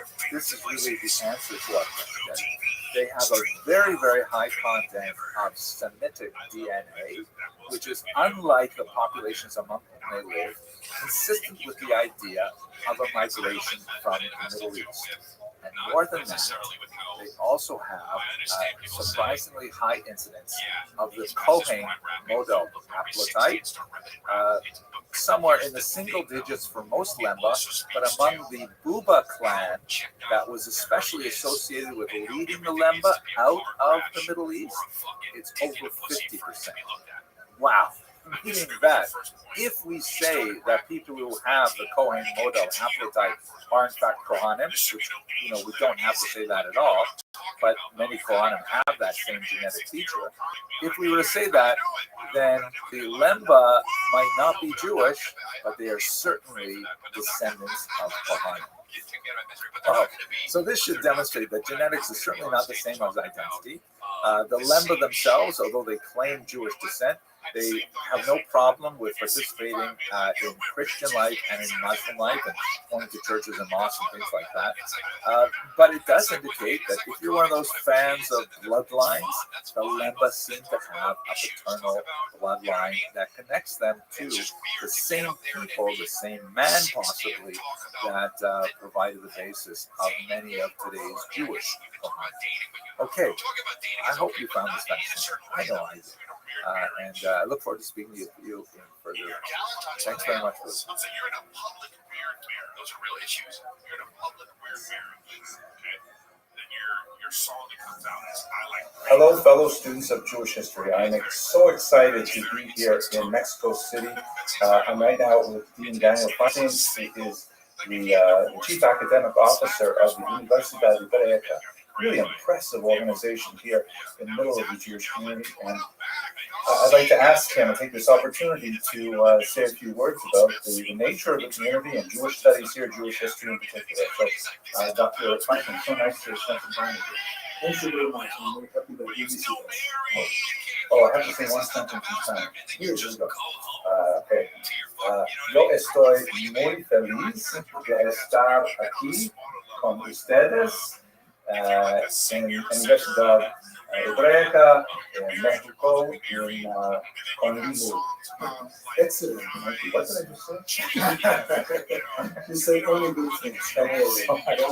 Please tell us about this amazing community. Okay, well, Mexico City is a very special community. It's about 50,000 Jews, 95% or more in the Mexico City. In 4 neighborhoods, most of the people.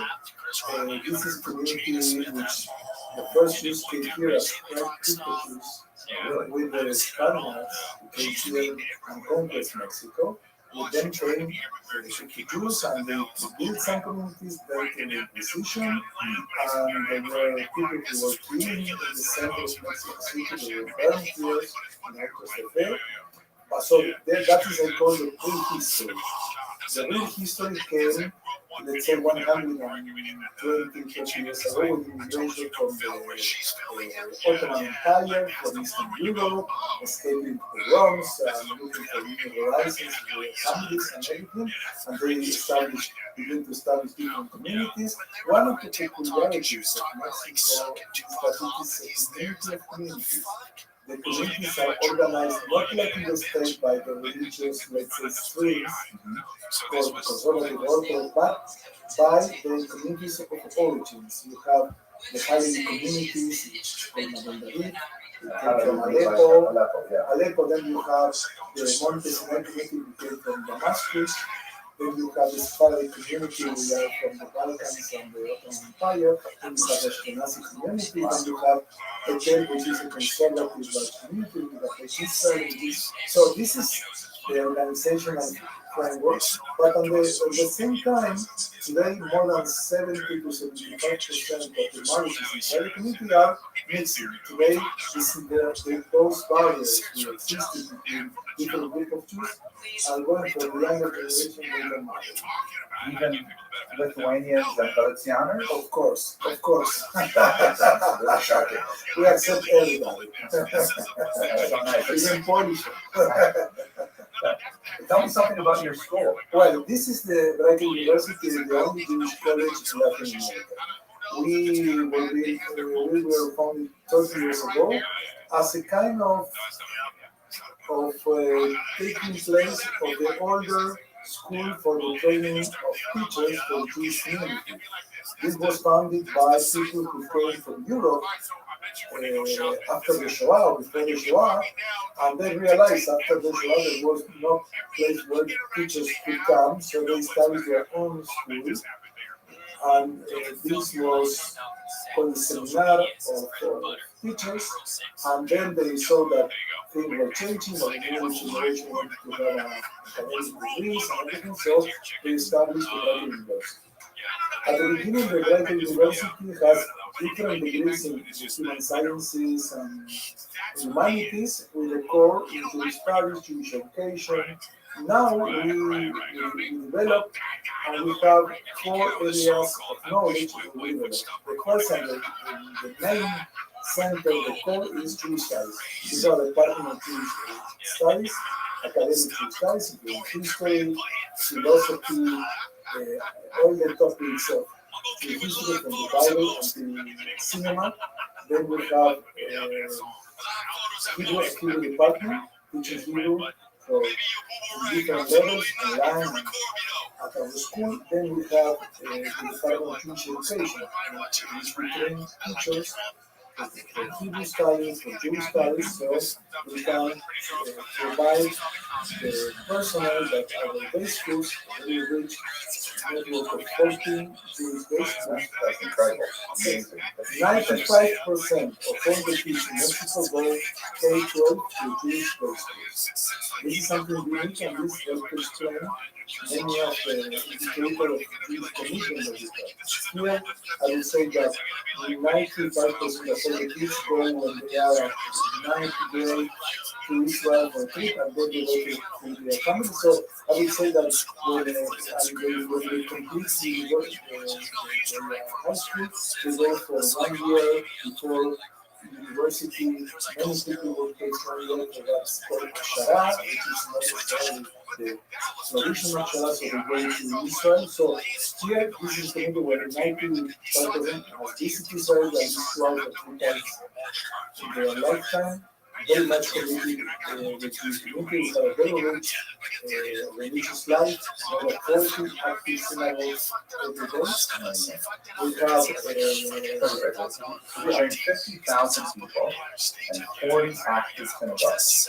That's roughly one synagogue for every 1,100, 1,200 people. Yeah. That is amazing. And they are full security Shabbat, the area of Poland, because we are not in that area. But if you go there, you will think I am in Nebrak or I am in a Jewish place, because you will see all the people with drawers and the kids going out to synagogues and going to the synagogues. So we have most of the communities are formally at least Orthodox and some conservative synagogues too. That is, this is a very traditional community, because today 60% of the Jews came from the community from Syria, Aleppo, Damascus, and Israel. So today they are around 60% of the demographic. And when you see Mexico, these are traditionalist communities. We have the University, which is the only university, as I told in Latin America, we provide a BA, degrees recognized by the state. Worldwide, as I told you, we have the studies, we have education, we have well-being, we have programs in which we train people for the prevention and treatment of addictions. We have a program for intervention in social and natural catastrophes to train the leaders in this project, together with Cadena, a very interesting Jewish organization. Then we have a additional area that we establish that is more in the innovation and organization. That's our academic team. Very small space with about 350 students in the academic programs, and we have around 500 students in our continuous education program. That's amazing. I think I've heard it said that outside of Israel, this is the second best Jewish university in the world. I would say that's too much to say. We're a small college. It's the first. Just in case you missed it, the first. Of course. Well, I would say that we have a small college. We do what we can with our limited resources. We have a nice program of history scholars that take all the guys that we can have spent from the States, from Israel, from other Latin American countries. But we are a small college. We have an MA program in Jewish studies. Very interesting because it's multidisciplinary, and I will show you the structure. And also we have it, you can learn here or online.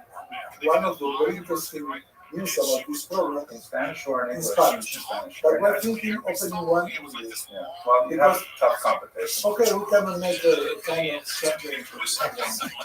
You know why?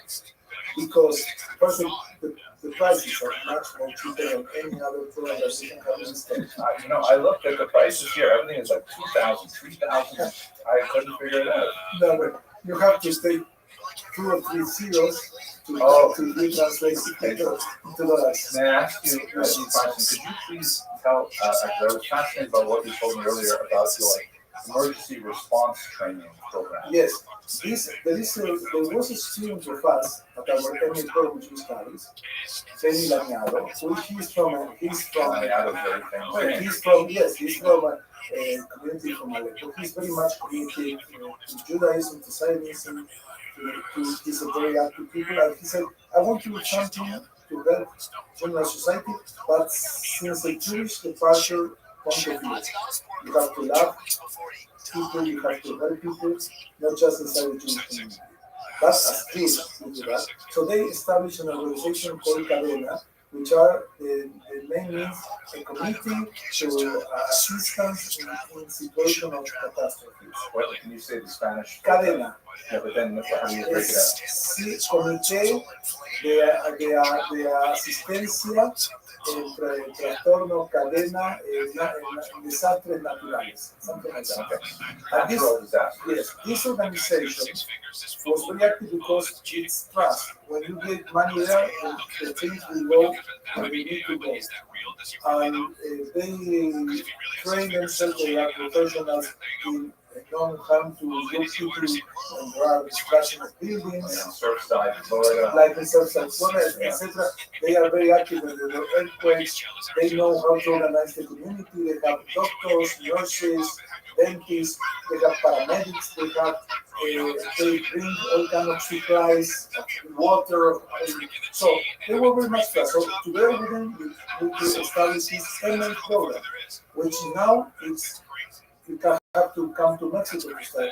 But we are working to have it online, so people will be able to study this program to train people because we know for all the data that we have that in the next 10 years there will increase the number of natural catastrophes in the world because of the global warming, climate change, everything. So we need to have people know how to act to build the resilience of the communities so we can deal with this situation. And we want to do as part of our commitment as Jews, not just the general organization.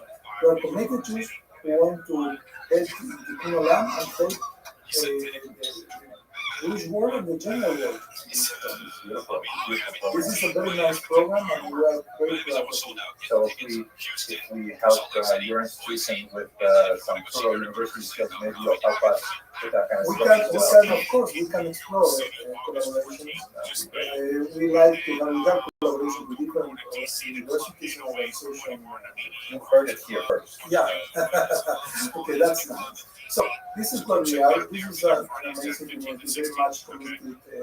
We have wonderful infrastructure. We have one of the largest JCCs in the world, the Centro de Fertilidad, which has all the communities, because Mexico is organized as a community of communities by origins, but today the people interact, they marry, and then it's not like it used to be 20 or 40 years ago. It's a community with a strong number of lay leaders committed for the future of the organization. For instance, 2 days ago or 3 days ago, there was a concert organized at Salah, but also at Salah here. 4,000 people participating in this concert. And this was a singer, and there is a strong philanthropic tradition of tzedakah, of helping. You have many organizations, amazing number of leaders like Jaco and Vivian and Off the camera. yeah. And there is an amazing group of leaders, leaders committed to Judaism. You have, I would say, you have at least in Mexico City, 50 days, you have at least 2,000 leaders who meet at least once a week. Their organizations, 2,000 at least. Just Magen David have 500. In all kinds of committees, from Akhnasat Kala to people who have fertility problems, to community of civilization, to informal education. It's a very organized, strong Jewish community. Which has, when it's used the term community, it's a kind of anachronism because it's not like a medieval Jewish community, but here it's similar. The community is, for instance, something that I don't know if you would have this in the state with the same development. We have here a committee which is called Honor y Justicia, which is a kind of mediation. Honor and justice. Honor and justice. And each community has its own community, but there is one for all the communities. I mean, if you are from one community and another, and we were partners, and we have an economic problem, or we have family problems, instead of going to the general courts, you can first try this, and they are very strong, and they are very well evaluated by the population because they have a very nice spirit to help people to resolve their problems. But the people who are there, they have a training. They're leaders.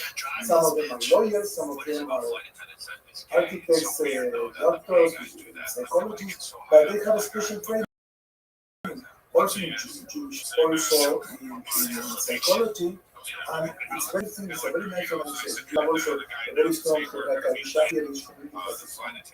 Kadisha, we have the training, and they perform everything. The body in society is completely Jewish. Completely Jewish. In other communities, many parts, some of the parts are done by non-Jews. Here, completely by volunteers that have a strong sense of Iracha mind and I served many years on a cover as well. so you know what. Yeah, and I know what it's typically where I served has always been all Jews involved from start to finish, but we often have the non-Jewish funeral homes, for example. Here, no, we are part of the communities. Yeah, this is, as I said, for instance, how many people in the States, not just in the Orthodox keep a strict, long week, Shiva as it must be. How many people are there? It's a small percentage, maybe less than 10%. Here, even in the most secular family, 95% of people is Shiva. And rabbi from different synagogues, they appear and they help, and many people. It's a kind of institution. This is a very strong traditional Jewish community. It's beautiful. I mean, if I knew more than one sentence in Spanish, I would probably want to live there. Okay, you can learn. You are a very wise person. You know, so we will adapt here. And we need voices like yours, which is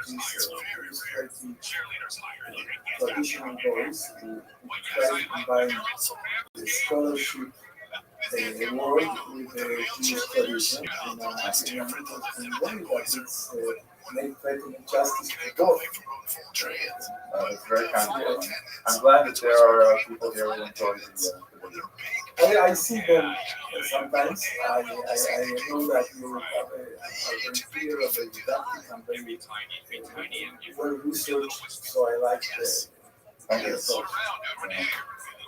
Thank you. I don't know what to say. Okay, we should probably wrap it up because we have the other interview, right? Okay. Thank you very much for your time. Thank you. Shalom from Mexico. Where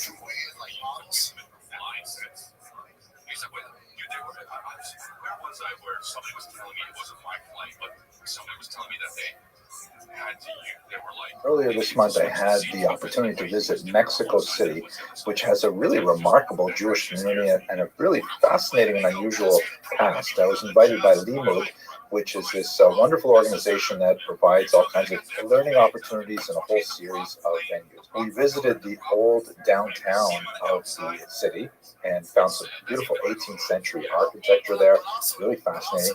But it felt a lot like the Lower East Side must have been at the beginning of the 20th century. Lots of bustle and activity. It was really a fascinating place. It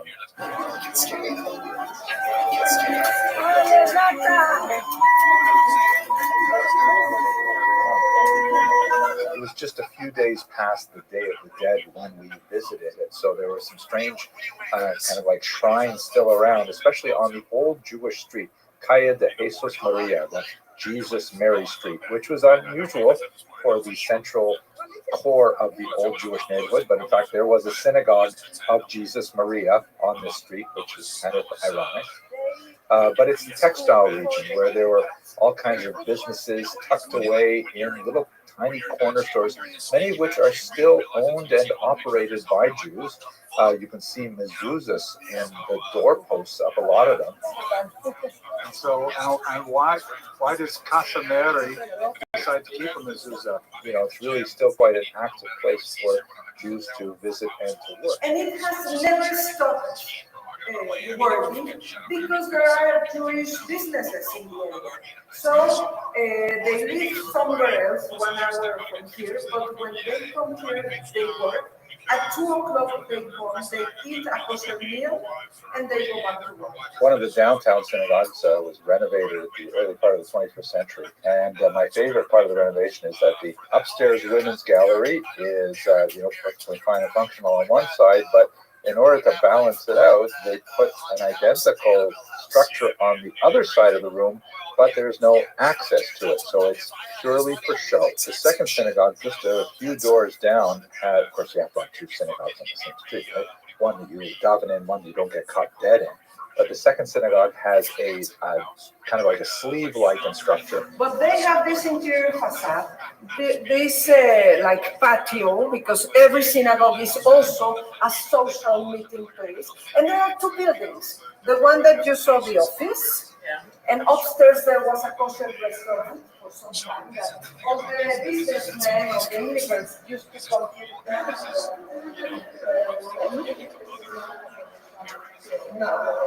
Now this is very Eastern European. And it was a copy of a synagogue. I really thought these menorahs that flanked the Aron Kodesh had a distinctly Mexican feel to them.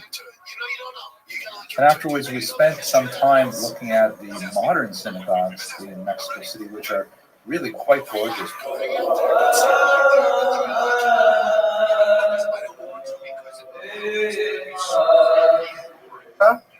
I'm Jack de México, and also soy un ciudadano de Latvia. Que sigue a tu papá en YouTube. Muchos saludos. Bienvenida a México cuando gustes con tu esposo. Well, this is the Shara Shamayim Synagogue from the Sephardic community of Mexico. It was built in the style and influence of the Sephardic communities and synagogues in Spain. It has a beautiful, you will see, I don't know, it's from North Africa and other places, which is with oil, not with electricity. Wow, beautiful. It's natural oil. Do you see it? Yeah, I see. That's beautiful. This is not look. Oh, wow. Look at that. Gorgeous. It's very active. This is a very active community. We're recovering from the pandemic, but it's a very active community. Thank you.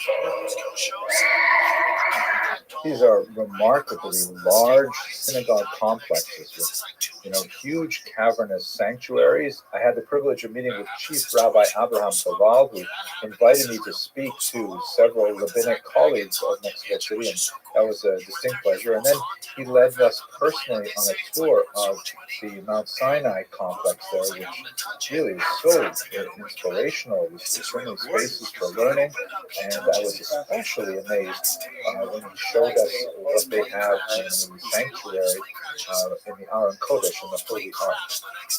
Wow, it is the other interesting.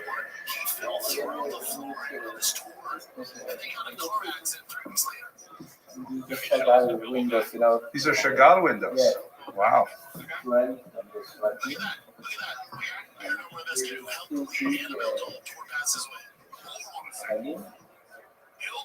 But look this. Okay, I'm coming. Maybe Oh my gosh. So big. This I've never seen. Wow. To see how many different there are. Oh my gosh. This is Look, beautiful. look how many. These are all in one. This is gorgeous. Don't have place. It was really interesting to see a Mexican flag where normally we see an American one. And these synagogues have like beautiful restaurants inside them that are they're really more like community centers, but they're gorgeous and they're all over the city. We rounded out our visit by going to the archives, which is housed in a beautiful facility right next to a renovated synagogue. And the director of the archives gave us a personal tour, which was really amazing. And they had actually curated a few objects for us to see. The first book of the Central Committee of the Jewish Community, as I told you, remember the date? Some of the last Jews that could go or escape from Germany. You know the J, the big J? Yeah. It wasn't really established by the Germans. This was an aspect of Switzerland. Switzerland government trying incredible with supposedly neutral Switzerland. Yeah. Asked the Germans to. The Ashkenazim are a minority in Mexico City, but I also had the opportunity to visit one of their amazing synagogues as well. And I was especially impressed with the stained glass window in one of the sanctuaries, which has the verse from Ezekiel 37:21. It really impressed me that despite the tremendous natural beauty of Mexico and the strength and vibrancy of this community, they still had that same yearning for Zion, that one day they would be taken out from their places of exile around the world and brought back to the land of Israel. And then a possum walks up and pisses on their face. That has to happen. As long as time keeps going, it'll happen. It's not because the possum's haunted. Hello, most valued students. I am delighted that you've decided to sign up for PHIN 233 Biomedical Ethics. My name is Henry Abramson, and I'm proud to be your instructor over the course of this semester. My background is not from the medical field. I'm a historian. My first degree was in philosophy. So I'm especially interested in the history of ideas and understanding how groups of ideas come together to create values that later inform decisions that medical personnel have to make. And the approach that I'm going to take to this course is primarily one of issue spotting, meaning we're going to look at the major issues that you will most likely confront as a medical professional and try to understand what the intellectual and philosophical background to those situations might be. And hopefully that will help you understand how to approach your professional duties with responsibility and with integrity. The emphasis of the course is therefore mainly to just sensitize you to the important issues rather than to provide definitive and final rulings on exactly how you're supposed to behave. Quite often, the technology changes so rapidly and societal rules change as well. So the specifics of how you're supposed to behave in your particular professional environment will really depend heavily on what the ethics guidelines you need will consist of. But for our purposes, there are several broad areas of inquiry that will certainly give you the intellectual grounding to be able to make informed decisions together with the ethics board of your institution.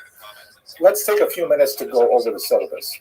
The main textbook is this one here, Legal and Ethical Issues for Health Professionals, and it takes a decidedly secular approach, understanding the various backgrounds that come to bear on any given question that you may face, but we're also going to look at it specifically from the Jewish tradition.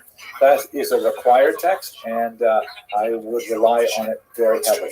We also have a couple of recommended texts. I have Edward Reichman's The Anatomy of Jewish Law, which just appeared this year, actually. Very brilliant. Really a history of medicine, again, from a Jewish medical ethics perspective. And then this classic 3-volume encyclopedia of Jewish medical ethics, which is absolutely fantastic, but it's long out of print. So we'll be reading it from the library, copy, and things like that. Now, the units, there's 6 of them. We're going to start with foundational principles like what are biomedical ethics and how do we decide which ethical system we're going to use when we make decisions, things like that. Unit 2 is going to be on issues of health and illness, which relate to things like, the ethics of smoking, the ethics of organ transplant, and how exactly do people have priorities, things like that. Unit 3 is going to be a complex and very relevant section on reproductive issues. We'll look, for example, at the debate over abortion, and I think you may be surprised when you hear what the Jewish perspective historically on abortion is. Unit 4, of course, is going to be on end-of-life issues. So these follow kind of a trajectory from birth to death, and we'll look at things like euthanasia or assisted suicide and so on. And finally, Unit 5 is going to look at emerging technologies, things like pre-implantation, gestational screening, a lot of genetics information and so on. And I hope to look also at the issues surrounding vaccinations, public mandates, things like that. Finally, in Unit 6, I have a summary issue where we're talking about ethics for health professionals today in a rapidly changing technological environment. Now, how do you get an A in this course? So it's basically 2 big things. The first is attendance. Look at And that. what that means is coming to our sections prepared to discuss the material. I hope to create much of the material for this course in advance on a recording, so you'll be able to watch the lectures in advance and then come to the discussions, and we can dispense with simply going to material and just focusing on those areas where you might have questions, or I might bring case studies and you might analyze them and things like that. But attendance is crucial. You're expected to attend every class. Then there's another big chunk of assignment. That's worth, by the way, 20% of your grade. Now, the other 80% of your grade is made up of one big assignment that's divided into 3 parts. And this is an area where, well, here we go. The first part is a paper proposal in which you are going to write to me in 250 words about a topic that you would like to research for the rest of the semester. A list of suggested topics will be posted on Canvas, as will all kinds of other things about this course, but you will also have the opportunity to suggest something totally new as well. And that is due on December 8th, and I'll give you back some feedback on, oh yes, this is a great topic, don't forget to look at this issue, you might want to look at this book or this article and that kind of thing. And then you're going to start working on that. And then at the end of January, you're going to present your research in progress to the class in an oral presentation. It's going to be accompanied with a PowerPoint or a Prezi. Let's say you want to write, for example, about public health issues, such as the controversies that erupted over vaccination mandates. And so you'll do a lot of your research. You'll write to me in the paper proposal saying you want to talk about this. In your research, you're going to do all kinds of materials and looking at how they responded, how doctors responded, and how public responded.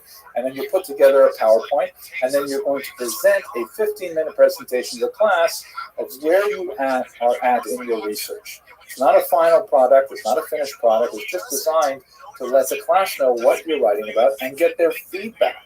And in our discussion, you'll get some ideas about, hey, maybe you should concentrate on this, or here's another question, hey, maybe you should consider that question. And you'll get all kinds of ideas from your peers. And then finally, with the last 30% of your grade, you will submit a final research paper, which is 1,500 words, and essentially puts your research and proposal presentation into prose, incorporating the kind of ideas you received from your peers, and that's the whole course. So there's no exam in this course. It's just those 4 elements: the attendance, the paper proposal, the research in progress presentation, and finally the research paper.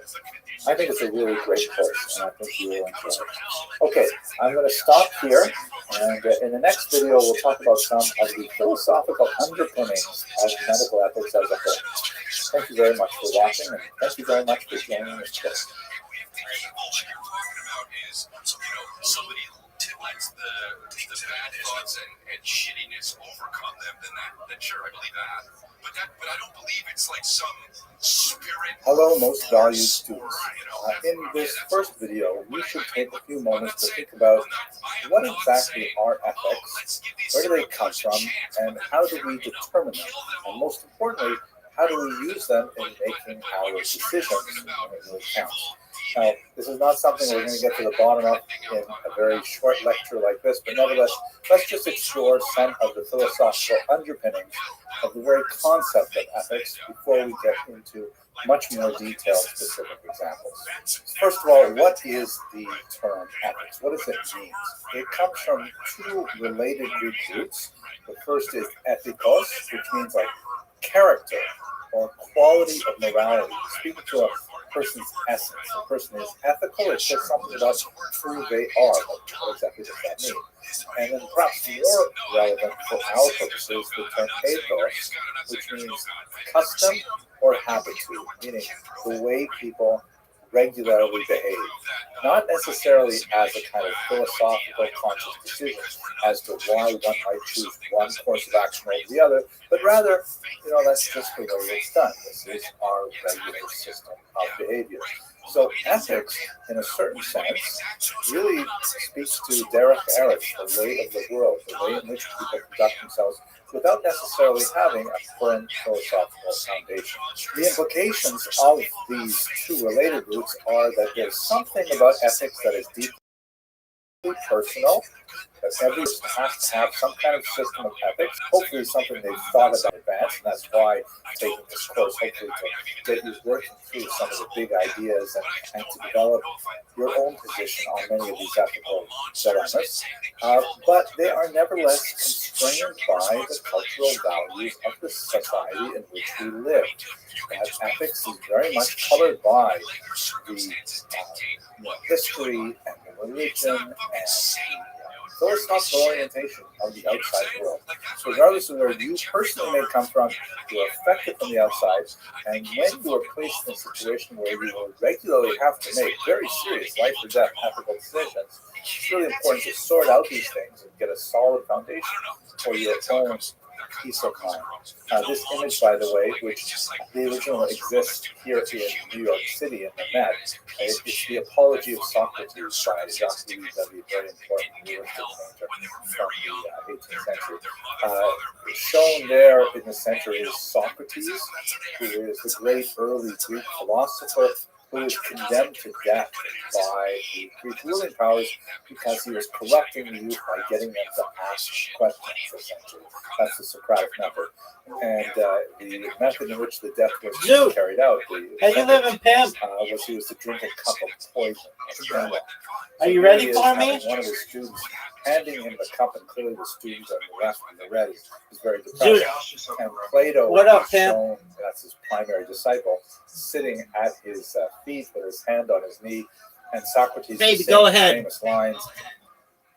If you were winning in Monopoly, and you decided in 20, I don't want to play this game anymore. I'm ahead of everyone.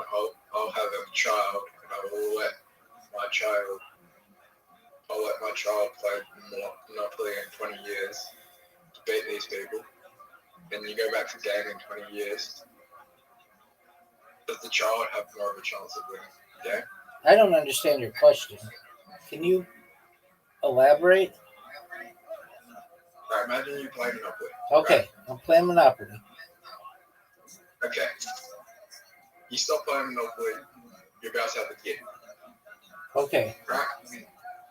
Yeah. You're winning the game with Monopoly. You're absolutely dominating the game in Monopoly. Okay? Okay.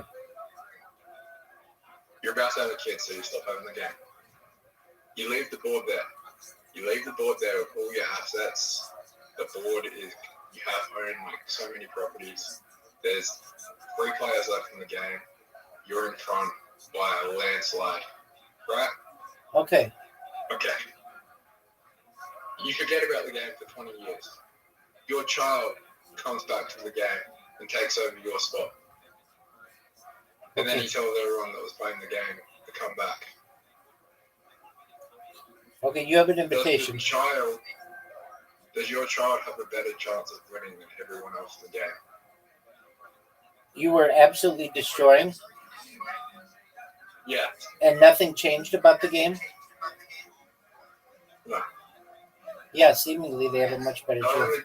The only difference is you can't play, only your child can play the game now. Have they ever played before? Yes, they played other games. No, have they ever played Monopoly before? Yeah, they played Monopoly before. Yeah, then they have a better chance to win. Did you know that you have an invitation to Match Monsters? So why don't most people do that for their children? I don't understand. Why don't people do that for their children? What, play Monopoly and then don't play for 20 years and then play? Well, Monopoly in real life. Buy assets for their children in real life. They do.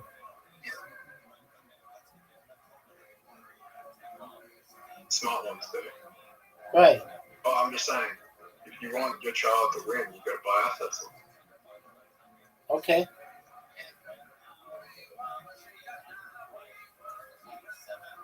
Oh, Rabbi, I have the advantage here. Let's see you. Let's see you win, big dog.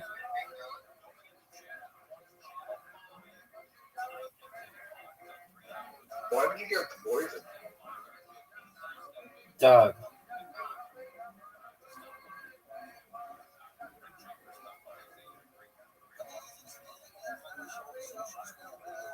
Oh, you drank 2 mana from me.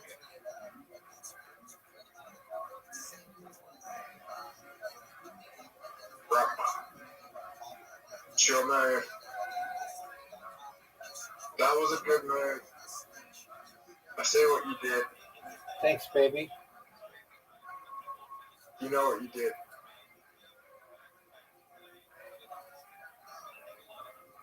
Oh, good move, dude. Oh yeah, it was a great move. You know what? It was a great move. Yep, I see it. Exactly. I can do it. Oh, you did really well, dude. That was amazing. But I helped you. You made a bad move. I got a little tasty. Rabbi, you can do a lot of damage to me right here.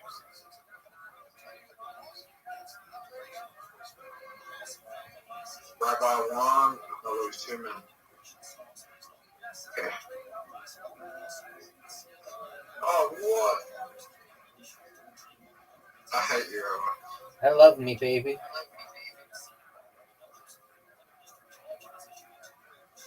No way. You know what? You know why I love that one? Why?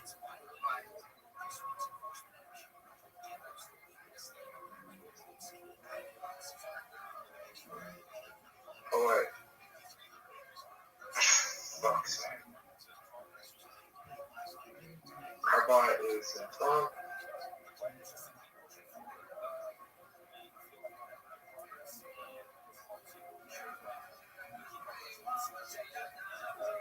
What is Tyler the Shuffler? I got the fucking biggest disadvantage. I don't know about that, son. No, water tiles are shuffled every time. Word, dog. Do you think that's an advantage or a disadvantage? It depends. Fuck. See, like, You're up, pimp. You're up, big dog. I don't know. Well, let's see you do well.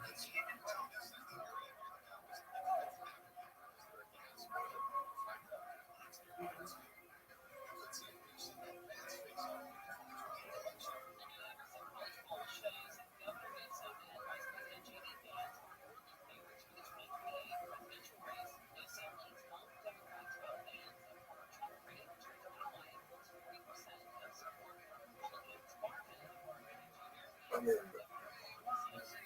fuck you. Look at all these moves. Fuck.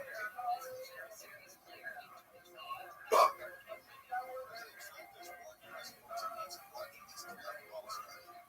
Rabbi, you're the worst human being in the world. Thanks, baby. That's mean. That's okay. I take shit all day. No big deal. Who do you think the worst? Who do you think the worst human to ever exist was? It's subjective. I don't feel any person is any worse than anybody else. Really? Yeah, they don't all have the same opportunities, so it all evens out in the end.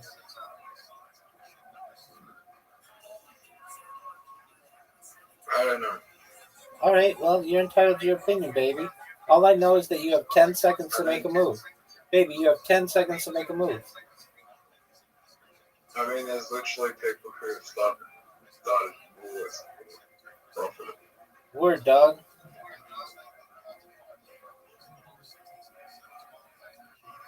Look at this move. Which is still happening. Look at this move. Which is still happening today. Word, dog. Did you know it's your turn, son?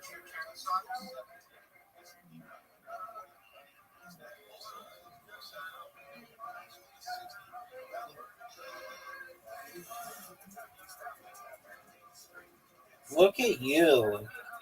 Look at you.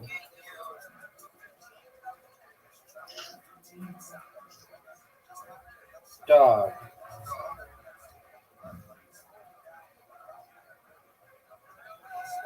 I mean, there's a. You're up, pimp.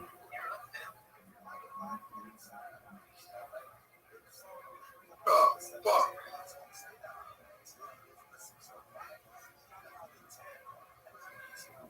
I like Rabbi. Yeah, most people do. I'm sick as fuck. What do you want me to do about it, baby? What are you gonna do here, big dog? What are you gonna do here? I actually. Oh, big dog. Big move, son. And now it shuffles the water around every time it starts to turn, which only helps me.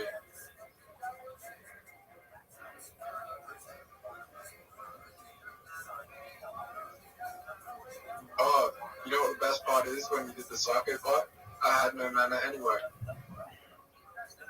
Are you proud of that?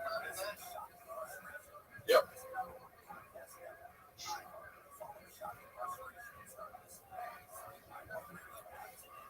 Oh, fuck.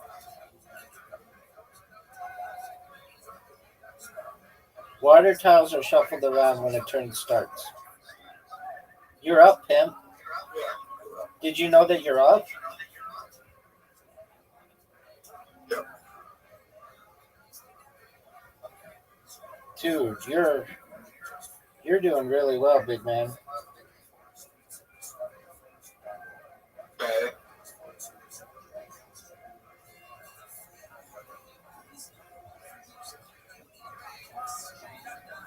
That wasn't. I don't think that was a good move. Okay, well, you're entitled to your opinion, big dog.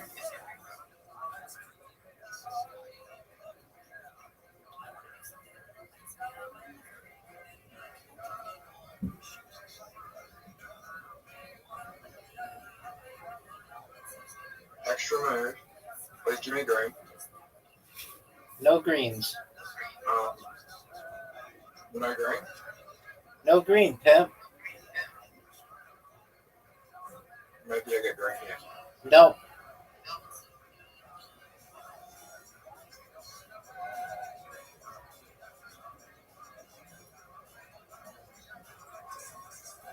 This will do a lot of damage to me. And I'm about to. Oh, Rabbi, look at this. Oh, fucked up.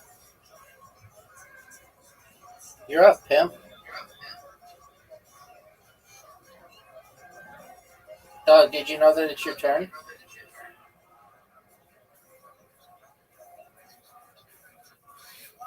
Yeah. Big dog. Well, I don't know about that move. Oh, what a great move.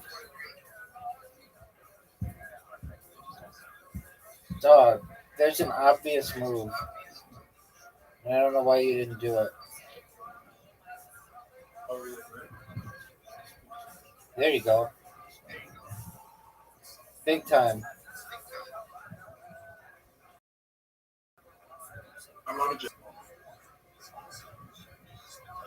It's very easy for me to avoid that.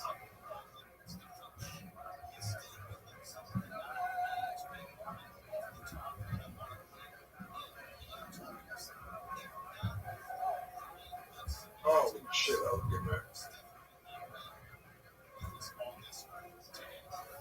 But it was a better move than this.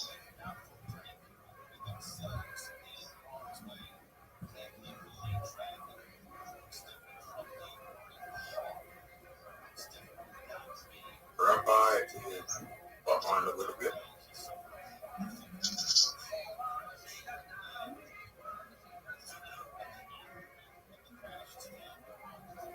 Rabbi, you need a hero.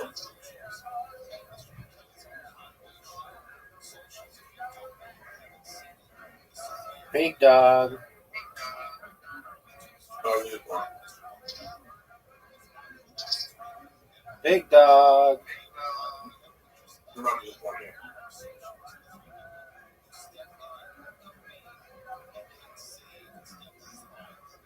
Okay. I don't think you want. Big dog. Yeah, you're at one. Your cup was bigger than you. It's as big as I need it to be, baby. You're up, son. What are you gonna do?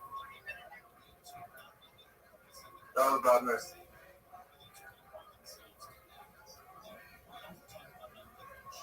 Oh, what is a bad move? Yes, it was. Oh, you fucked me. With that water shit. You won.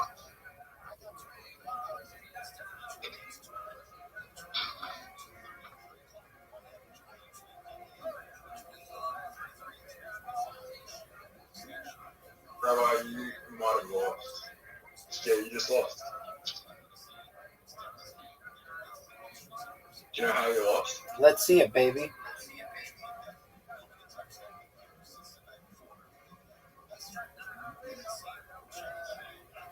No way. You just lost. No way.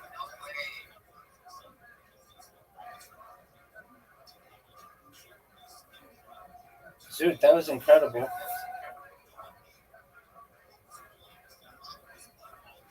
That was a good play. That was beautiful. Let's go again. Nope. We're playing something different. Monopoly? We can play Monopoly after this.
Hey.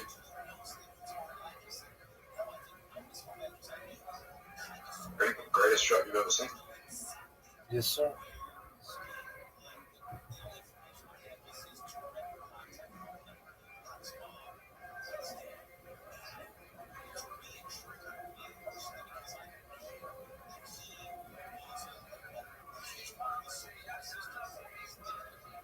Did you see that shot?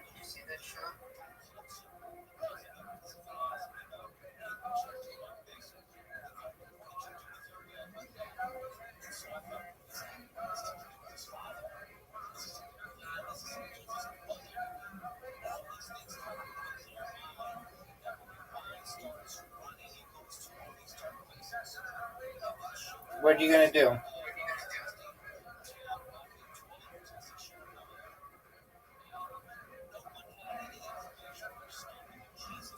Rabbi, I helped you.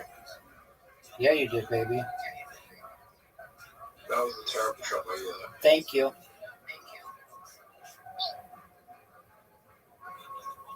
Also a terrible shot by me. But I don't think I've like much of a shot anyway on the board here. Rabbi, you're playing terrible. What do you want me to do about it? I mean, I'm playing just I'm playing better than you are. now we got time. You're tied now. Okay. If I shoot you there, I'm just gonna help you, right?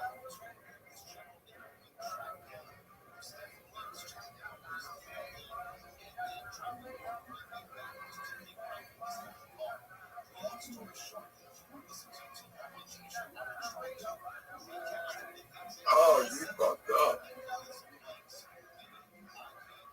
Rabbi, you know you're meant to hit the black, right? Sorry, the black.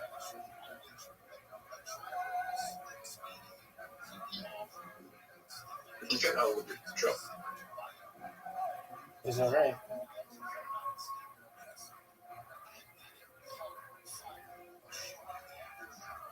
Pelicans, Young Men. What's your favorite song? All of them. Depends on my mood. Depends on the day.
You're up, Pim.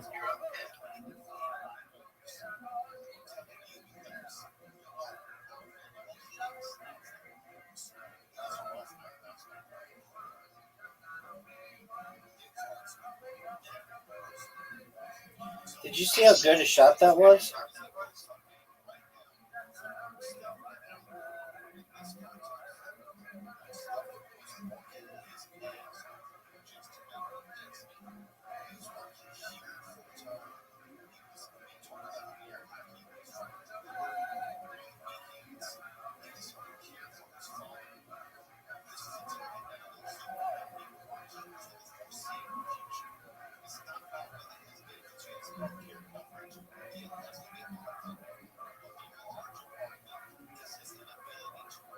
Okay, are you ready to lose? You could do it. That's one. Imagine this comeback. Let's see it. I feel like that's going to go in.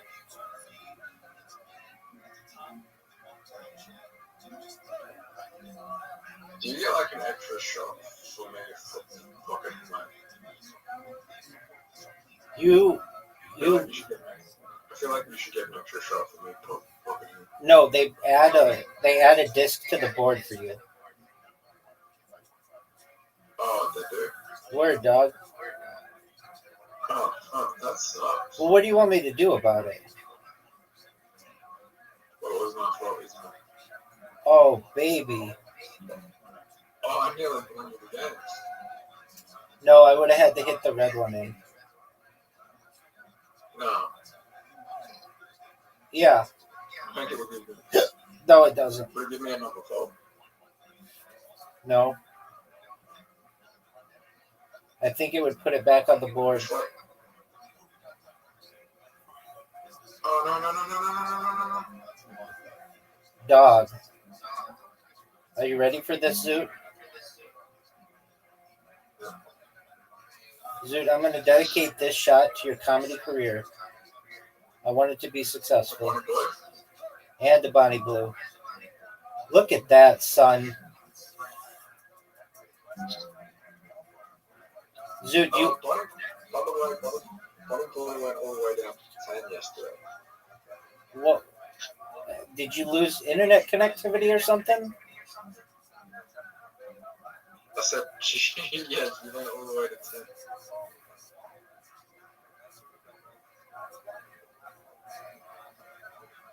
Why'd she go all the way to 10?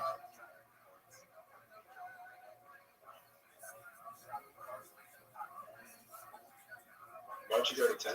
Yeah.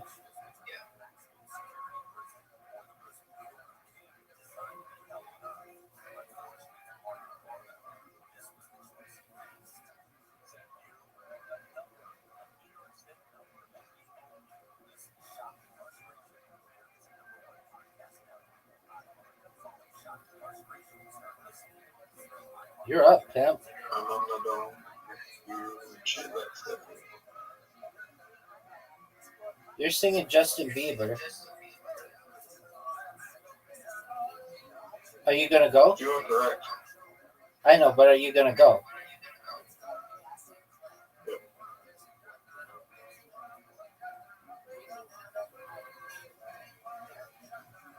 You just helped me.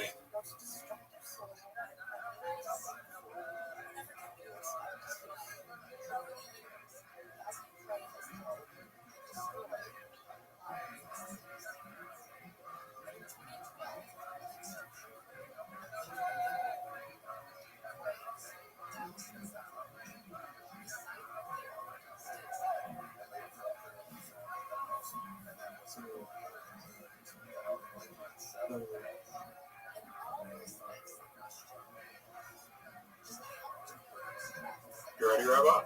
1, 2, 3, 4, 5, 6. Oh, yeah.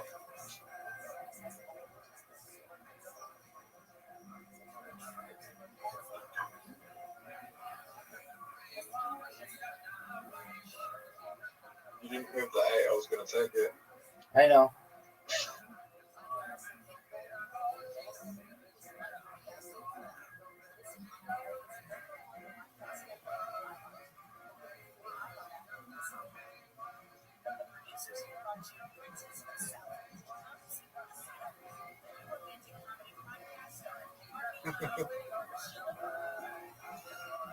Come on.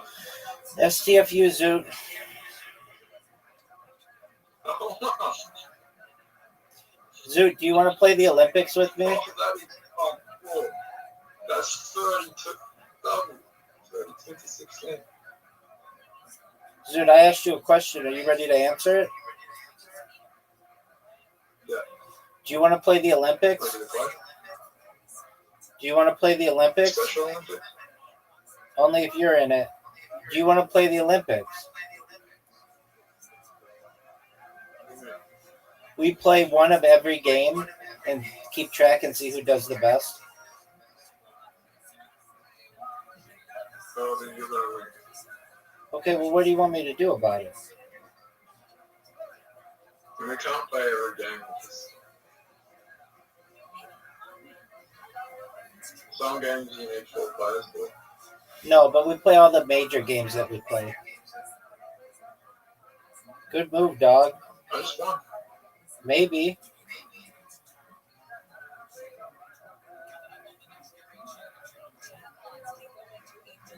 That was a good move. Thanks, baby.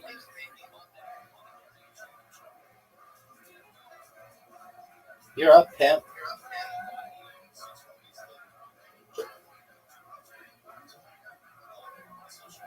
You have to move the stone on your own test. Why would you do that? Why not? That was like what worst move you can make. Perhaps.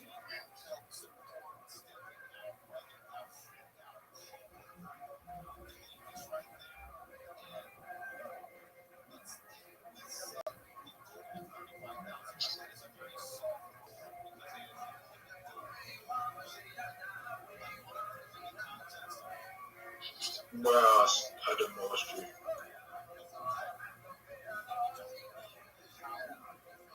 What are we playing off this game? We're going to keep playing this. Till you win? Perhaps. Why are you so bad?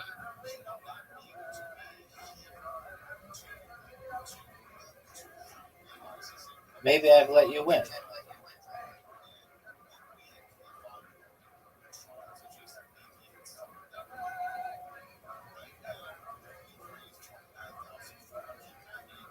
Let's play the Olympics. We go in alphabetical order of games.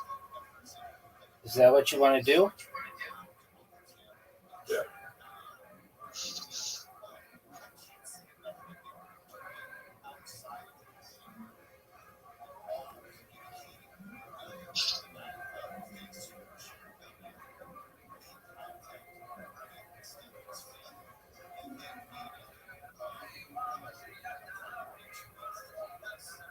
How about you on?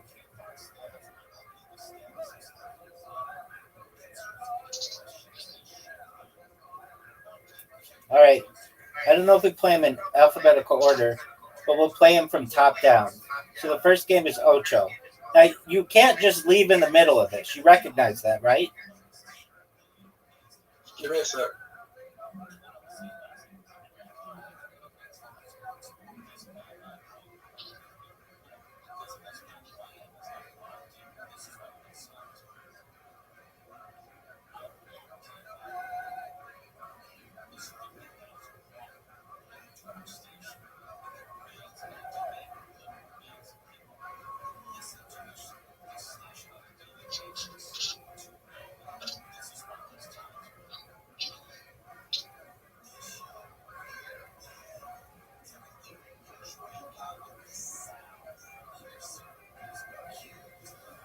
Yo, dog.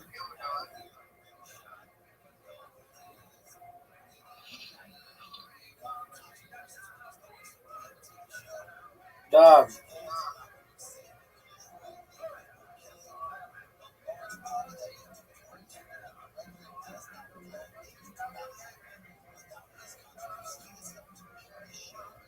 Yeah, Rick Steiner went viral.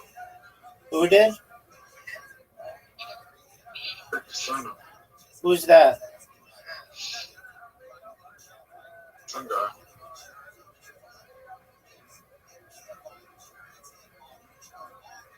Right, did you send me invite? Are you ready? Yeah. So you're not just going to leave in the middle? No. We're not doing alphabetical order. No, we're doing from the top down. So Ocho, Paul, Crane, Carmen, match monsters, ball bots, mini golf, table soccer, peanuts, bowling, Roblox, blocks, disco, You're up, pimp. Ludo. You're up. Are we really gonna do bingo? No, maybe.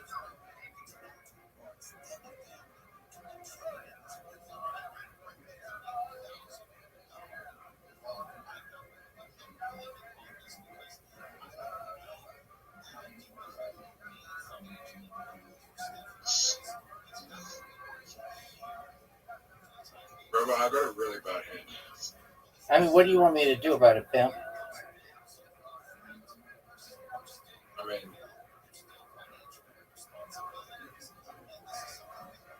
oh no. Oh no.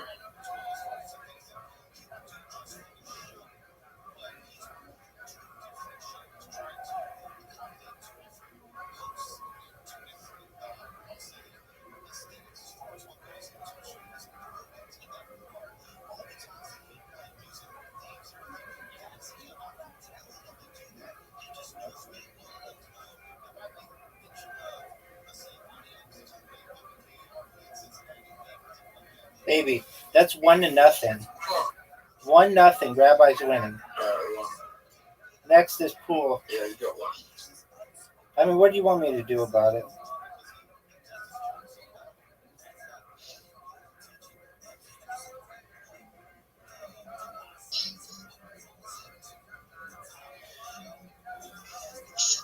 Alright, you're terrible at pool though, so this is gonna be easy. That wasn't a bad shot.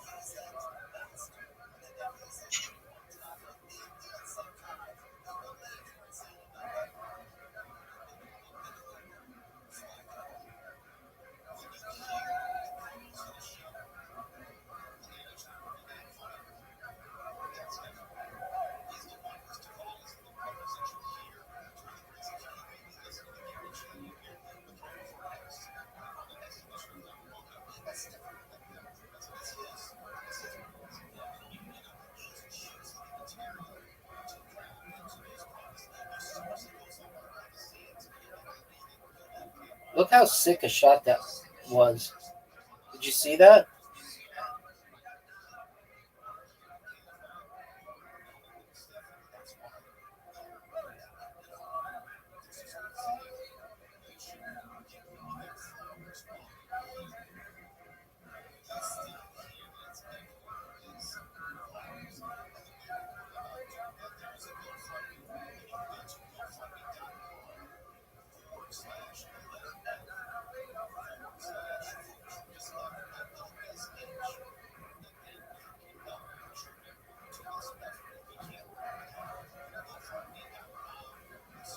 that a good shot? I don't think so. Because you failed to hit the strike first, son. Does No! that give you two? Fuck yeah. STFU Zoo.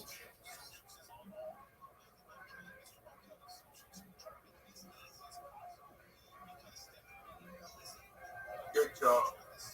Are you proud of that shot? And then I got two. I'm gonna get two in. That was really a really bad shot. Do you agree? Yep.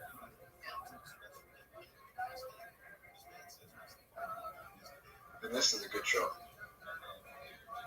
Oh.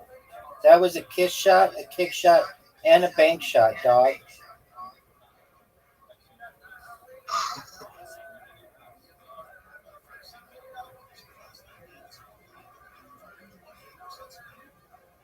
Do I get like bonus points for that? In some types of games, but not this one.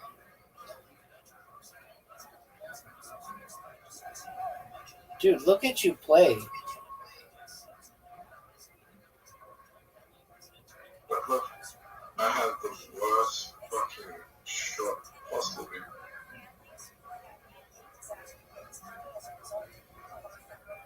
I don't think I'm gonna hit the ball where I want.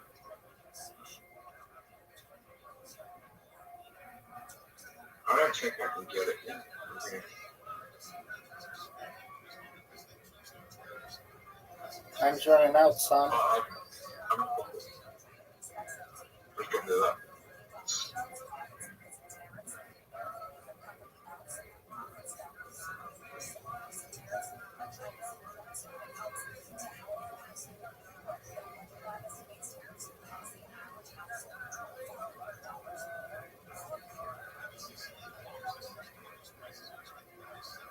Oh, yeah, you get to put the ball anywhere because I didn't hit the stroke. I don't think that was a good job. Go. You ran out of time. I know. Why did you do that? Why not? Stand in the game. Maybe.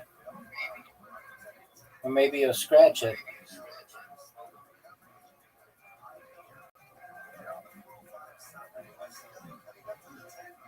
I mean, this is a hard shot for me. Oh, You scratched. Zoot, you scratched.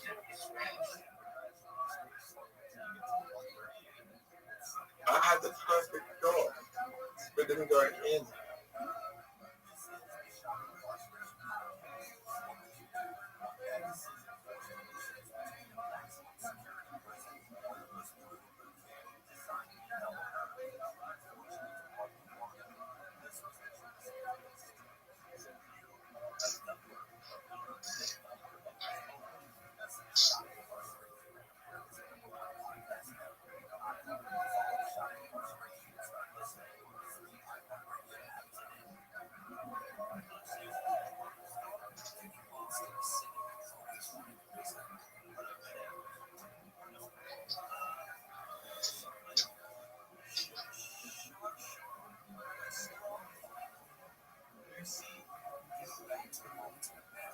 I won.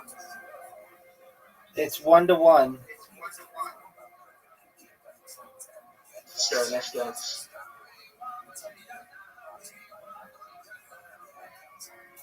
Oh, fuck.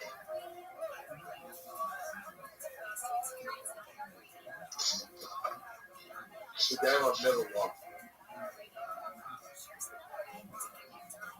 Oh, yes. Well, I said yes. You went first. You know what happens when you go first? What's that, big dog?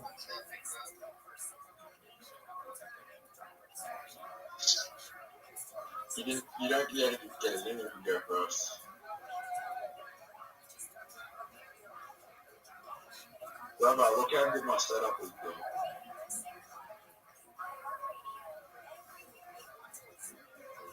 have water. I know, Zoo. I don't think I do though. I don't think you do either. I think you have Tourette's syndrome.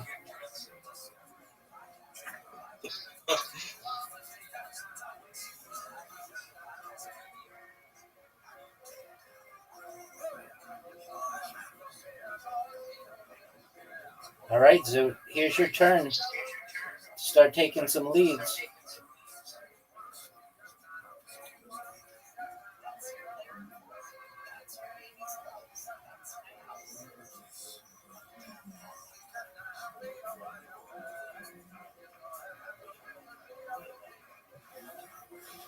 I don't know, but I get free housing if I say I'm autistic.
I just won. I love hearing you say that.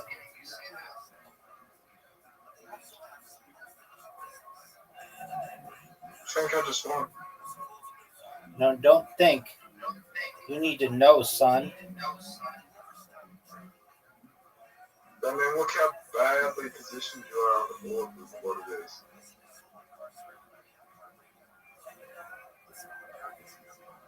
Bad to get them.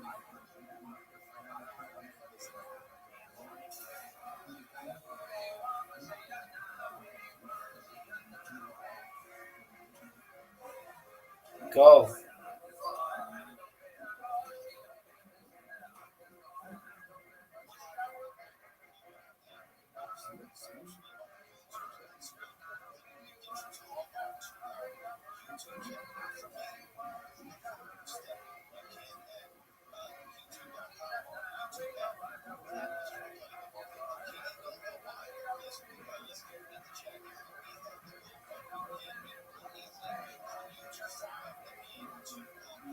What an amazing shot.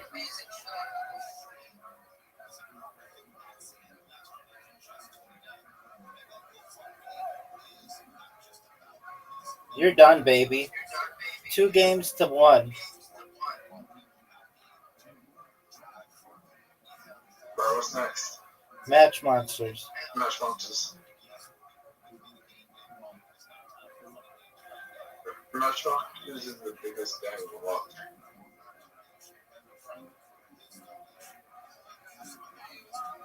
I mean, if I bought a DLC character, it'd be fucked. Then we wouldn't be playing.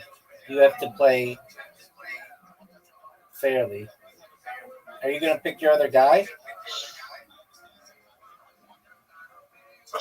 Oh shit, I selected.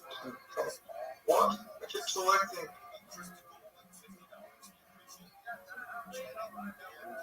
Brother, I think I accidentally hit the wrong one. what is it? You're up, pimp.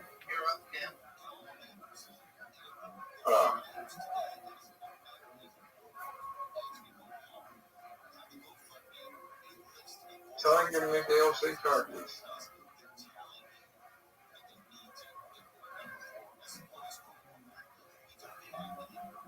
Okay. What the battle? What's the bonus? Evolving restores blood health.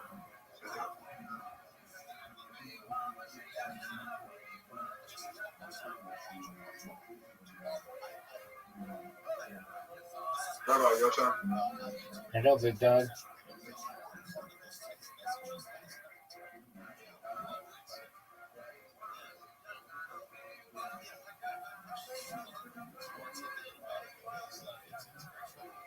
You're up, pimp.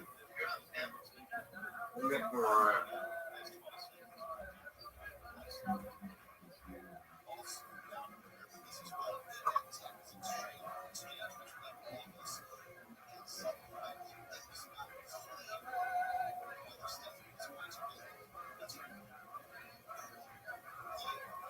I got purple. You're right, you do.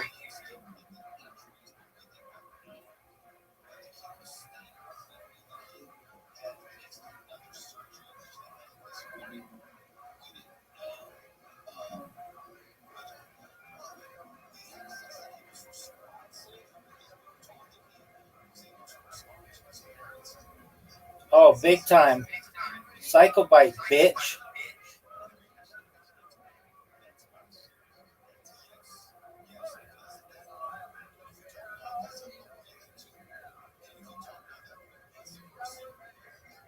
Oh my god, do you say what I said? Yeah, do it.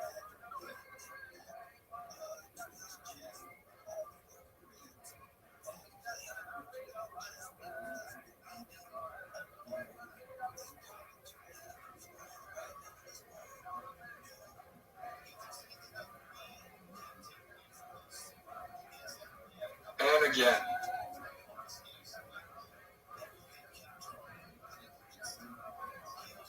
Have you ever seen anything like that before? Baby, calm down. What do you mean, calm down? I'm just doing my thing.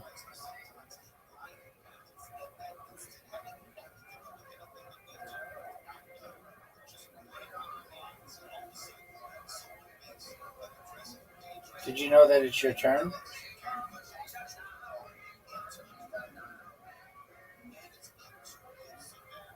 Yeah.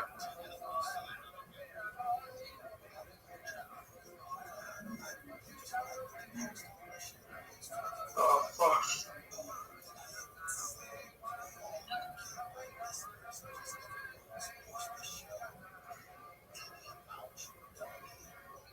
Why did you do that?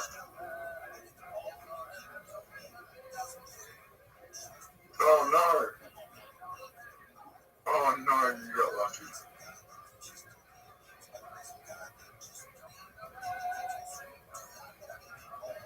How much damage did you just do? Not a lot. You're up, big dog. My turn. You're up. It's your turn, son. I know it's my turn. Are you gonna go? Yeah, I'm just trying to figure out something. Big dog, everybody's waiting on you.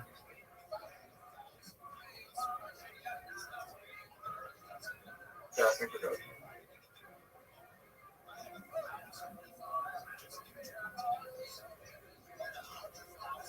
You got an extra move.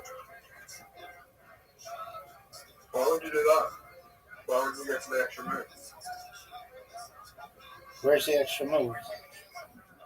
Oh, I see it. Thanks, baby.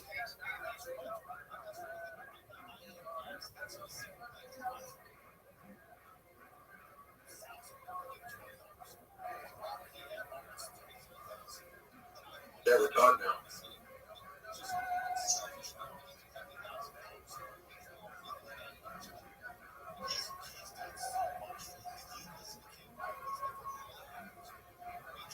Okay, yeah.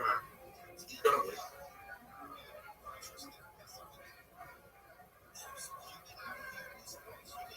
Good job, Zoo.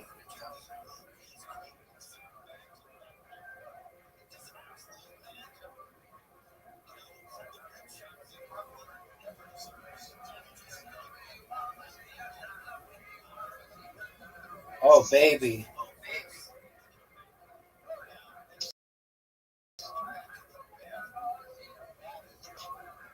I'm ready.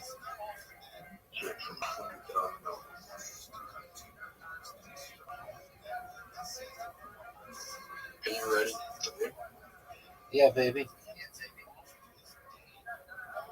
Because I don't think we're going to win.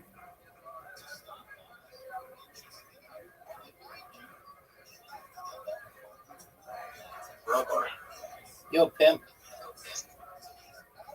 we just healed a little bit.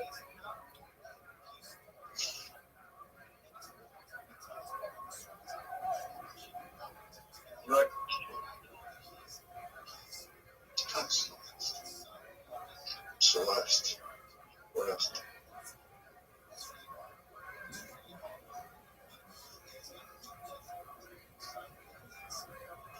Yeah. Birds.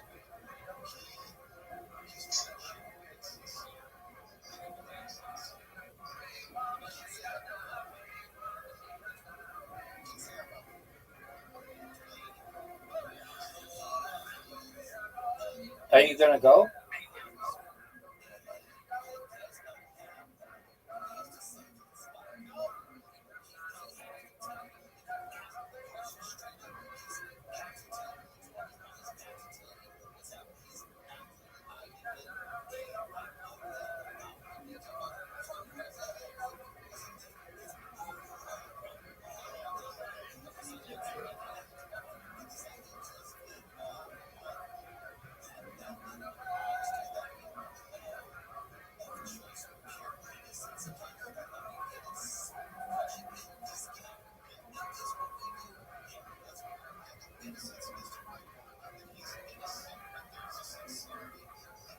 You're up, pimp. Did you know that?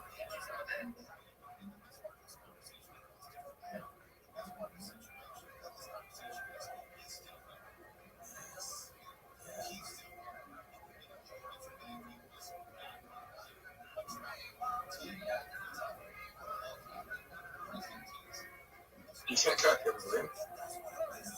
Maybe.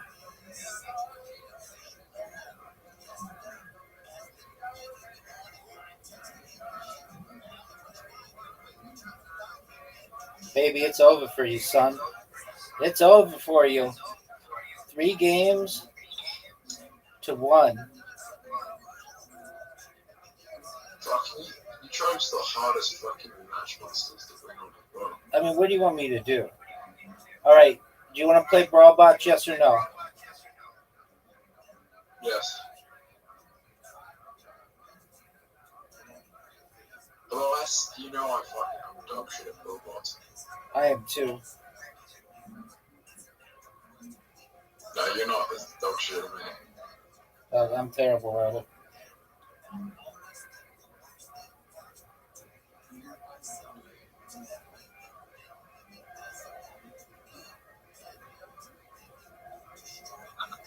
You're gonna get that.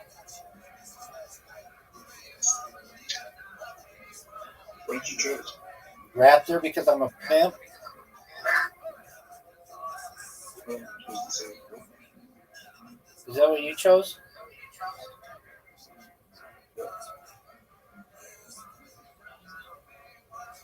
You're gonna walk into me.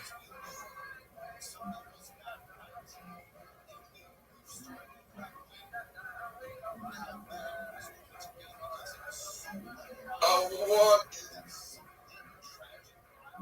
You're going to hurt yourself.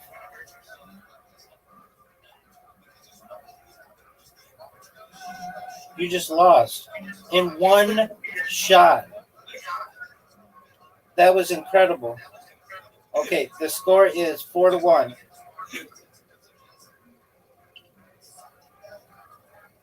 And I didn't even shoot it. That was your shot. No, we don't mean to go. It's 4-1. I'm gonna come back. Here you go. You have an invitation and everybody's waiting on you. I'm gonna come back. Go, baby. Oh, you think that's a good shot? I don't think it's the worst shot. I'll show you a good shot.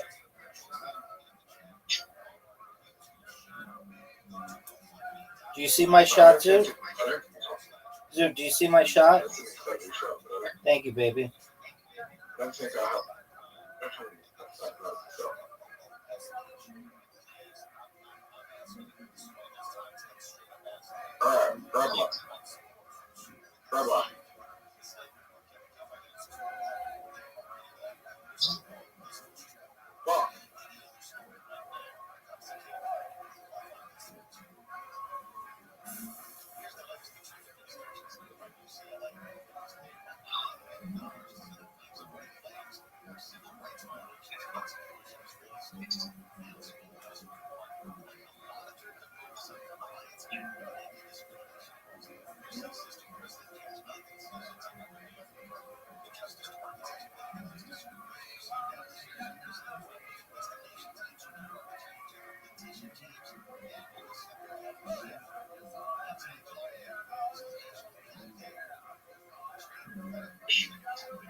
Look at this shot, Zoot. Are you going to be able to beat that?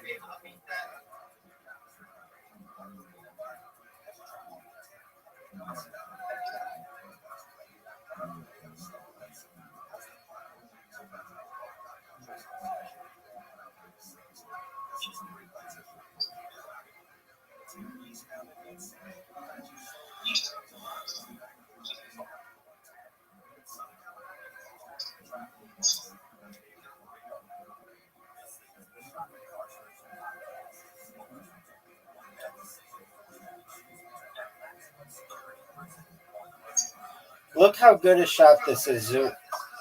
Zoot, look how good a shot this is. Zoot, look how good a shot this is.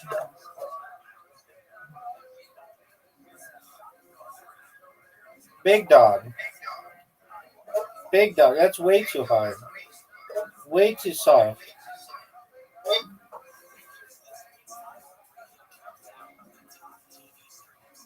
Zoot. Zoot. Zoot. Zoot, can you hear me? Zoot. Zoot, what are you doing? Zoot, go. Thanks, big dog. Zoot. Zoot, can you hear me? Yes. Do you know what a double bagger is?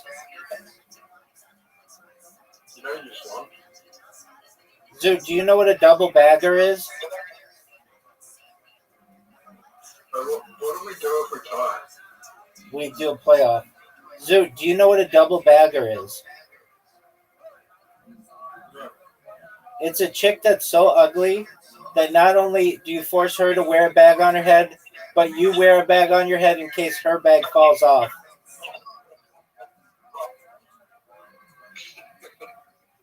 Isn't that funny?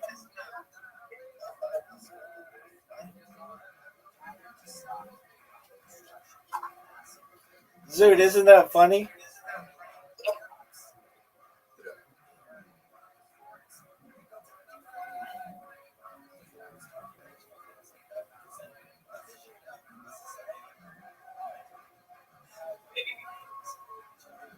Zoot, was that chick at the adult library or whatever a double bagger?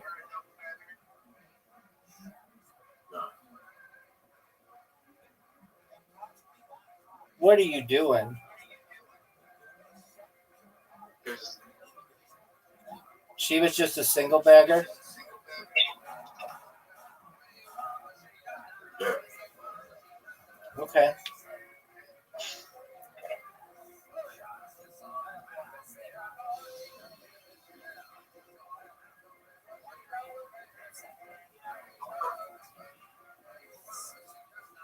Look how sick this shot is.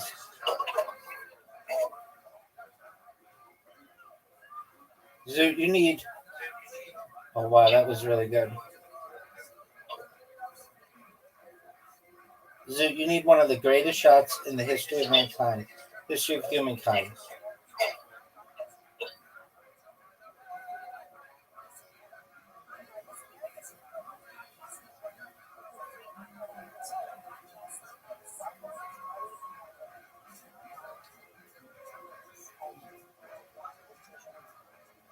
Zoot, it's over. It's over. You're done. All right, that makes 5-1. I won the first. You won the second. Okay, so it's 1-1, 2-1, 3-1, 4-1, 5-1. Table soccer time.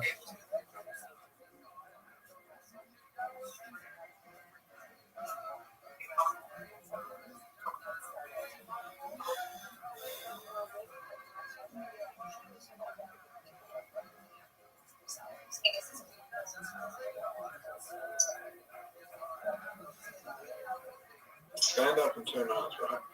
You got it. Are you going to use that joke about a double bagger? Why? It's funny. Did you make that up? 1000% not.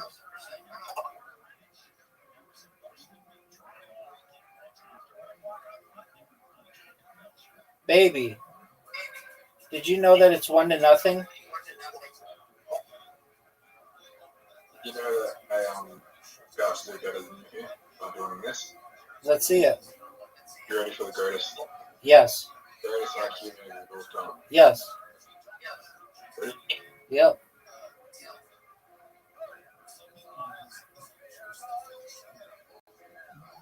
Okay. Now you're in a really bad position where you're just going to give me the ball. Like, no matter what you do, Dog. you're just giving me the ball. Dog, what did you just say?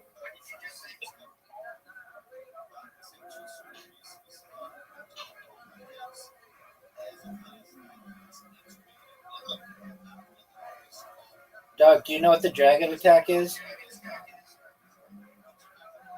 Doesn't he give me the ball?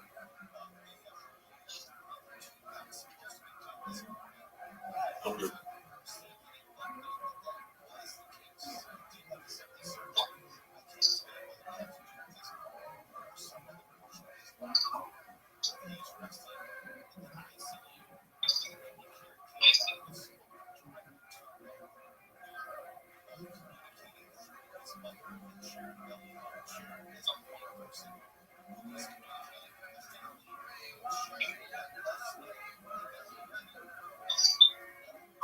Are you going to try to make this?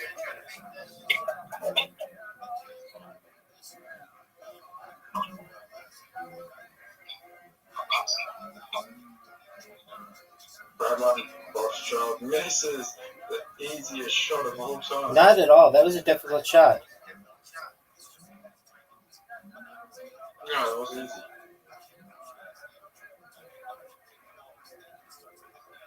Oh, what?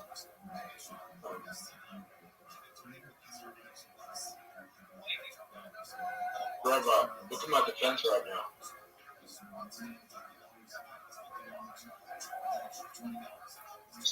You find it annoying if you can't score in the first game, first shoot?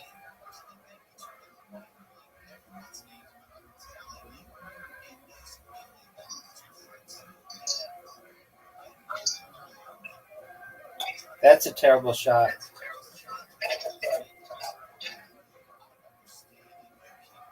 I think it is. Baby, look at this. Zoot. Zoot, look at this. I don't think Zoot, do you know what the dragon attack is, son? Do you know what the dragon attack is? I don't think you're going to score. Anyway, I'm going to do better. Because I'm going to do this. Ready?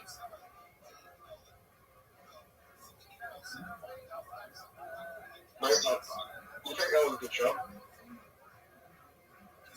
No. Rabbi, Yo, pimp. you have really good defense. Thanks, baby.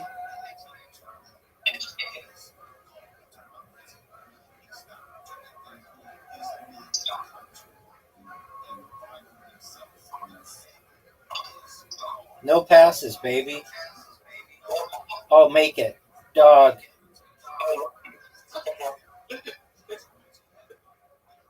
Grandma, I'm gonna say something. What? If that wasn't an earned goal, that would have been an incredible trick shot. Word, dog. It's not, but doing that intentionally, that pup video intentionally, that is fucking difficult.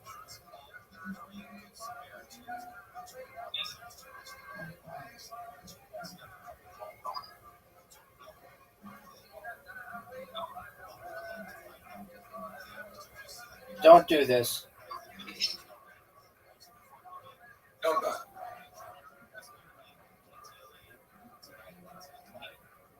Imagine the comeback. I think I have an incredible show here.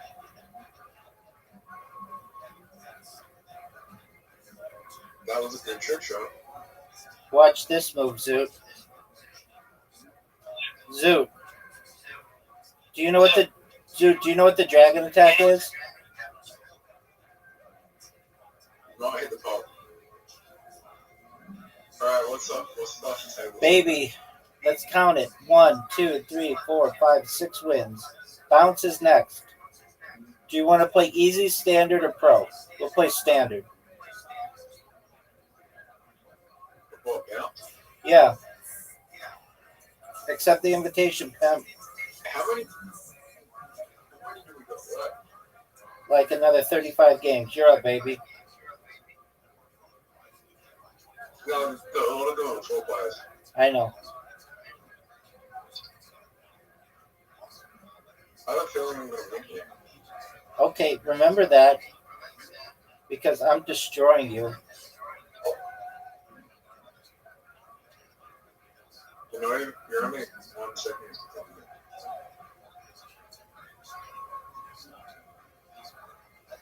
We're only 1 segment from it while we cut. How did you fuck up this one? I'm not good at this one.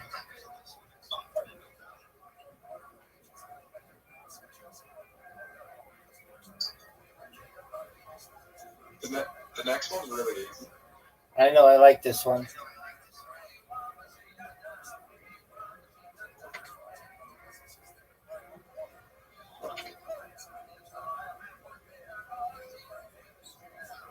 What up? This is a close game, Zoot. Oh. Fuck. I hate this one. Fuck. This one's so annoying. When we get the bonus, like when we get the color change, it just fucks you up. What? I swear, like, Rabbi, this is going to sound weird, but I swear like the gravity dropped.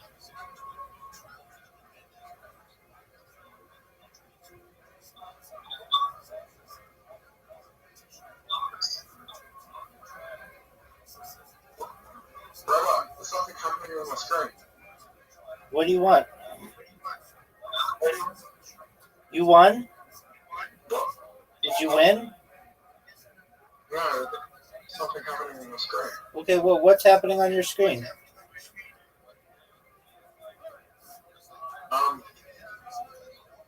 A drop. Dog, that's 7 wins. I like it. I like that crazy. Okay, well, what do you want me to do about it, big dog? Give me a better time. Not going to happen. 7 to 1, Zoot. Now, it's bowling. Oh,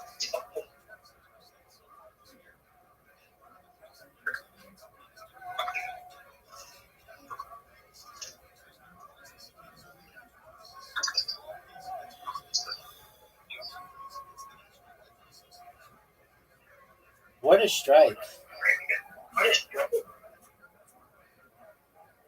maybe this is the one where I win.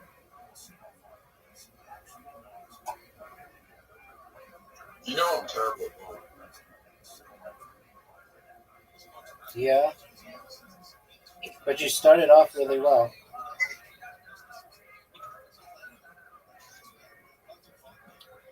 I don't know what that was.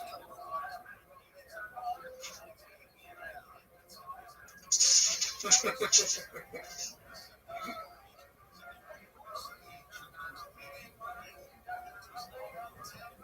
that a good show? I don't think so. What about that? It was okay. Is this one better? No. So I still, you're 10 points in front of me. Yeah, baby. Now I'm 26 points ahead of you. 48 points. 30 points. 50 points? 30 points ahead of you.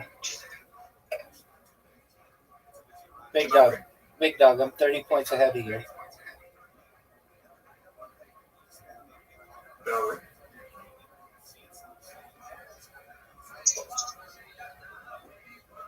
Do I need to get a second to do? Do you need what?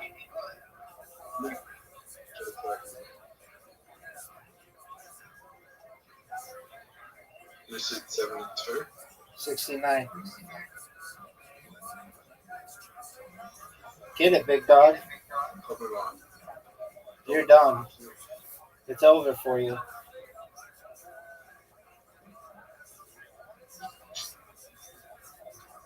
Oh. Almost.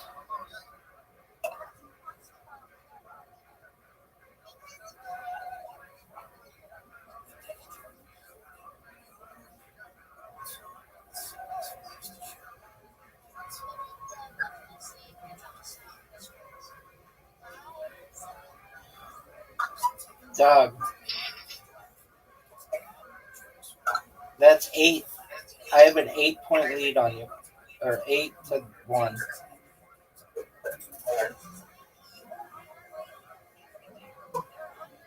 You're up, big dog. Everybody's waiting on you. It's 8-1.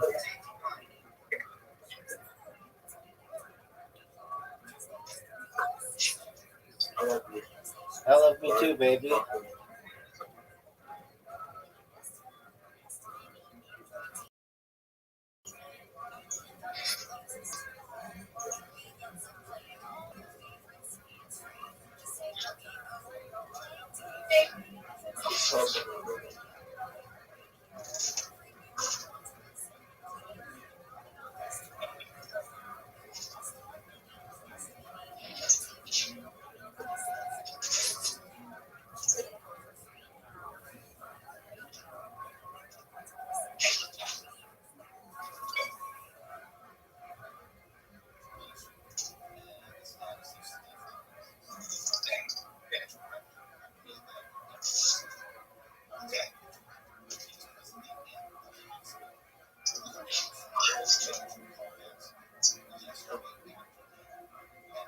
Zoot. One more round, baby.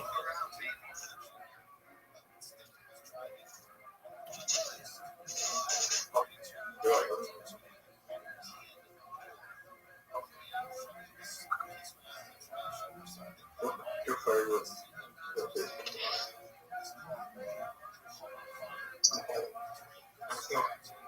Oh.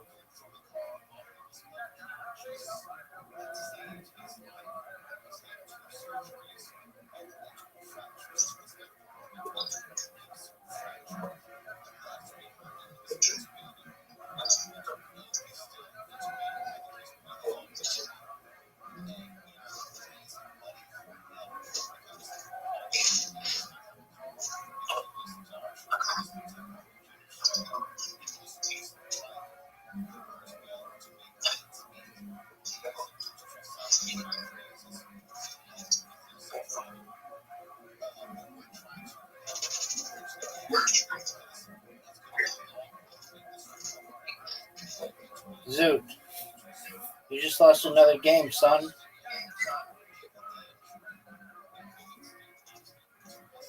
That's 9. It's time for plots. Can I come back? Yeah, I think you could. How the fuck do we play this? It's like Tetris. I don't know how to play Tetris. You don't know how to play Tetris? I don't know.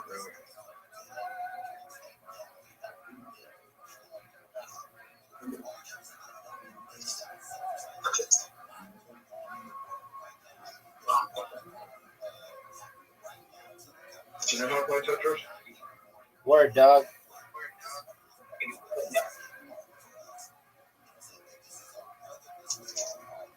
Rabbi, do you like making eye contact with your Tetris? Yep.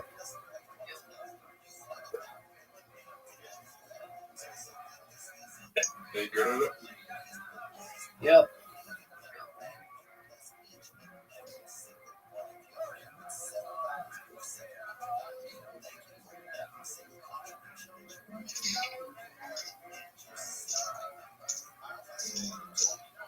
What do you think people struggle with? They get distracted doing other shit.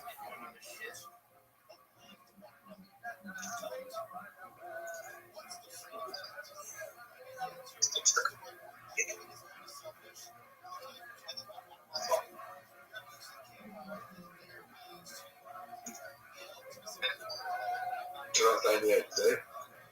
No.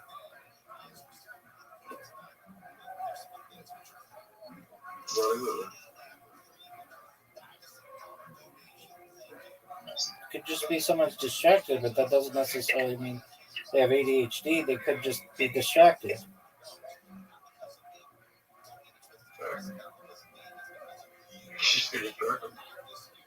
They're just doing other shit. They get distracted.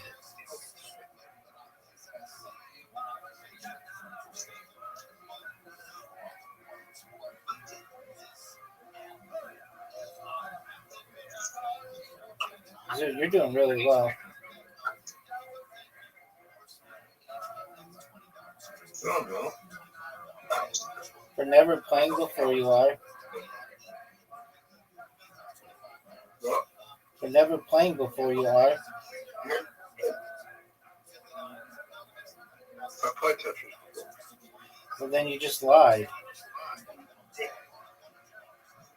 Alright. I played Tetris before. I just, you know, I don't know how to play Tetris. I do really bad at Tetris. Because I don't know how to play.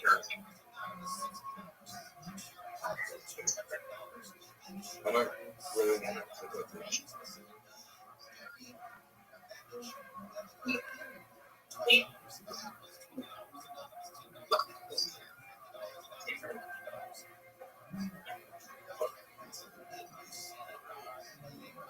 Rumble head, it's nearly over. It's over, baby. That's 10 games to 1. This goes next, son.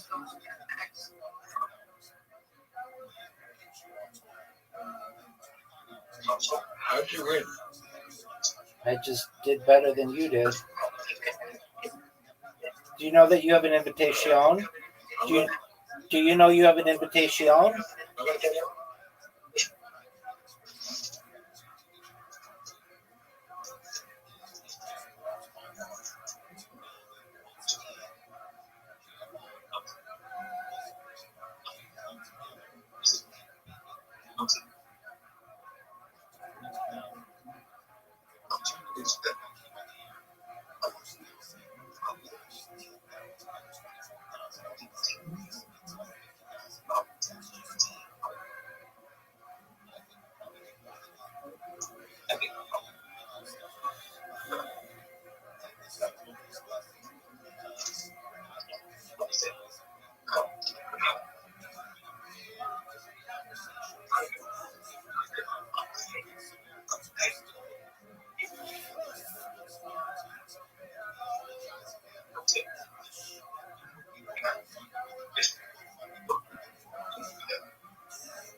No way, Zoo.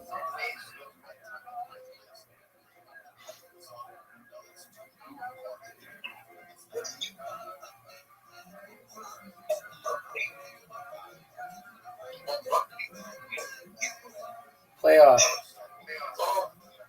Oh, the perfect throw.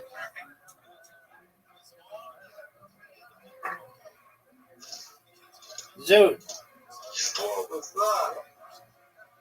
Zoot. You gotta win. 10-2. Do you want to play Ludo, yes or no? No one knows how to play this, though. I have one.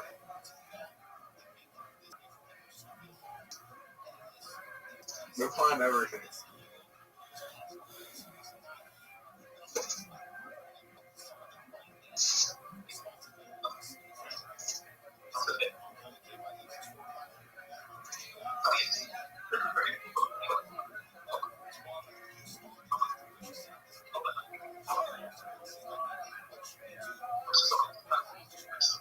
Different score 6.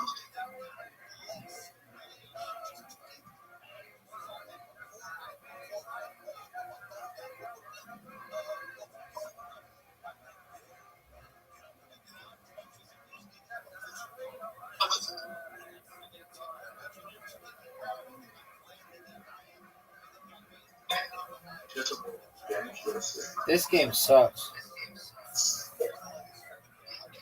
Yeah, but I'm the problem.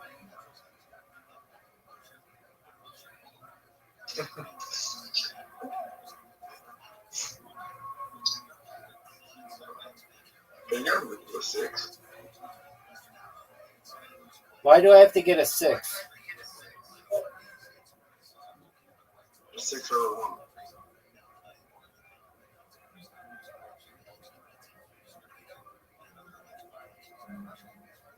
Oh, yeah. Did it.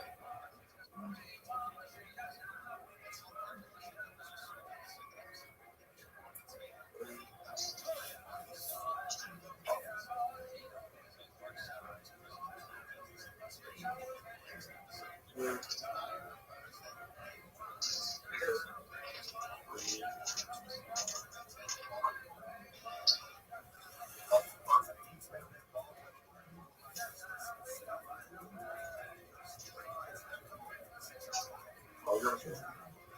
Are you gonna go? Yeah.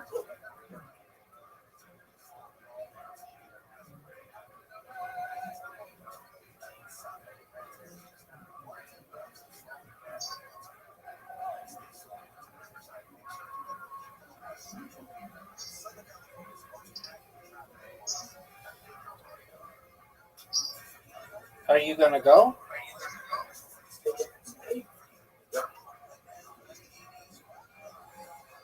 Oh, I had to start all over? Fuck you, Zoot. Yeah. Yeah.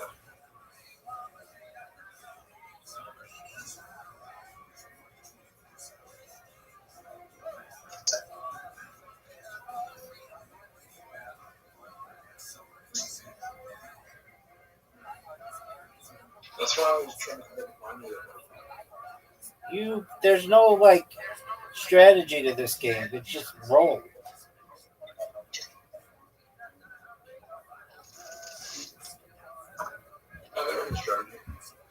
There's absolutely no strategy to this.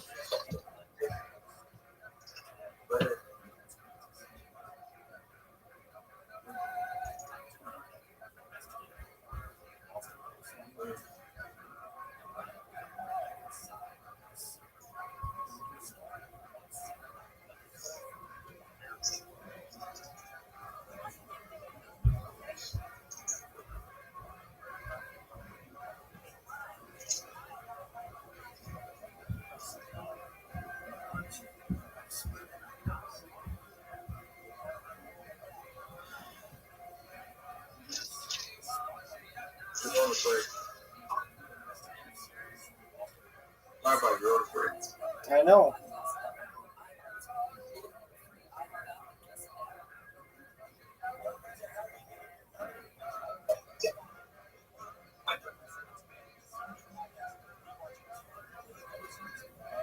Oh no. You're up, pimp. I see what you're trying to do. Yeah, you do. Yeah.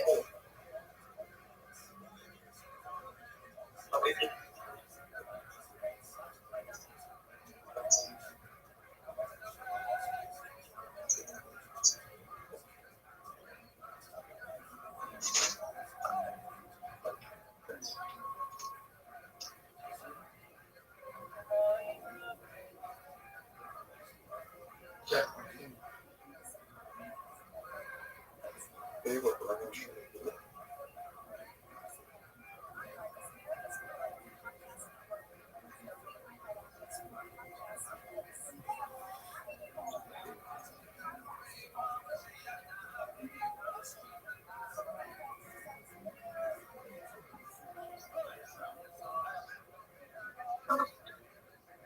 Okay.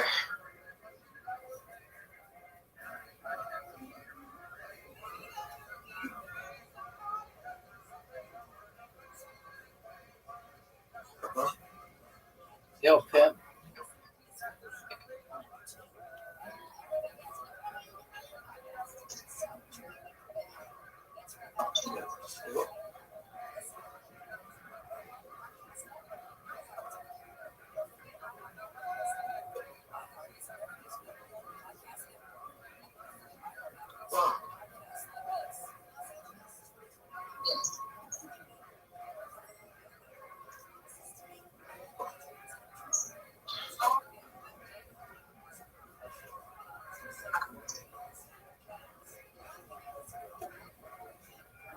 Oh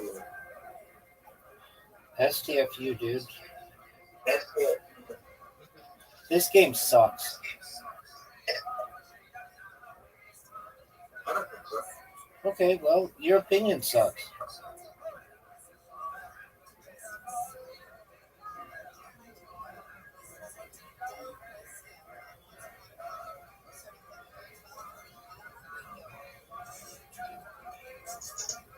There you go, finally. You've won 2 games in a row. 10-3. Bingo time, son. I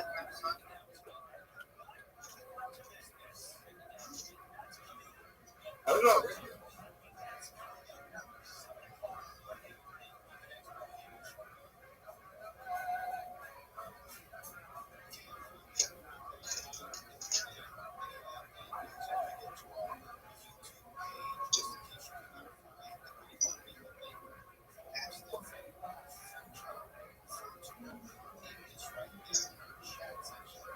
Everybody just stayed up and games or I wish.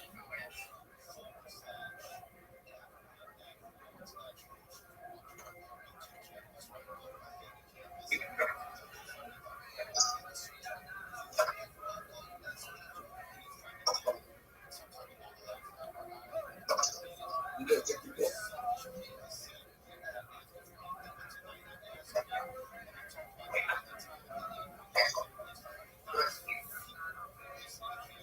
About you didn't think you did.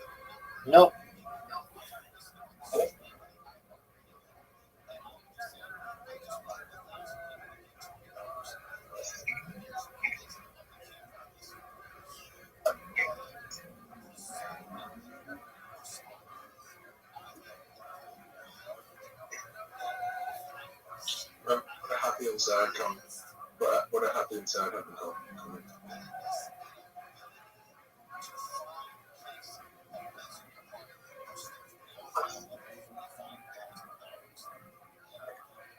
Rabbi, what a happy and sad happen come. Their emotions.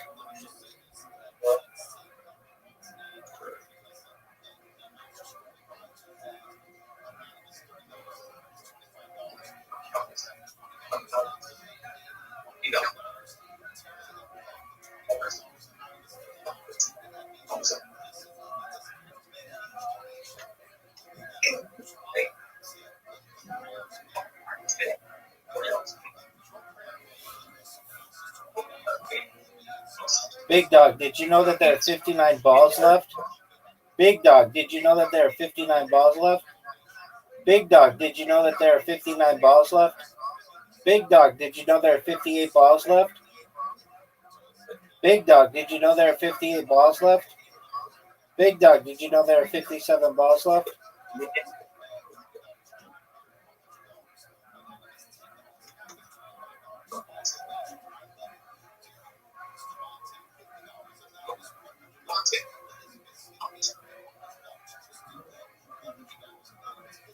Do you think you're going to win?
Dog, how do you think you're doing?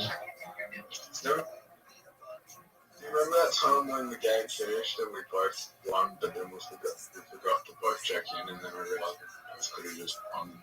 That we were too fucking. We couldn't pay attention to what we've been doing. Yeah, because it's boring as fudge.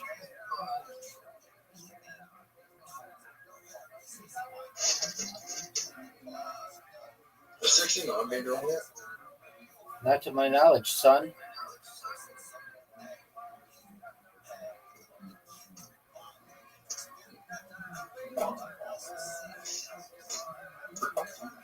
Is this just one row, or do you need the whole thing? You need just the one thing. Do you need everyone? No. I need G54, son. G54. I need 45 or a 6. 54, son. 54. Is the 6 thing going? You can click on the balls and it'll tell you everything. Uh, 24?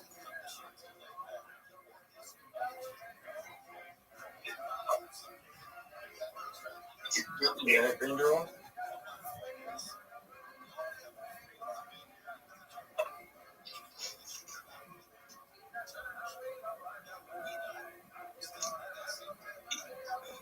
I need 54, dog.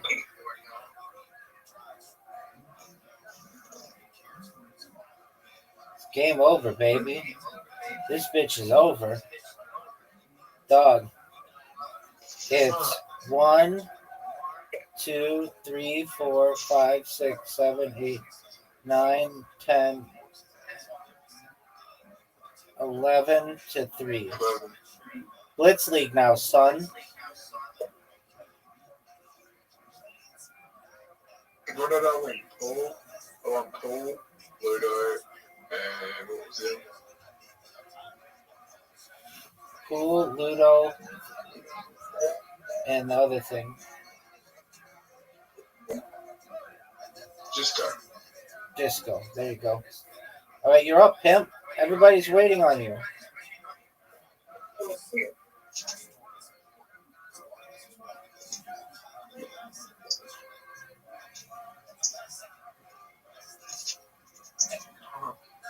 oh,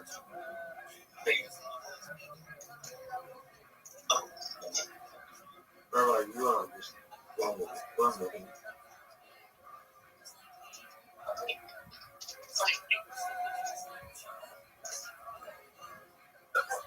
Here, you go.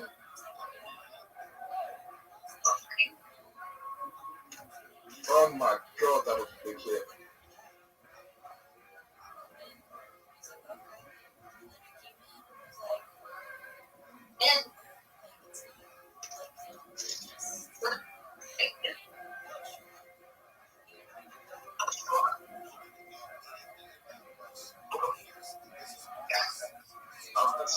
I'm going to take that damage. I am going to take that damage.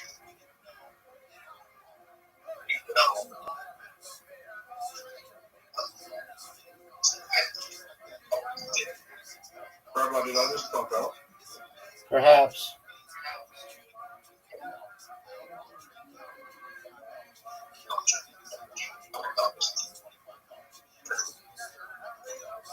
They've got mini bombs on them now.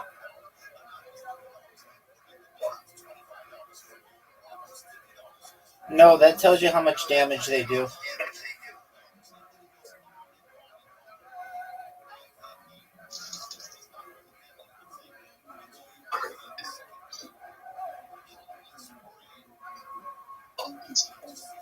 Rabbi, I'm winning.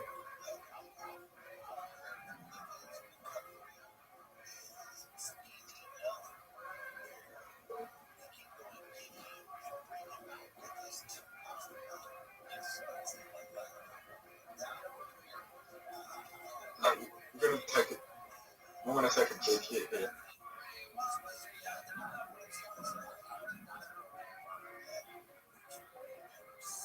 Rabbi, what are my chances of winning?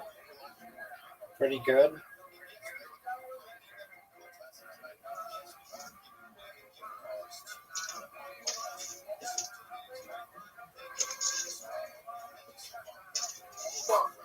It's over for you now, though. This game is over, son. It's over. What's next? Archery.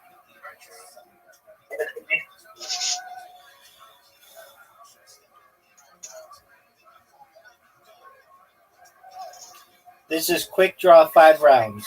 So you want to do it as quickly as you can.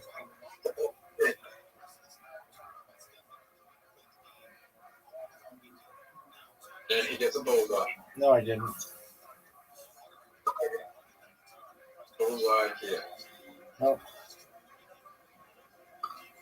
Bullseye hit.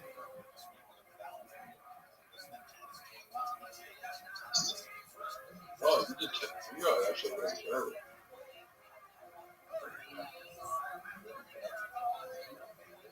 All right, you know you're actually doing good. Let's see you do better, son. Look how long it's taking you. It's just so long. Oh, and you get a 2? Right off the bat, you get a 2? You get a 2, son? I'm in your head. I'm in your head. I'm living in your head on a hammock. I got a head hammock, baby. Head hammock. Head hammock. Head hammock. Dog, you want to make fun of how I do? And you can't even get 20?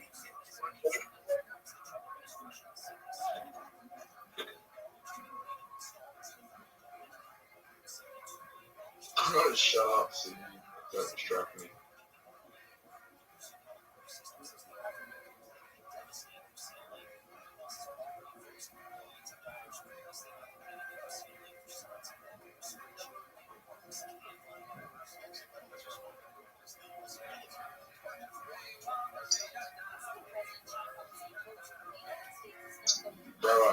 Dog.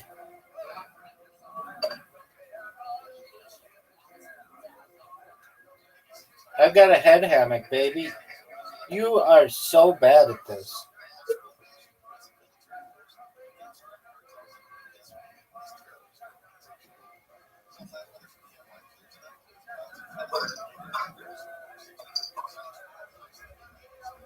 Oh, Zoot, this is just bad.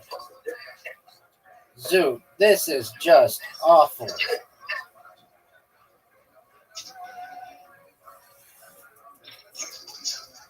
Did you see that bullseye, son?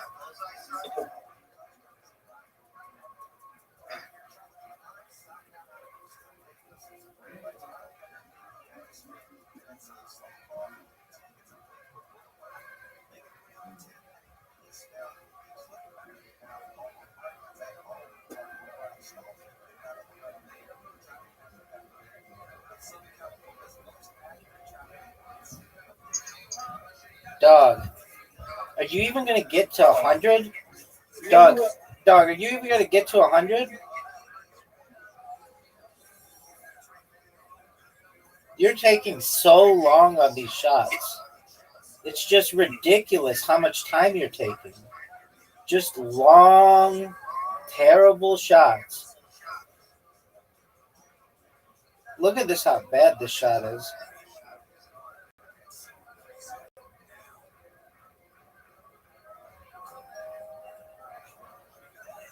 Do better.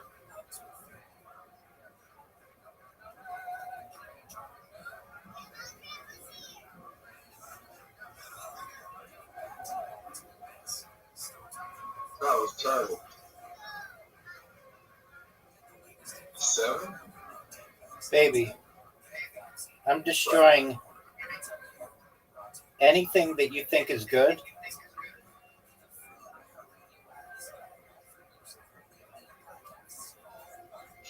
I have 185. You have 69. This game is over, son. Dude, this game is over. You missed the whole thing. Zoot, you missed the whole thing. Zoot, you got a 1. Zoot, you got a 1. Zoot, you missed the whole board. Zoot, you missed the whole board. Bullseye. Bullseye.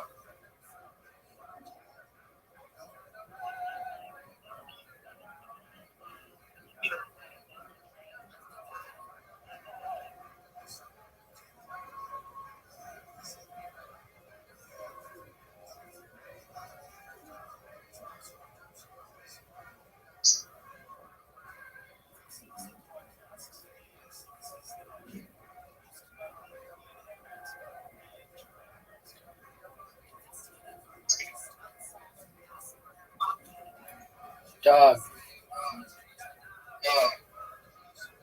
You got blown the fuck out. You got blown the fuck out. Son, you got blown the fuck out. Son, you got blown the fuck out. All right, that's another win. Skee ball time, son.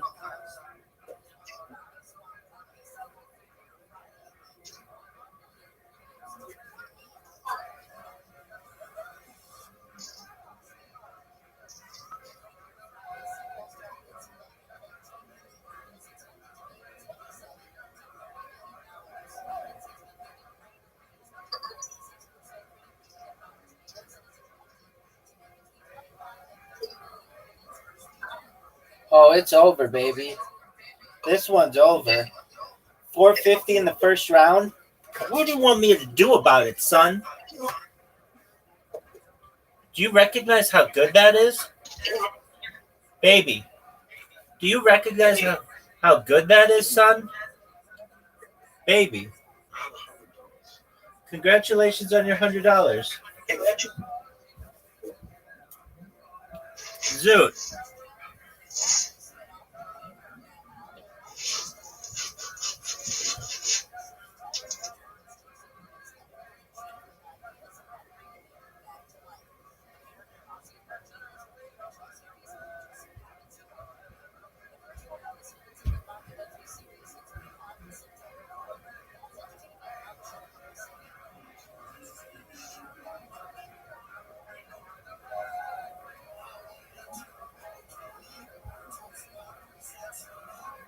Big dog.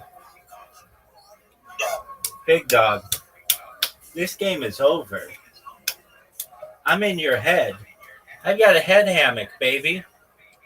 I have a head hammock. This bitch is over, son. My G. My G. My G. My G. My G. My G. My G.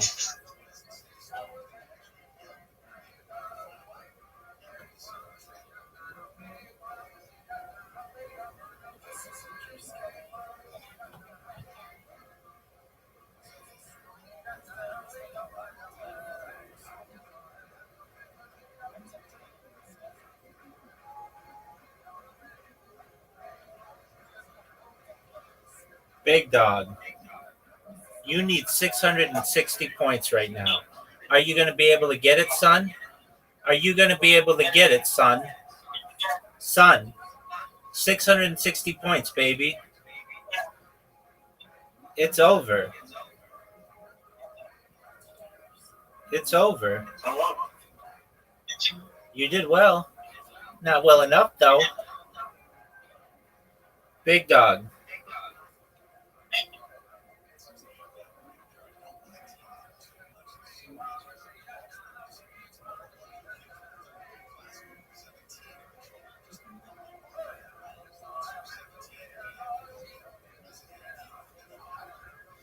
Big dog, you know you're up? Big dog. Are you going to go, son?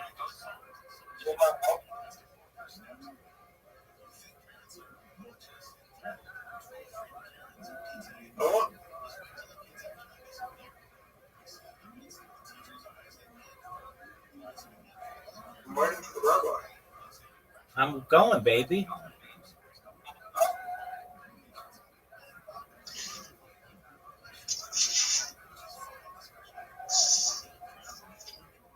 Why is it automatically choosing for me?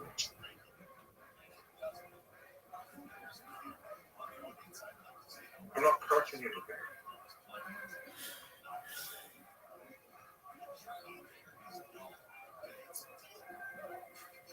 Big dog, are you going to go? Yeah.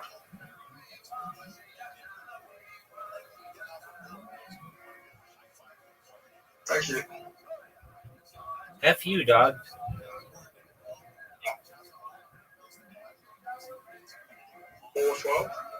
Something like that. Let's go through it. I'm up one, or 1-1, 2-1, 3-1, 4-1, 5-1, 6-1, 7-1, 8-1, 9-1, 10-1, 10-2, 10-3, 11-3, 12-3, 13-3, 14-3, 14-4, son. Are you ready for dominoes?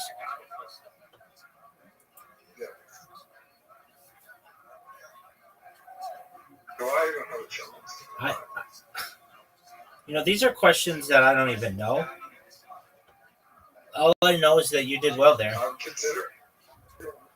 Considering the last one glitterati, I'm absolutely. You're up, pimp. I don't know how to play this game.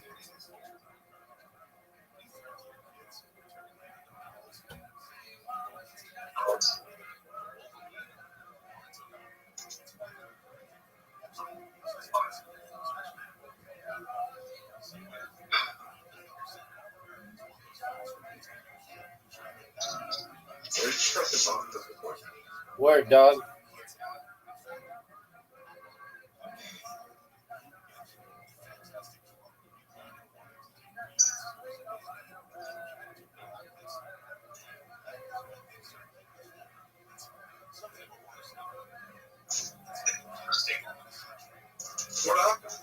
No one knows. No one knows. Big dog. You're up. You're up.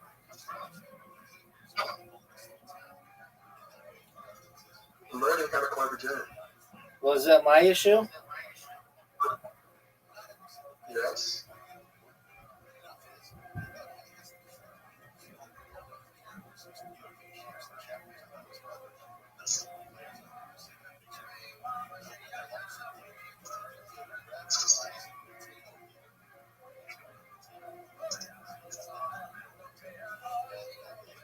+5. Fuck you. Fuck you. Is This that a game. good thing or a bad thing? It's a good thing. You're up, pimp. Are you sure? Word, dog.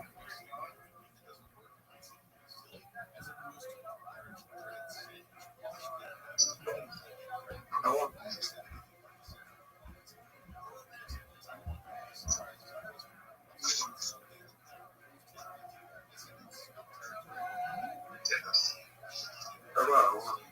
Are you sure?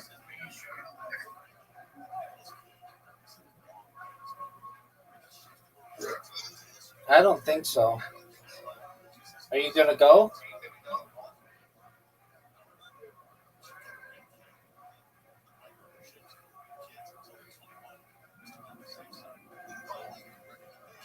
Go ahead. I know my app froze.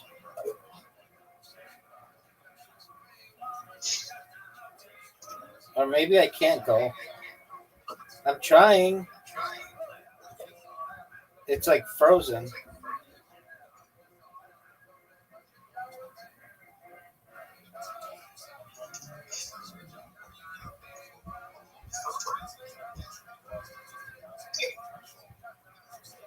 Got it, quick.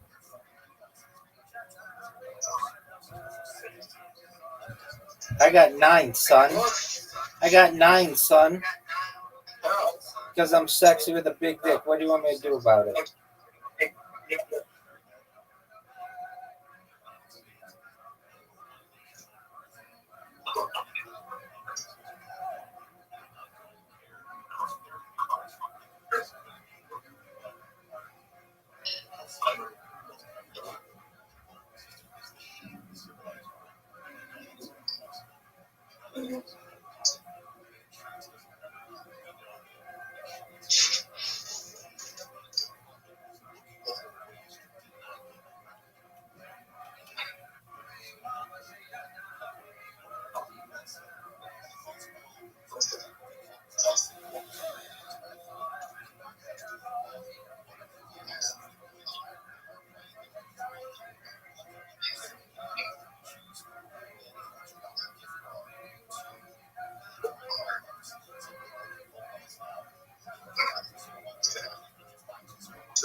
You're up, pimp.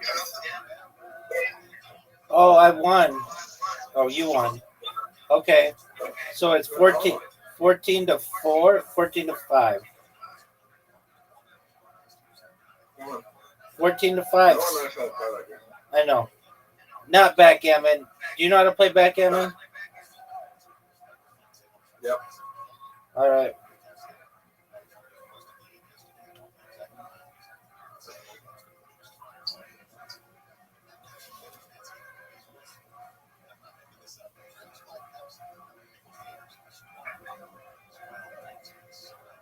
Zoot.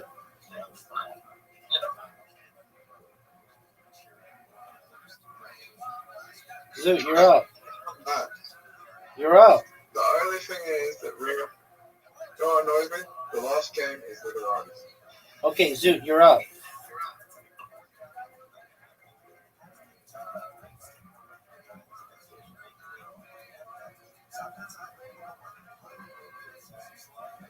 Zoot, are you going to go?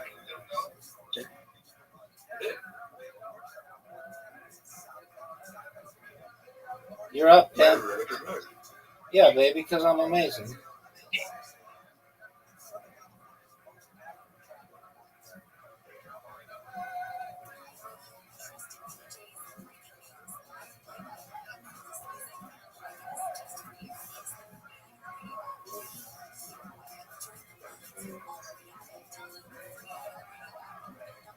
Big Dog, are you going to go or are you just going to jerk yourself off raw? Look at this move. Yeah, I don't think that's a good move. Oh, it's an amazing move.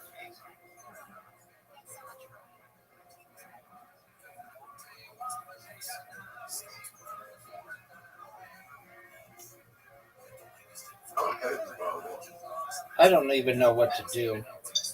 You're up, dude.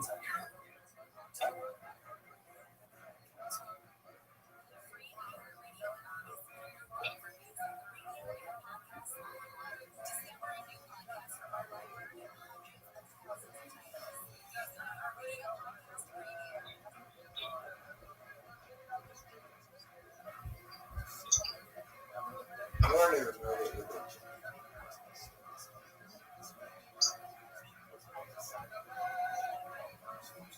But I feel like I'm in. What are you doing? I don't know what to do. Press done. There isn't a done button. It just says undo.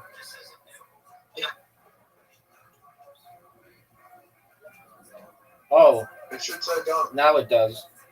Because I had guys on the other side.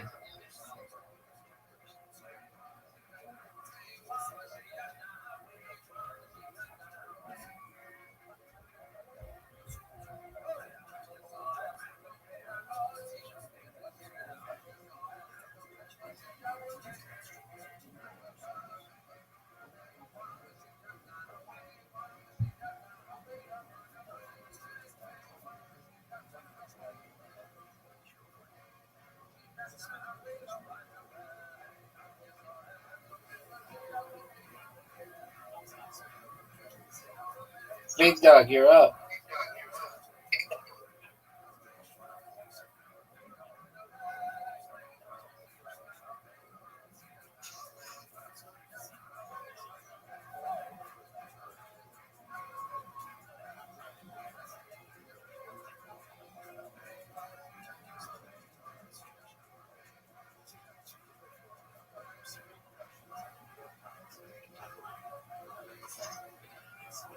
Okay, we're doing good.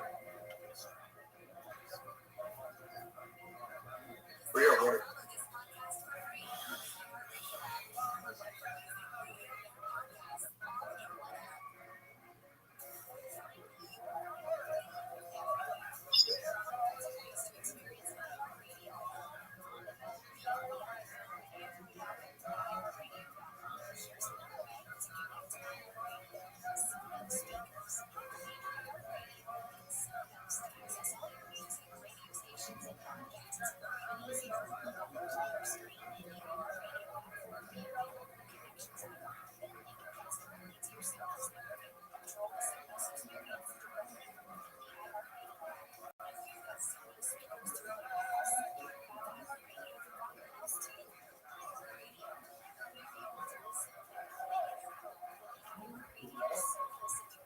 Big Dog. It's 127 to 43. I don't know what that means.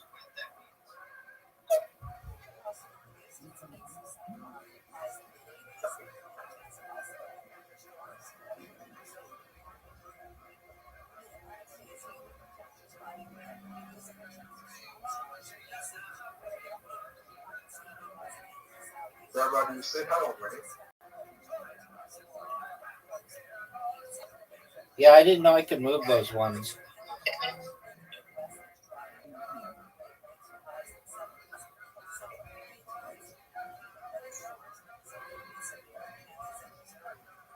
You can't bet.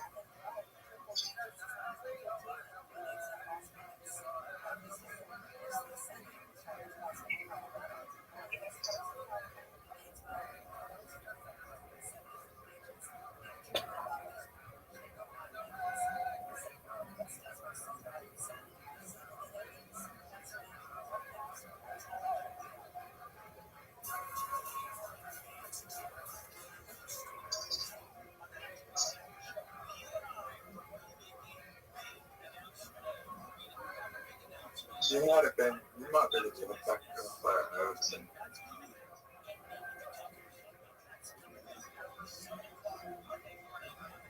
All right, it's like 14 to 6 or something. Okay, let's see voice. Can we do voice? 2 seats. that voice doesn't work. Voice is just a chat. Skip the cribbage. You ready for cribbage? Correct. Voice is just a voice chat. Don't into voice and that takes sometimes. They just kick it. They just get very annoying.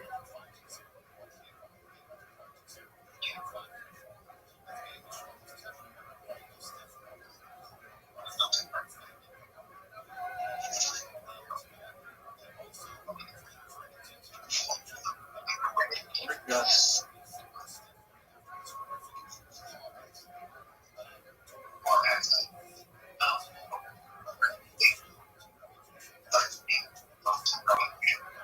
Zoot, are you done? Come back and say. No, Zoot, you gotta continue to play. Yeah, just give me like 20 seconds. Take your time.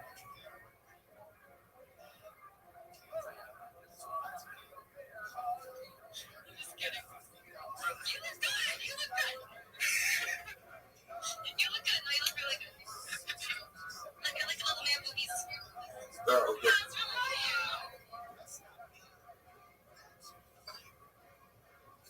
Zoot, you have an invitation. Did you know this?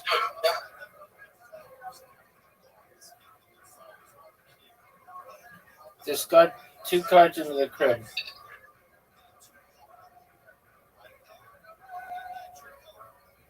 Get rid of phone call.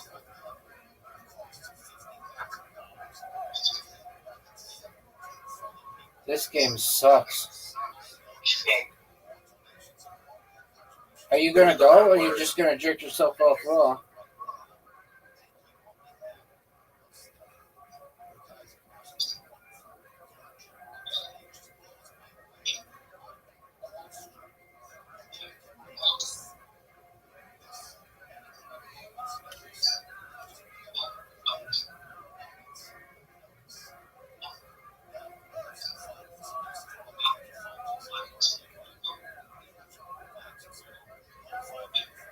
Play my spot.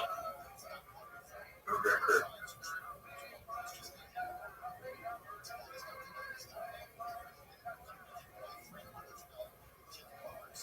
What is going on?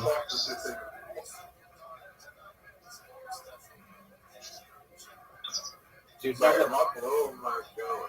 no one knows.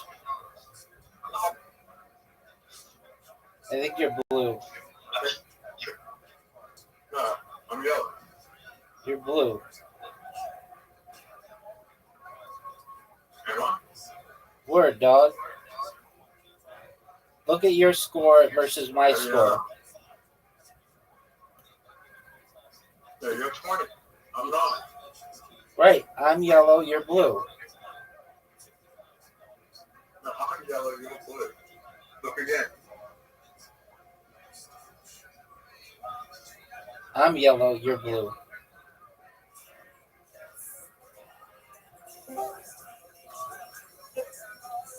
Welcome, Miss Aquarius. How are you? Okay. We'll play in a moment with Zoot. What's that? Minute ago? We're playing what I call the Olympics, which is where we play one of each game, Ah. even if we don't know how to play it. That's what I said, Zoot.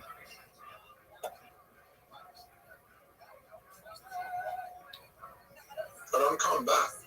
Yeah, you are. Oh, Zoot, you took the lead. I just caught up. No, I'm behind you. No, you have the lead, 29-30.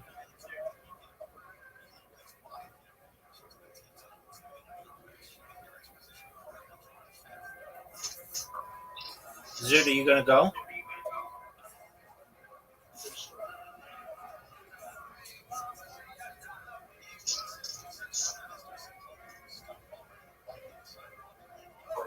Did you get work out of the work?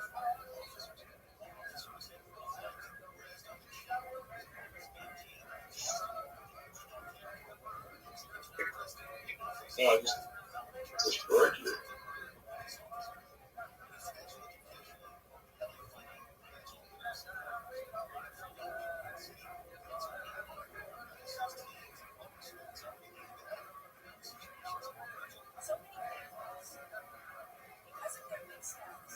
Big dog. I have no idea how to play. No one does.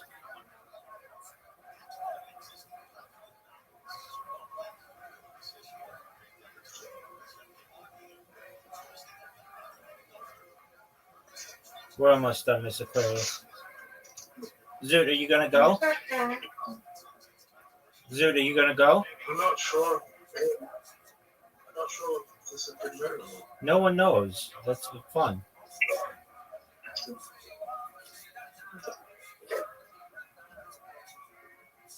I'm not sure if ace is good or not.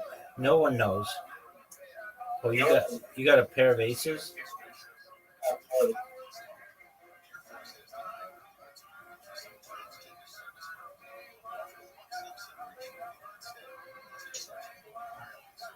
Pair. Okay, you know. Pair. Pair. Pair. Pair. Oh, Pair. 15. 15. Run. You took the lead, Zoot. Okay, so that's good. That's good.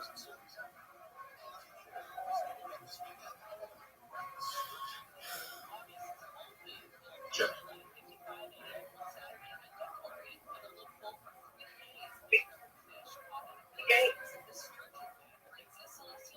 I think I won. Well, I got there, huh?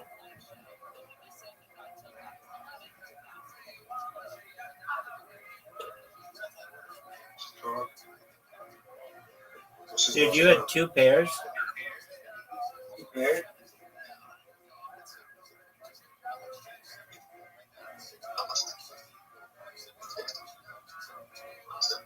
You need one more point.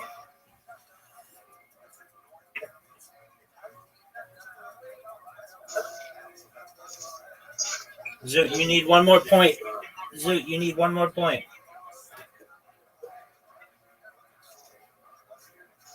Yeah, this is bad, but You're up, big dog.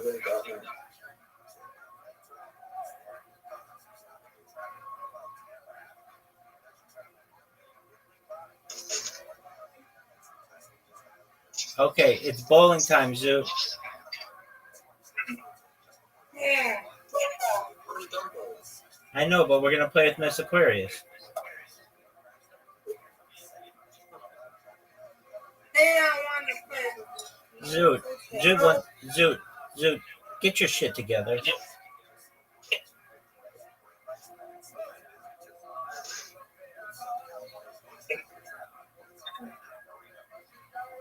Yay! Zoot's absolutely terrible at remember bowling. we're on back problem. Okay, sounds good. Zoot, good one. What? I mean, that is sharp in this Aquarius, but it's not great. All right, well, calm down on the competition. Right. Actually, we're equal. Oh, wow. Oh, wow, that was bad. You need this bad to come back. We're all tied. 888.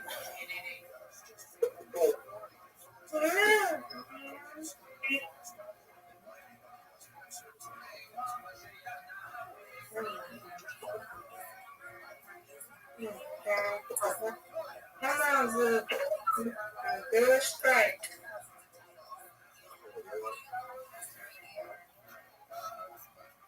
Oh, almost. Okay. Two. Okay, man, I see you. I see you. Get that. Oh, man. Strike. I'm going to get these two. No doubt. Oh, no. So I'm in the lead. Yep, Zoot has the lead. Wow.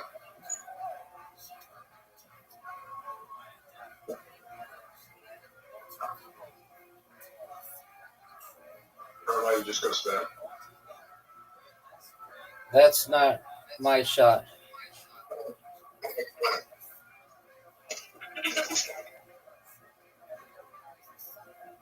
Yes, I got married again. Are you gonna get these, Zoot?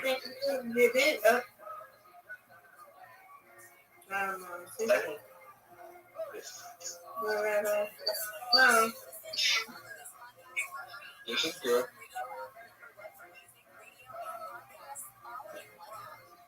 Go ahead.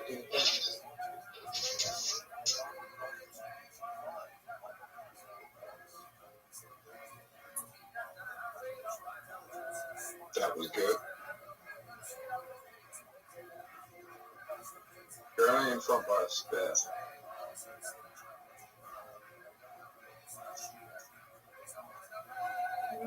Come on, Zip. Just instead. Okay, mouse. Look at you. You're getting better. Okay. There.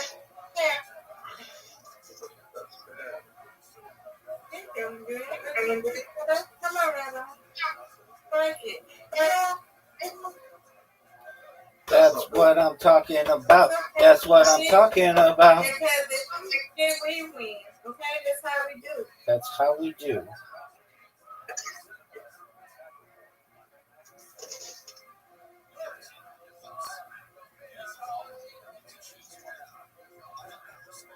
Not at it. Come on, Zip. Alright, this is eyes closed, track start.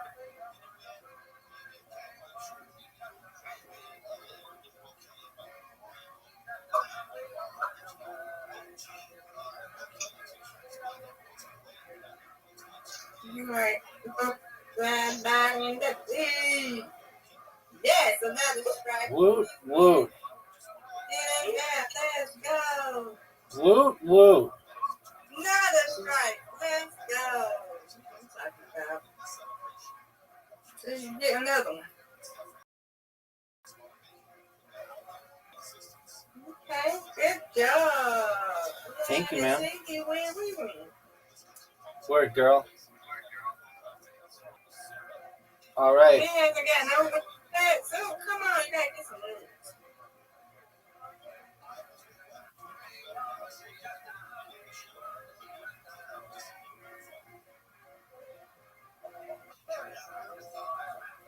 Just me and Rabbit. Oh, he left. What? Yeah. He don't like the move. Come on, Rabbit. But he ain't technically lose. He won.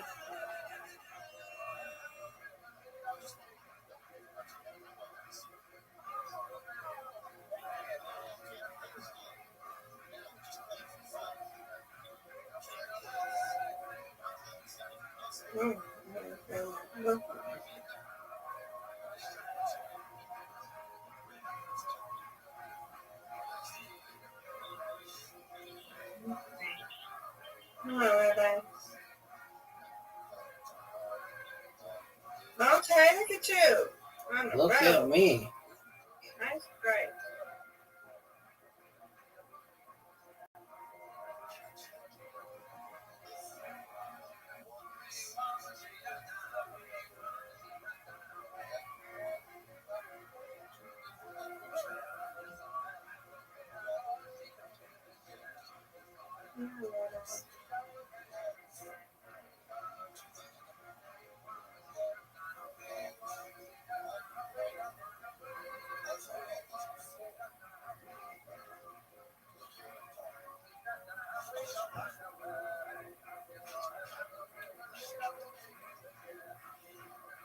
Yeah.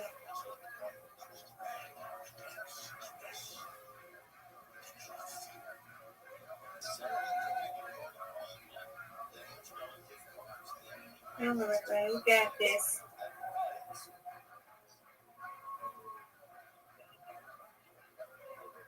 Good job. Thank you. You're welcome.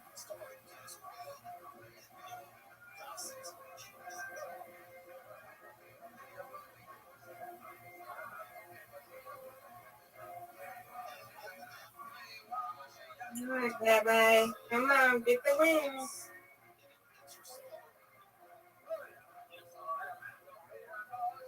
You're on a roll. Good job.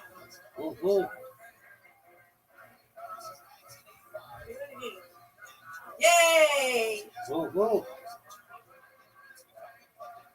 Do it again. Whoa, whoa. Yay! That's how we do, Miss Aquarius. You win, I win. I win, you win, girl. Yeah, you did it. Okay. I stay here, go to sleep, okay? Sweet dreams. Sweet dreams. See you in the morning. If you don't be asleep, you were asleep when I got up this morning. That's what happens. I know. All right, see you in the morning. See you in the morning, Godwin. God willing.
You know, I'm not afraid to drink this because it will either represent a dreamless sleep or a just reward.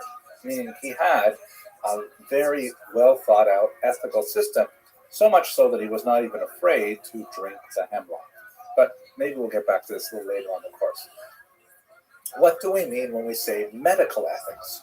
What are medical ethics? What are bioethics? So these are basically a sort of subset of general ethics that specifically relate to medical procedures. Meaning, if you have an ethical system and then you find yourself in a medical environment where you have to apply those ethics, the application of those ethics to those medical settings are medical ethics. The kinds of issues that are really very fundamental, and we'll get into them throughout this course, are priorities in medicine, for example. If you have scarce resources and you have to apportion them according to an ethically consistent system, how do you decide which person gets the medical treatment first? Or how do you decide which person gets it at all? This is a very, very crucial burning question that continues to affect all societies, including the United States of America. Secondly, what about types of treatments? There are certain treatments which might be effective on a medical level, but will be highly unethical on another level. Like, let's say, for example, stealing an internal organ from a living person in order to give it to another person. That would clearly be a violation of most basic ethical norms, but nevertheless might be a very effective medical technique. So choosing your medical ethics, working them out, is so crucial to functioning in medical field. And there's no one system of medical ethics. There are some basic principles which are widely accepted, and we're going to go over those, but it's subject to cultural, historical, geographic variation. Let's look at one classic example, the Hippocratic Oath, which was an oath that was first outlined in the 4th century before the Common Era, not too long after Socrates. That was an attempt to kind of, in a paragraph, say what doctors believe when it comes to medical ethics. But it is so deeply steeped within the cultural environment in which it was written. For example, it invokes the divine authority of all kinds of Greek gods that are certainly not accepted by Jews or any monotheistic faiths today.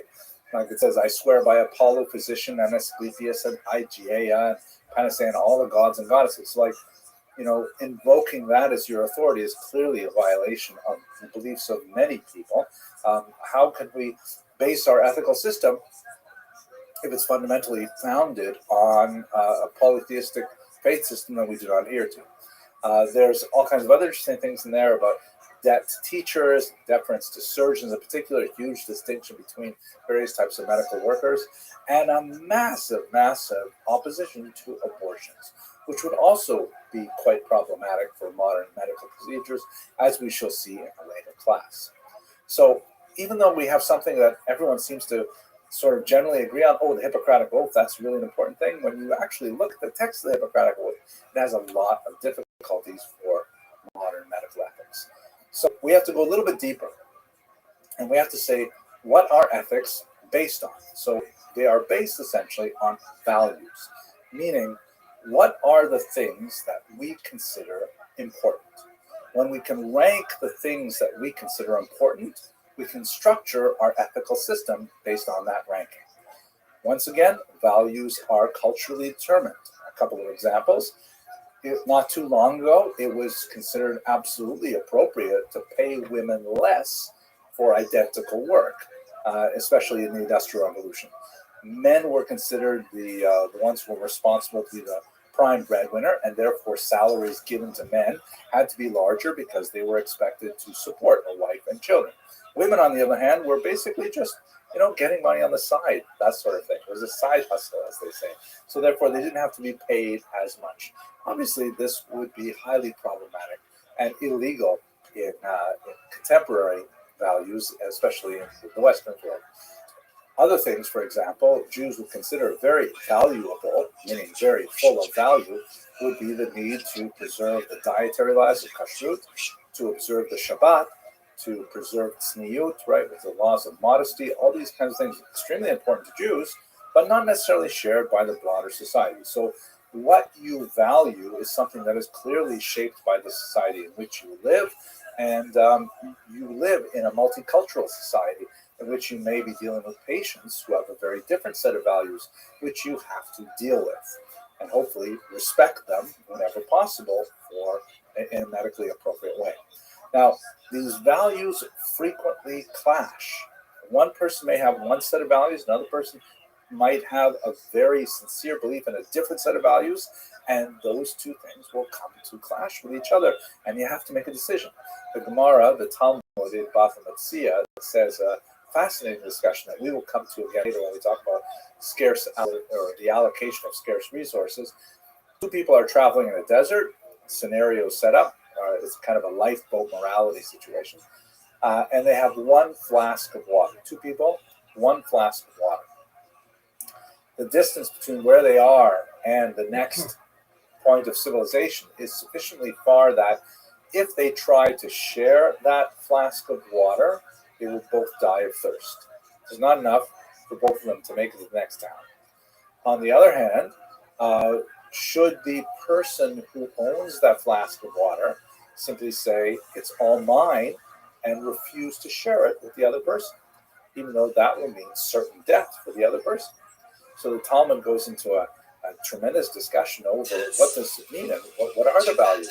Is it more important to share and risk your life with others, or is it more important to say, hey, my life comes first?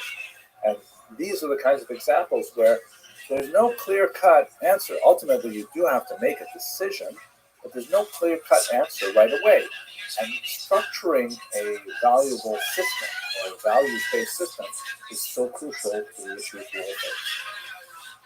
There are several different systems. I'm going to look at two of them in particular for this brief lecture. The first is systems which are based on the concept of intrinsic good. Intrinsic means something which is good in itself, for itself, just because it exists. Such as, for example, art, one might say, is intrinsically good. It's true that it may have some extrinsic value, like, for example, if you have a big stain on your wall, you might get a piece of art to cover that stain, so it's good for something else. But in reality, we appreciate art simply because it is good in itself. It makes us happy to look at it. Puppies are also intrinsically good. Life is intrinsically good. They're all kind of love. These are all the kinds of things that people would say they are good in themselves. But even there's lots of debate over what is an intrinsic good. It may be a religiously determined value. Like, who gets to decide much is intrinsically good? Does it have to be intrinsically good for everybody? What if I like Rembrandt and you like Michelangelo? What will happen? I mean, I consider Rembrandt intrinsically good, and you say, feh, right? How do we decide that? So Immanuel Kant, who's shown here in this illustration, came up with a brilliant idea called the categorical imperative that essentially worked out a formula to determine when something was intrinsically good. According to the categorical imperative, if you can act in such a way that your action is logically consistent with the way in which all rational beings should similarly act, that's considered an intrinsic good, and it is something which is consistent with duty, which is a very important value for Immanuel Kant. And it actually was an extremely useful way of looking at things. I would love to go into more detail, but I think I would burden you if I actually walked you through. Maybe when we meet on Zoom, we'll speak about the categorical imperative and test it out in a few different ways. But it conflicted with other rival systems. We see, for example, Immanuel Kant has no interest in protecting the observance of Shabbat. There is no intrinsic good in Shabbat, which means I feel really sorry for Immanuel Kant because Shabbat is just so amazingly, obviously intrinsically good, but you only know that when you actually try it out. Catholicism on abortion, the idea for Catholics to oppose abortion on pretty extreme grounds, that would be considered, because it's based on an assertion of intrinsic value to the developing fetus, not necessarily shared by all other faith groups or secular groups. So intrinsic good has its own limitations as systems of ethics go. The other one, which is going to be extremely important for us, and we will return to this time and time again, is systems of ethics which are based on various types of extrinsic goods. Extrinsic, right? Intrinsic means something good in itself. Extrinsic means good for something else. Like, for example, the piece of art that you put on the wall in order to cover up a hole or a stain on the wall. Most important exponent of values based on extrinsic good is John Stuart Mill, shown here, who developed something he called utilitarianism. This term basically means usefulnessism. We will create, since we can't all agree on basic values, because we come from different faith groups and different types of philosophical orientation like that, we can all agree on what's going to be the greatest good for the greatest number of people. We'll simply kind of like mathematically tally up how much good would be caused by a given action and how much good would be caused by a different action, and whichever one is the greater good, that's the one that we're going to choose. Even though we recognize that sometimes the greater good may harm some people, as long as it harms less people, essentially, then we should still go with the greater good. Right? That's the basic idea of utilitarianism, and a huge influence on secular ethics, and very much important for American ethics as well. To give you one example, let's say we have three friends, Reuven, Shimon, and Levi, and they all want to go out to eat dinner together. Shimon and Levi say they want to go to restaurant X. Reuven says, no, come on, let's go to Y. When you have three friends, two of them vote for one restaurant, and the third votes for a different one, obviously, you go with the majority, and you go to restaurant X. Or do you? We'll see in just 1 second. So what's wrong with utilitarianism, right? Sounds pretty good, okay. So first of all, we have to go back to the beginning. Most good for most people. What do you mean by good? What is good? Do we define good simply in terms of physical pleasure, of hedonism? That seems like a very, very shallow definition of what is good, and precludes all kinds of far more profound types of self-fulfillment. But if we want to go with things like self-fulfillment or even happiness, what makes one person happy might make another person miserable. How do we find common denominators that everyone agrees with is a value? This is unfortunately impossible. So, and one good example of it, if we go back to our restaurant situation, let's say Shimon and Levi are they're huge fans of a given restaurant X, but Reuven is allergic to peanuts. And that restaurant X is a Thai restaurant, which is famous for using peanuts. So therefore, Reuven can choose to go along with the majority and go to the Thai restaurant, but then he will die.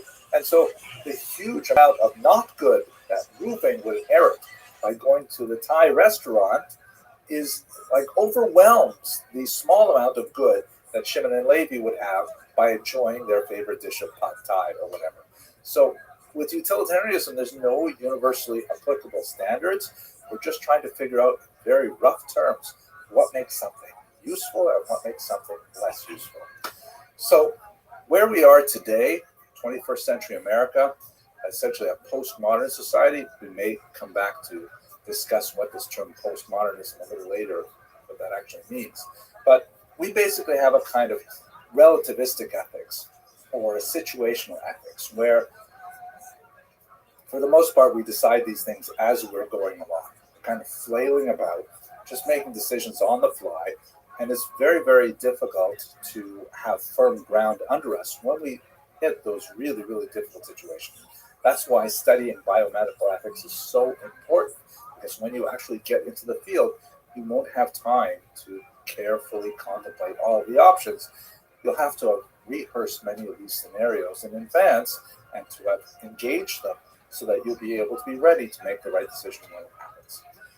Most people tend to say, well, it's all about just basically being a good person. What exactly does that mean?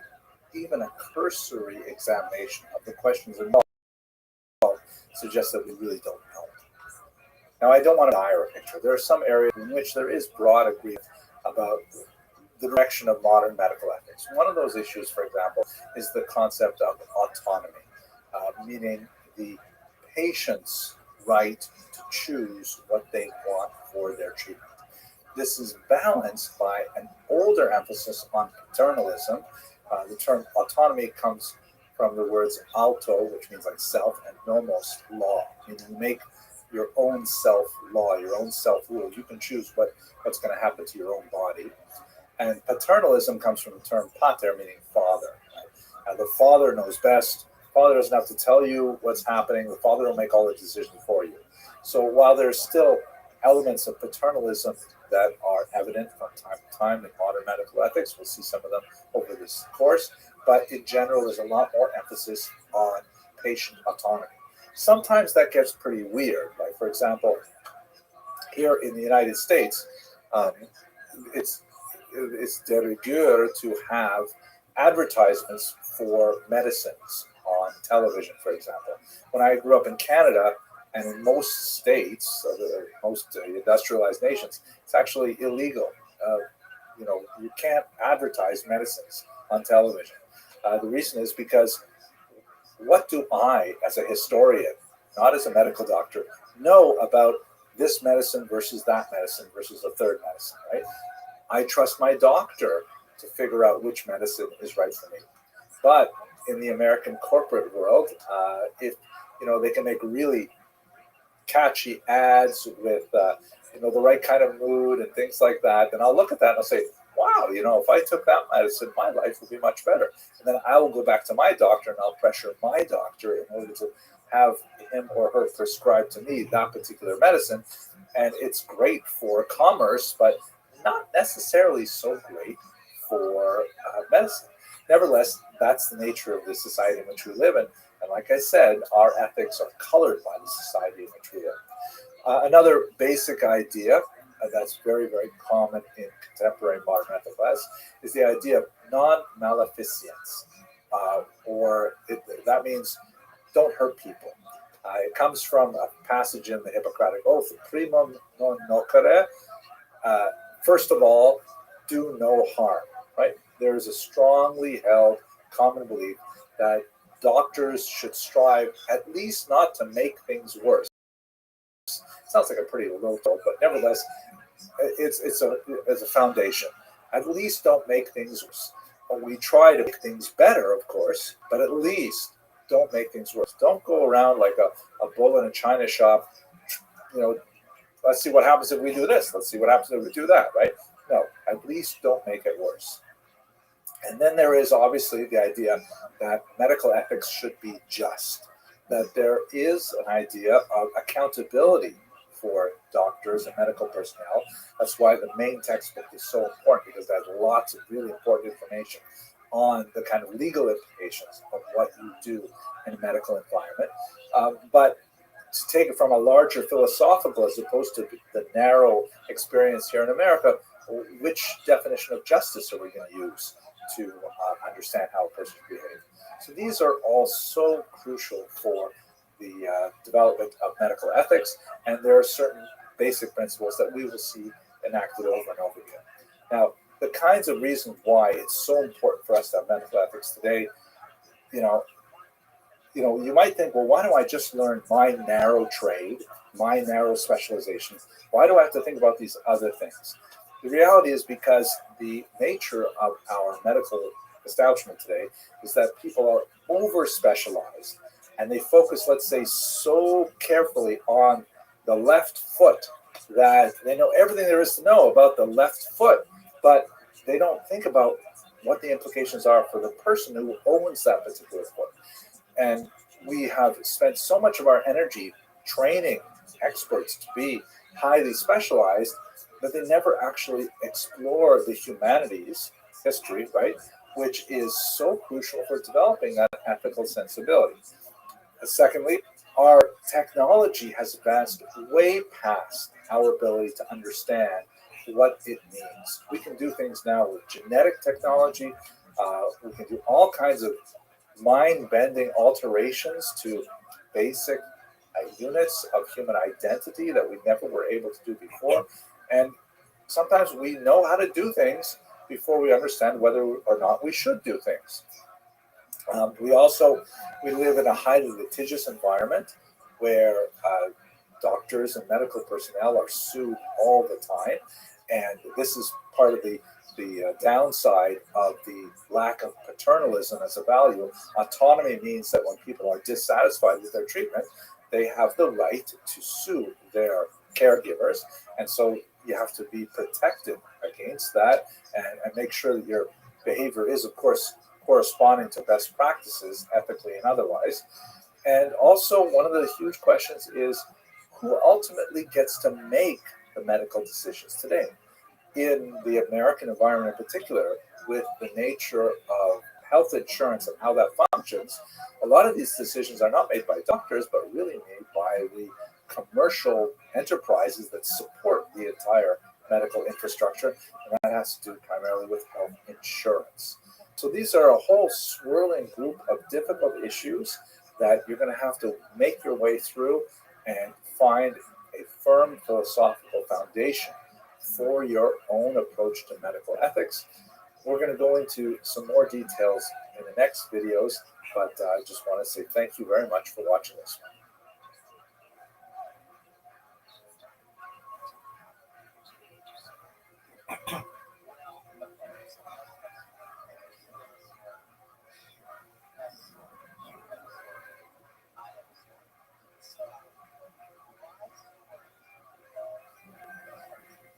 Hello, most valued students. We've had just a moment now to look at the general idea of where ethics come from. Let's take a little bit of a closer look at where Jewish medical ethics come from. As we shall see, there are a lot of different ways that we can use systems to derive consistent and well thought out ethical decisions, but we are going to be spending a lot of time looking at the Jewish medical tradition in this course. So let's understand the basics. Now, if you are totally new to this, this can be quite confusing, but I assure you that as we go through the specific issues later on in this course, we will place all of the relevant pieces of information into their historical boxes, which are quite crucial. But if you are not new to this, this will be a very quick review, and I'm sure it will be at least moderately helpful.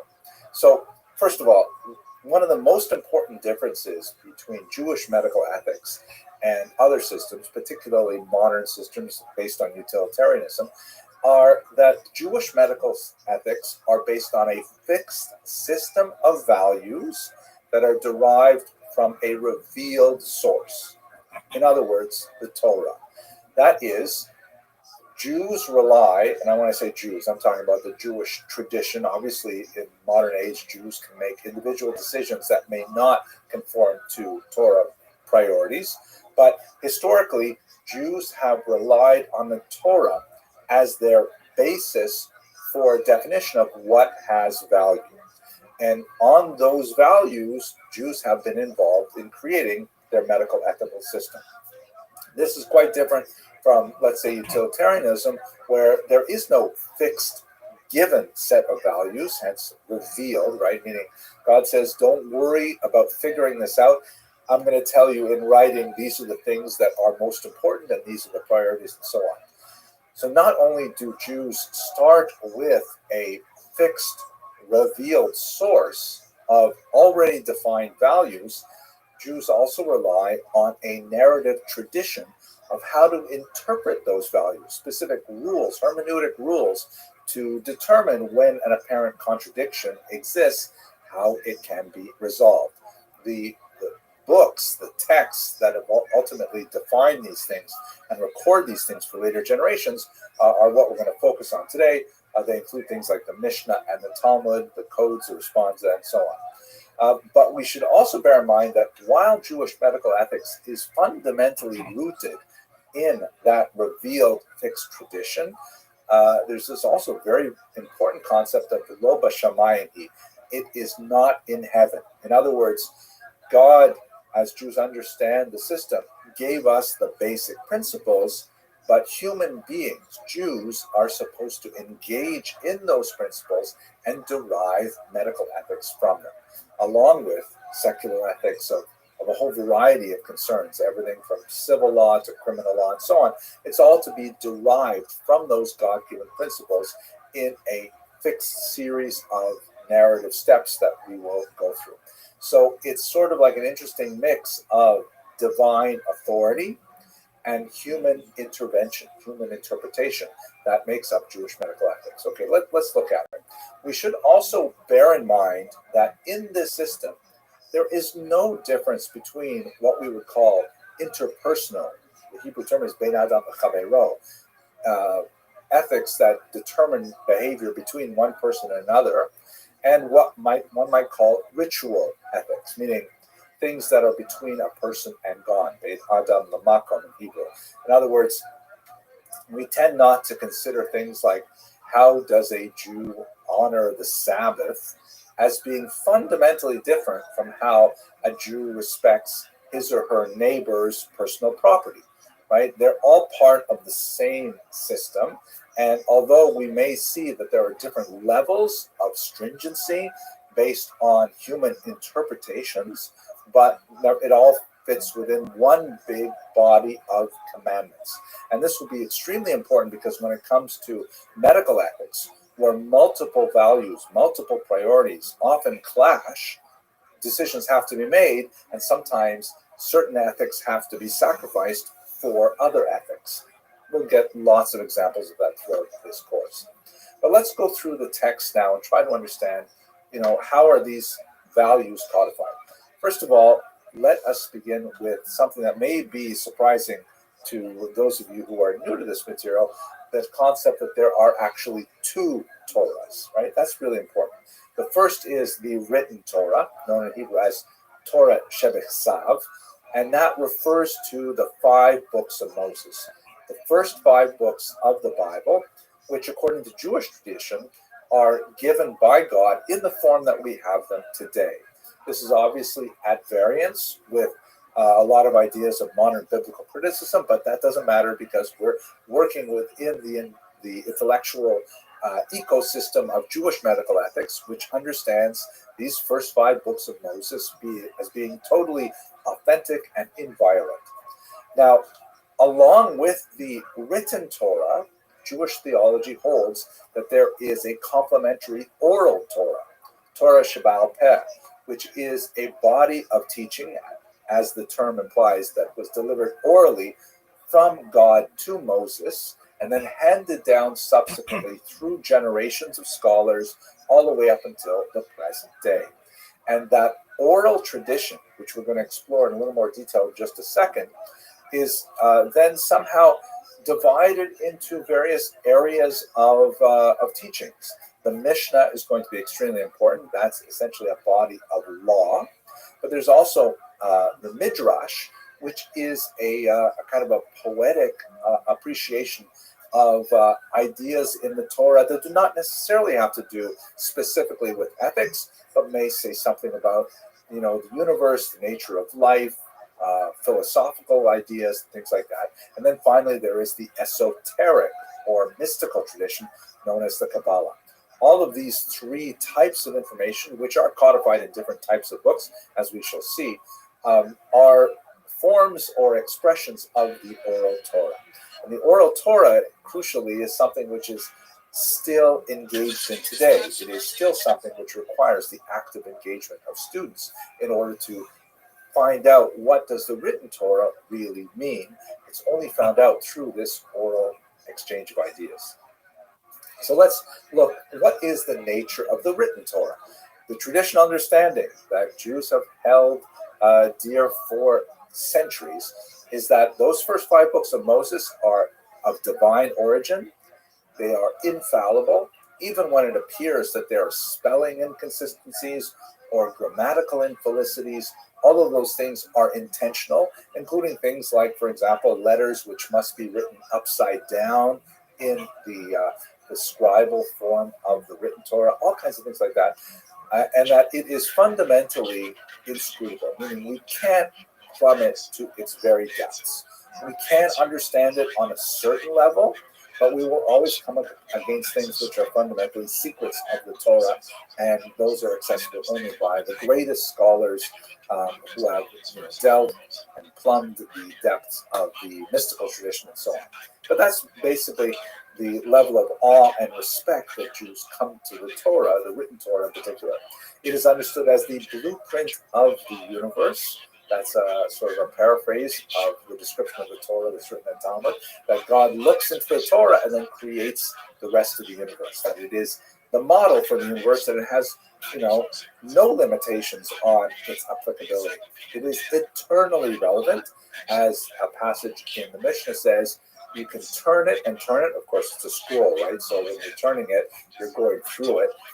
For all is within it. The written Torah, as Jews understand it, includes all the answers you could ever find to any question. The problem is you have to know how to ask the Torah the question that you want solved. The oral Torah is fascinating. Of course, this is a major separation between the Jewish intellectual tradition and the Christian. The Christian tradition does not have the oral Torah at all. The Christian tradition does accept the Tanakh, the Hebrew scriptures, as authentic, and then they attach at the end the New Testament, which are Christian scriptures that, that's not our area of discussion today, but the oral Torah is a totally Jewish thing. Jews have believed for time immemorial that the oral Torah has equal authenticity to the written Torah, but it is open to debate. Open to debate in the sense that you can say yes or no, in the sense of, well, what does it really mean? And the oral Torah, because it is, enshrined within the living voice of students that ring throughout yeshiva halls to the present day, there are so many ambiguities and complexities that arise from the fact that it is, when compared to a written fixed text, quite ephemeral. You wonder about the broken telephone phenomenon, where things get changed over time. And more significantly, the intentionally deceptive nature of some teachings, which are meant to disguise the final answer from students who may be unworthy. There's a lot of questions about how to get to the bottom line when you're working with oral Torah ideas. I'll give you a few examples. Well, one of the most important ideas in oral Torah is the notion that every student is capable of defining something new, a chidush, something new. But this discovery of something new is actually the rediscovery of something that is actually already buried in the text of the written Torah. But through the exercise of the oral Torah, it becomes revealed as well. So something that previously existed, then found again. I know this is complex. We're not going to go into this in a lot of detail because we're going to get to medical ethics per se in the very next lecture. But let's just get our sense of what the major texts are. Okay, so here are the 3 major groups of texts. The first one is, as I mentioned earlier, midrash, which are kind of like poetic riffs on passages in the written Torah. Sometimes the midrash has a legal implication. The word for law in Hebrew is halacha, which means the way. And sometimes they are homiletic. The Aramaic term is agadata, or the Hebrew is agada. And that refers to kind of like things which are not necessarily teachings that imply that you should behave differently as a result. This chicken is kosher, that chicken is not kosher. But they illuminate basic ideas of Jewish thought and philosophy. The Midrash were collected primarily in the Middle Ages, some of them in the ancient period, and we have them in many different books, including things like the Midrash Rabbah, the Great Midrash. The second major body of teachings, and here we will be very active for the rest of this course, is the Mishnah. The Mishnah is almost exclusively legal in orientation. It is a body of teachings that was codified somewhere in the early 3rd century, and it is the foundation of a much larger body of work called the Talmud, right? The Talmud is essentially a commentary on the Mishnah. The Mishnah is not a commentary on the Torah, the written Torah. I'll explain that in the next slide. And then finally, the Kabbalah, which are the mystical teachings. And in terms of Jewish medical ethics, the Mishnah is hugely important, the Midrash somewhat important, and the Kabbalah least important. In other words, if these principles, if these three major texts come into conflict with one another, that has relevance to a specific medical question. Like, for example, we see this happen in IVF, in vitro fertilization, where there are certain ideas in the Kabbalah that are not discussed in the Mishnah. And in fact, a particular choice of action might be totally appropriate vis-a-vis the Mishnah, but in terms of the Kabbalah, it would be discouraged. Well, the Kabbalah and its teachings may be sacrificed because the halacha has primacy over the mystical teachings. Although obviously it would be ideal if a person could choose to follow each of them, the Mishnah has pride of place when it comes to actually determining halachic or legal activities. I know that might be confusing for you, so just hold on and it will become clear as we get to the specific issues. So those are the three basic kind of groupings of oral Torah works. What exactly does it do? So, for example, the oral Torah clarifies ambiguities in the written Torah. I'm recording this, by the way, right around the holiday of Sukkot, where one of the things that Jews do is they go to synagogue with 4 species that are connected with the harvest season, the palm frond, the myrtle, the willow, and a particular fruit, which is simply called in the written Torah, the fruit of a goodly tree. The written Torah does not tell us which fruit to use. So theoretically, I mean, what is the fruit of a goodly tree? Is it a pineapple? Is it grapefruit? I mean, if I showed up to synagogue carrying a grapefruit, I would be laughed out of the building. We all know that the correct fruit to bring is an etrog, or an esrog in the Ashkenazi pronunciation, but it doesn't say so in the written Torah. There is an oral Torah that goes alongside it that clarifies the ambiguity that the correct fruit is an etrog. Similarly, you see in the picture here, the phylacteries, known in Hebrew as tefillin, these prayer boxes worn on the arm and on the head, what are they supposed to look like? Right? The Torah doesn't tell us anything about what these prayer boxes are supposed to look like. The business with the straps and square and how they're shaped and all kinds of, these are all things which are discussed in the oral Torah. Secondly, the oral Torah supplies what are apparent omissions, right? Like all the laws of how animals are slaughtered to be kosher is not discussed in the written Torah. You need the oral Torah to get that whole manual, really important for the Jewish diet. And finally, the oral Torah sometimes even contradicts simple readings of the text. Like, for example, the written Torah says an eye for an eye, a tooth for a tooth, which sounds very Hammurabian, meaning that if Reuven knocks out Shimon's tooth, then Shimon should be able to go back and knock out Reuven's tooth, which serves him right for forcing him to come to that Thai restaurant anyways. But the idea is, actually I got that verse, I think it was Reuven who had to go to the Thai restaurant, right? Anyways, maybe you didn't watch your first lecture, so that's okay. But the oral Torah says, no. It doesn't mean literally an eye. You take out an eye for another eye. What it means is you calculate the monetary value of one eye, and the person who was harmed by having his eye poked out, God forbid, has to receive from the person who harmed him the value of that eye in some kind of cash payment, along with other things, lost wages and medical bills, and all things like that. So the simple reading of the written text often gives a very blunt description of what has to be done. The oral Torah refines it and sometimes even appears to contradict it.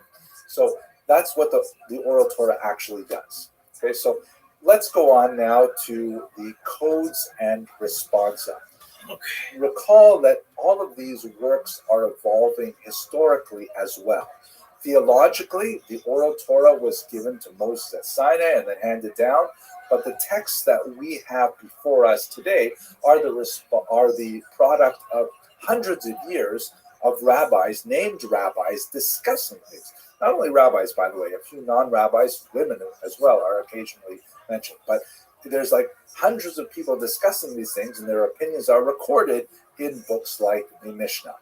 And the Mishnah is a very unusual document because it often does not present a bottom line. It doesn't represent the conclusion of the debate. It just says, Rabbi Meir says X, Rabbi Yehuda says Y, next Mishnah.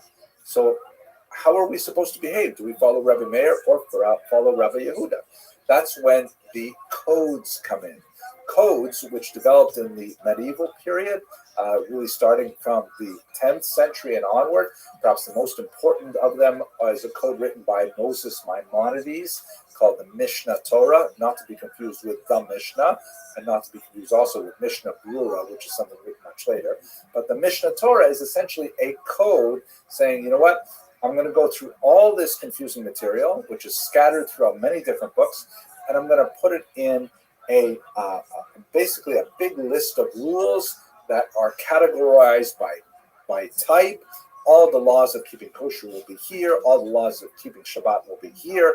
All the laws of monetary damages to your neighbor are over here. And all of them are organized and easy to reference. You can go back and find things in the codes. Another very important code, which we will be looking at frequently, is the Shulchan Aruch, the set table written by Rabbi Yosef Karo. And so these are like basically rule books that help us figure out what in the end does the written and oral Torah want us to do. That's codes. The second document, which will be extremely important for our course, is something called responsa, singular responsum. In Hebrew, shelot utshuvot. Literally means answers, hence the word response, where a specific question affecting an individual will be sent to a rabbi. Rabbi will read that question and then, research the written Torah, the oral Torah, and the codes, and come back with a response. That response constitutes a type of legal precedent that then can be folded into later discussions and later responsum and sometimes later codes or commentaries on codes as well. I know this is overwhelming. There's lots of information here. But as we go through the individual cases, you'll see how these things play out. So let's say, for example, when we get to a discussion of abortion, a very important discussion, especially relevant for our time here, a very famous question was asked of a particular rabbi in Israel regarding the permissibility of an abortion, and that particular rabbi, in that case it was Tzitz Eliezer, responded that under those circumstances the abortion was permitted. Another rabbi, Rabbi Moshe Feinstein, later wrote, by the way, that rabbi, he answered incorrectly, an abortion should not be permitted under those circumstances. And those two positions, the first one was a classic response, responsum singular, that was delivered to a particular woman in her particular question. The other one was really a follow-up response or a reaction to that response, but both of them constitute legal precedents that have a lot to say about what to do about abortions in the future, as we shall see. But let's not get ahead of ourselves. I'd like to point out a few really important principles that we will be returning to multiple times. The first is the question of, does this rule come from the Torah, or is it something that was invented by the rabbis? The Hebrew terms here are deoraisa, which means from the Torah, or derabbanan, from the rabbis. The reason is like this. The Torah gives certain rules, and the rabbis, looking at those rules, sometimes say, you know what, we'd better build, quote, a fence around the Torah. To make sure that people don't transgress the Torah, let's make another rule, which is absolutely human origin. It's a rule that was made up in order to protect people from transgressing the written law. So let's say, for example, on Shabbat, it is forbidden to write. You can't take a pen and actually write words. So the rabbi said, you know what? Just to make sure that people don't come close to writing, we're going to make a new rule called nuksa, which means that you're not allowed to touch a pen. You can't pick up a pen. It's true that the Torah doesn't say picking up a pen is forbidden, but the rabbis say because writing is forbidden, and that's a serious thing, and you transgress it with the first two letters you write, let's therefore make a new rule, no touching pens. Now, if a person does pick up a pen on Shabbat, they have not violated a Torah rule, they've only violated a rabbinic rule, which is very serious, but nevertheless, it's designed to protect people from going all the way and actually writing on the Sabbath. This becomes very relevant because in medical situations, quite often, some rule has to be obviated, meaning a rule has to be set aside in order to save a human life, which is itself, by the way, built into the system. The Torah itself says that human life takes precedence over all the commandments in the Torah, with the exception of 3, as we shall see later on in this course. So then the question is, if you're following the Torah by saving a life, but you have to transgress rabbinic commandment, under what circumstances is that permissible? That's something that will be very important as we go through the issues in the rest of this course. But when there is a doubt whether or not a particular action is forbidden by the Torah, the general rule is be stringent and do not transgress the Torah. But when a particular rule is of human origin, when there is a reason to do so, one may be lenient with the rabbinic rule. We'll see these later on. Lots of implications for many issues in Jewish medical ethics. I would like to point out one other really important principle that is very well elucidated by Rabbi Abraham Steinberg, and this is this idea that, if the Torah and the rabbis do not forbid something, meaning a new technology that has never been defined before, the presumption is it is permissible. In other words, we start from the idea that new technologies, new medical procedures, unless there's some reason to say, no, it's against a law we already have, we assume that the answer is yes before it is no. That will become extremely important as we explore the emerging technologies and their implications vis-a-vis Jewish medical ethics. So here's a map just to give you one sort of graphic overview of all of these things, specifically the oral Torah and its relationship to law, to halakha. Let's see at the top there, we've got the box oral Torah, which can be divided into 3 basic sort of boxes, Midrash, Mishnah, and Kabbalah. And most of our discussions are going to be deriving from Mishnah because that's just the box that deals primarily with halakha. The Mishnah is later expanded upon in the Talmud Yerushalmi, that is the first edition of the Talmud, which comments on the Mishnah. And then a little bit later, you have the Talmud Bavli, the Babylonian Talmud, which also read the Yerushalmi Talmud, so therefore it's kind of considered more authoritative because it could envelop also the Talmud Yerushalmi. This is not the place to go into a discussion of why they are different, why we have both of them, and so on. But for the time being, the Bavli generally has more authority than the Yerushalmi in most areas. And then you have codes and responsa that come from that.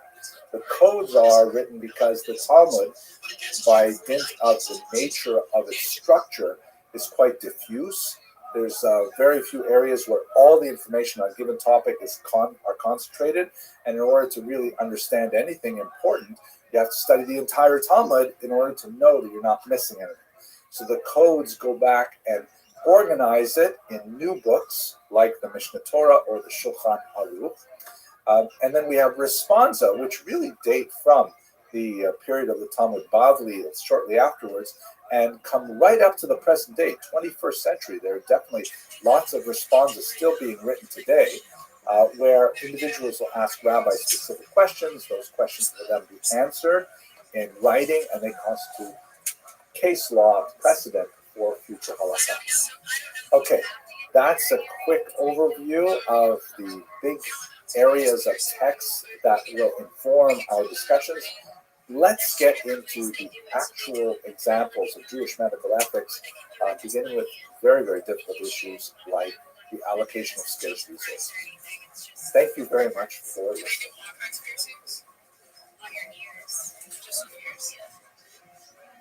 Is it just a place with ears? Ears.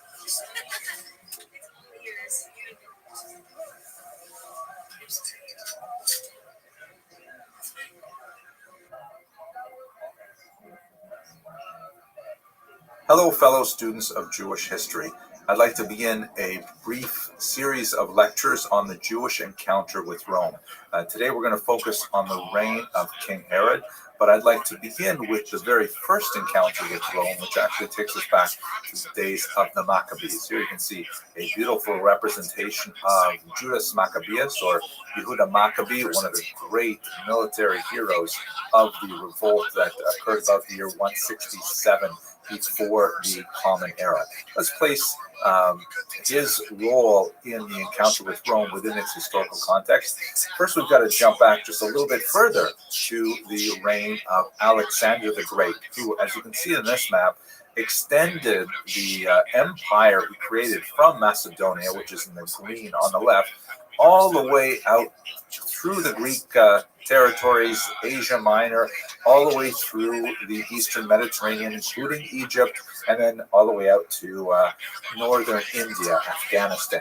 And after he died, this area was divided among 4 of his generals. You can see that the yellow color is the Seleucid Empire, and the sort of bluish purplish that is dominant in Egypt, that would be the Ptolemaic Empire. And of course, Israel finds itself right in the middle of those territories. And one of the reasons why you can see in this particular map that the land of Israel is sort of colored yellow and purple is because it went back and forth between those 2 rival empires over the next century or so.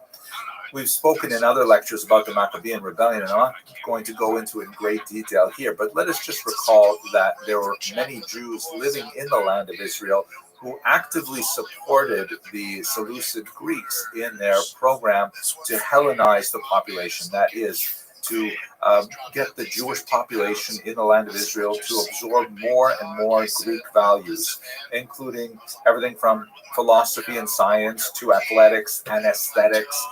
And there was a feeling that this was like a modernizing thing that would bring Jews into the larger world of the Eastern Mediterranean in particular. And traditionalists argued against it, beginning with Matisyahu, who was Judah's father. And this created a kind of a traditionalist revolt against those Hellenizing Jews and against the Seleucid Greeks. Please feel free to have a look at some of my other lectures to get a better sense of how that conflict progressed. At any rate, the point where I'd like to pick it up here is where Yehuda Maccabee, who has taken over the command of the rebel forces, has effectively fought the Greeks to a stalemate. And the Seleucid general Lysias, now after the death of the previous king Antiochus Epiphanes, he proposes an armistice with the Maccabees, saying, okay, you know what, sorry we pushed you too hard, how about we find a compromise? We'll let you, for example, choose your own high priest, which was a major concern for a lot of the moderate population in Israel. So it turned out that the Hellenizing population in Israel and most of the moderates, they liked the idea. They wanted to end the war, not achieve full independence from the Seleucid kingdom, because they felt they're going to have to pay taxes anyways. As long as they were left alone, they had enough autonomy, especially religious autonomy, that was enough. But Yehuda Maccabee and his shrinking band of followers said that was not enough and insisted on fighting further. So the conflict at that point continued. A good portion of the Jewish population in Israel sought support of the Seleucids to try and, end the fighting. Whereas Judah Maccabee sends a delegation to Rome and says, hey, maybe Rome, you can help us out in our conflict with the Seleucids and in our ambition to achieve full independence. If you look at the book of Maccabees, which does not appear in the Hebrew scriptures, but does appear in a lot of Christian Bibles in the Apocrypha section, there's this is, by the way, a beautiful reproduction of a 17th century English translation, the King James. And if you zoom in, you see this interesting passage. There's kind of like this header at the beginning. It says, Judas is informed of the power and policy of the Romans and maketh a league with them. And the articles of that league are described here. So the text talks about how Yehuda had heard of how powerful the Romans were, and that he thought that he could enlist them into his aid against the Seleucids. If we jump ahead to the end of the chapter, it says here, verse 24, if there come any war upon the Romans or any of their confederates throughout all the dominion, the people of the Jews shall help them, right? This is like a mutual assistance treaty, as the time shall be appointed with all their heart. 26, neither shall they give anything unto them that make war upon them, meaning they will not help the enemies of the Romans at all, or aid them with victuals, weapons, money, or chips. And I wondered about that. Why are they not giving them chips? What's so important about the chips? It must be they had these great chips, Hal's. This is not, by the way, a paid product announcement. I actually like these chips a lot. So that was a joke. I'm sorry. I don't know why I put these things in there. But at any rate, let's go back. As it has seemed good unto the Romans, but they shall keep their covenant without taking anything therefore. So the idea was they signed a mutual assistance pact. The Jews would help the Romans if anyone attacked Rome, and theoretically, at least, the Romans would help the Jews if anyone attacked Israel. Now, it turned out that it was more of a kind of a cynical agreement, and we don't. Well, you'll see how it turns out. If you look at the Greek original, the text has both the Jews and the Romans virtually promising the same to each other, but it didn't work out that way. Meanwhile, the Seleucid kingdom lost control of Israel, and the Maccabees were able to actually achieve Yehuda Maccabee's dream of independence. He himself was killed in battle, but as you can see from this map, not only were the Maccabees able to establish a new dynasty called the Hasmonean kingdom, or Hashmonayim, but they were actually able to expand it significantly throughout the region on the other side of the Jordan as well. And that's essentially the history of the Maccabean kingdom from the revolt in about the year 167 until the arrival of Pompey, a Roman general, and that's what we're going to turn to next. But to understand the nature of the Maccabean kingdoms, even though the Jews had a significant amount of independence, there was significant friction. And even though this was originally a rebellion against Greek values, the Hashmonaim gradually absorbed more and more of Greek ideas as well. And it kind of slid back into that Hellenizing frame over the next 100-odd years. Here you see, for example, a coin from Alexander Yanai, one of the most brutal of the kings of the era, a huge enemy to the rabbis. And as you can see from the right-hand side, the coin has an image of looks like a sun that's actually, in bas relief. It's actually extruded from the coin itself, which according to some rabbinic opinions would be directly forbidden as a kind of idolatrous image, like sun worship. At any rate, when he died in 76, there was a period of a rapprochement between the Maccabean leaders who had, claimed for themselves both the title of king and the title of high priest. His widow, Salome Alexandra, known affectionately as Shlom Tzion Hamalka in Hebrew, during her reign, there was actually a period of great rapprochement between the rabbis and the rulers, and there was a period of tremendous prosperity, which unfortunately ended under her sons. When she passed away, the region was thrown into a civil conflict once again. And that's what brought General Pompey to Israel, the first encounter of Rome with the land of Israel proper. the civil war that erupted between the sons of Alexander Yanai and Salome Alexandra, who were named Hyrcanus II. He was the elder, and he was the high priest, the Kohen Gadol. And his younger brother was Yehuda Aristobulus II, and both of them claimed rule. Hyrcanus II was the elder, but he was widely regarded as an ineffective leader. Yehuda Aristobulus was much more ambitious and apparently capable, and wished to challenge his brother for the rule. Among other things, the idea that the role of Kohen Gadol and Melech, that is, high priest and king, should be separated. Both of the brothers ended up appealing to the Roman general Pompey, who was in the north at the time, for aid. Pompey looked at both of them, and he technically favored the weak Hyrcanus, but in reality, he just wanted to subjugate Judea to Rome.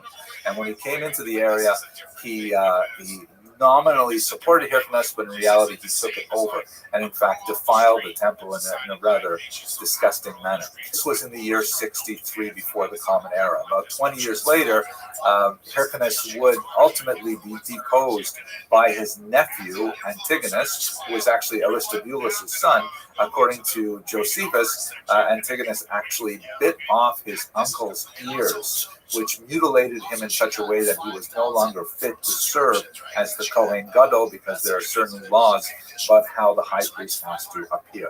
Rather nasty kind of event. But this means that from 63 before the Common Era, Rome is officially in charge of the land of Israel.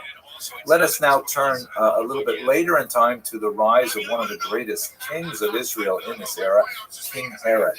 And when I say great, I'm not necessarily saying great in the sense of like wonderful, we love him, but great in the sense of being extremely powerful and leaving a huge mark on history. Perhaps he's best known in the Western tradition as being the author of the so-called Massacre of the Innocents, which is a passage that occurs in Christian scriptures in which he decrees the murder of all of these young children in an attempt to stave off the eventual birth of the figure that would be recognized by Christians as the Messiah. There's a lot of historical discussion about what that event might have been. We shall see shortly that it may actually be referring to Herod's murder of his own children, which was something he did with alarming frequency. At any rate, Herod was an Idumean. You can see the region of Idumea here is in the south of Judea. This is a region that was forcibly conquered by the Maccabean kings, and in a rare moment in Jewish history, the population was forcibly converted to Judaism. This is one of those moments that reverberates throughout history. Of course, Judaism has forsworn that particular practice, partially as a result of the horrible experience that they had under King Herod following this forced conversion. But at any rate, the Idumeans were a population that ultimately identified with the Jewish people, but they also felt somewhat separate and occasionally resentful of that. When we get a little further in the series, I'd like to discuss the role of the Idumeans in the First Roman-Jewish War, which was quite significant. Herod's father was Antipater, who was an ambitious advisor to Hyrcanus. Herod was one of his multiple sons. He was born in the year 73, and his father, as a result of his attachment to Hyrcanus and the support of Rome, was able to give his sons political rule in various parts of the land of Israel. Herod was given the Galilee, the north, and he immediately charged in and used rather brutal means to put down an incipient rebellion that was happening there. He actually imposed the death sentence without the authorization of the Sanhedrin, which got him into trouble with the great Jewish court. And we have two parallel descriptions of a rather unusual event. It's mentioned in Josephus, who is, of course, one of the great historians of this era. Once again, I hope to discuss his complicated backstory a little later in the series, but he provides us an unusual glimpse into the moment when Herod was brought before the Sanhedrin to answer for his precipitous brutality in the Galileo. We also have the same story with some significant differences in the Talmud as well. According to the version that Josephus offers, Herod appears before the Sanhedrin fully armed, which was considered a great act of nerve, to use the Hebrew term chutzpah. It was a great act of insolence to appear before the great court wearing armor. And he effectively cowed all of the judges into submission. And essentially, they let him go without any kind of reprimand. In the Talmudic version, which you can see here, appears on page 19b of Tractate Sanhedrin. In the Talmudic version, it is Shimon ben Shetach, who is the great rabbi who stands up against Alexander Yanai the king and challenges his colleagues. But in the Josephine version, it is none other than the great Shammai, the interlocutor to Hillel, who is the only rabbi who has the courage to stand up to Herod, but unfortunately he is not supported by the rest of the Sanhedrin, and Herod walks. Why these two versions, Josephus and the Talmud, differ in the important details of which figures are speaking is beyond the scope of this discussion. Herod brought three particular skills to his rule in the land of Israel, and we'll see them play out over his long career. The first is that he was capable of bold, brutal repression, that he had very little qualms about using violence to support his rule. Secondly, and ironically, this was combined with a remarkable level of public generosity, that he was certainly capable of recognizing the needs of the larger population and to provide for their tax relief and grain whenever possible, and especially, as we shall see shortly, in a massive series of public building works that were designed quite often for public benefit. So this combination of being very brutal and bold and at the same time very generous is rather unusual and certainly helped to promote his rule. And the third skill that he possessed was he was an extremely shrewd cultivator of relationships and alliances, particularly early in his life.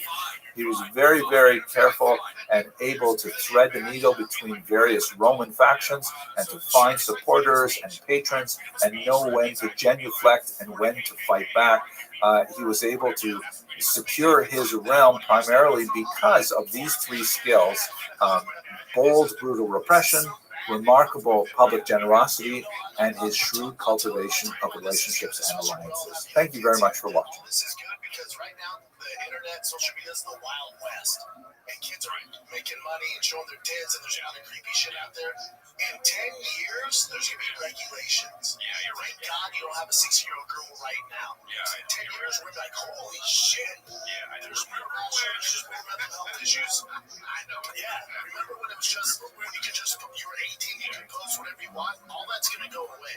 By the time we have our kids are old enough to deal with it, there's gonna be regulations out. But wait, hold on, guys. Maybe. Hello, fellow students of Jewish history. In the previous lecture in the series, we looked at the first encounter of the Jews with the Romans in the period of the Maccabees, and then brought it up to look a little more closely at the beginnings of the reign of King Herod.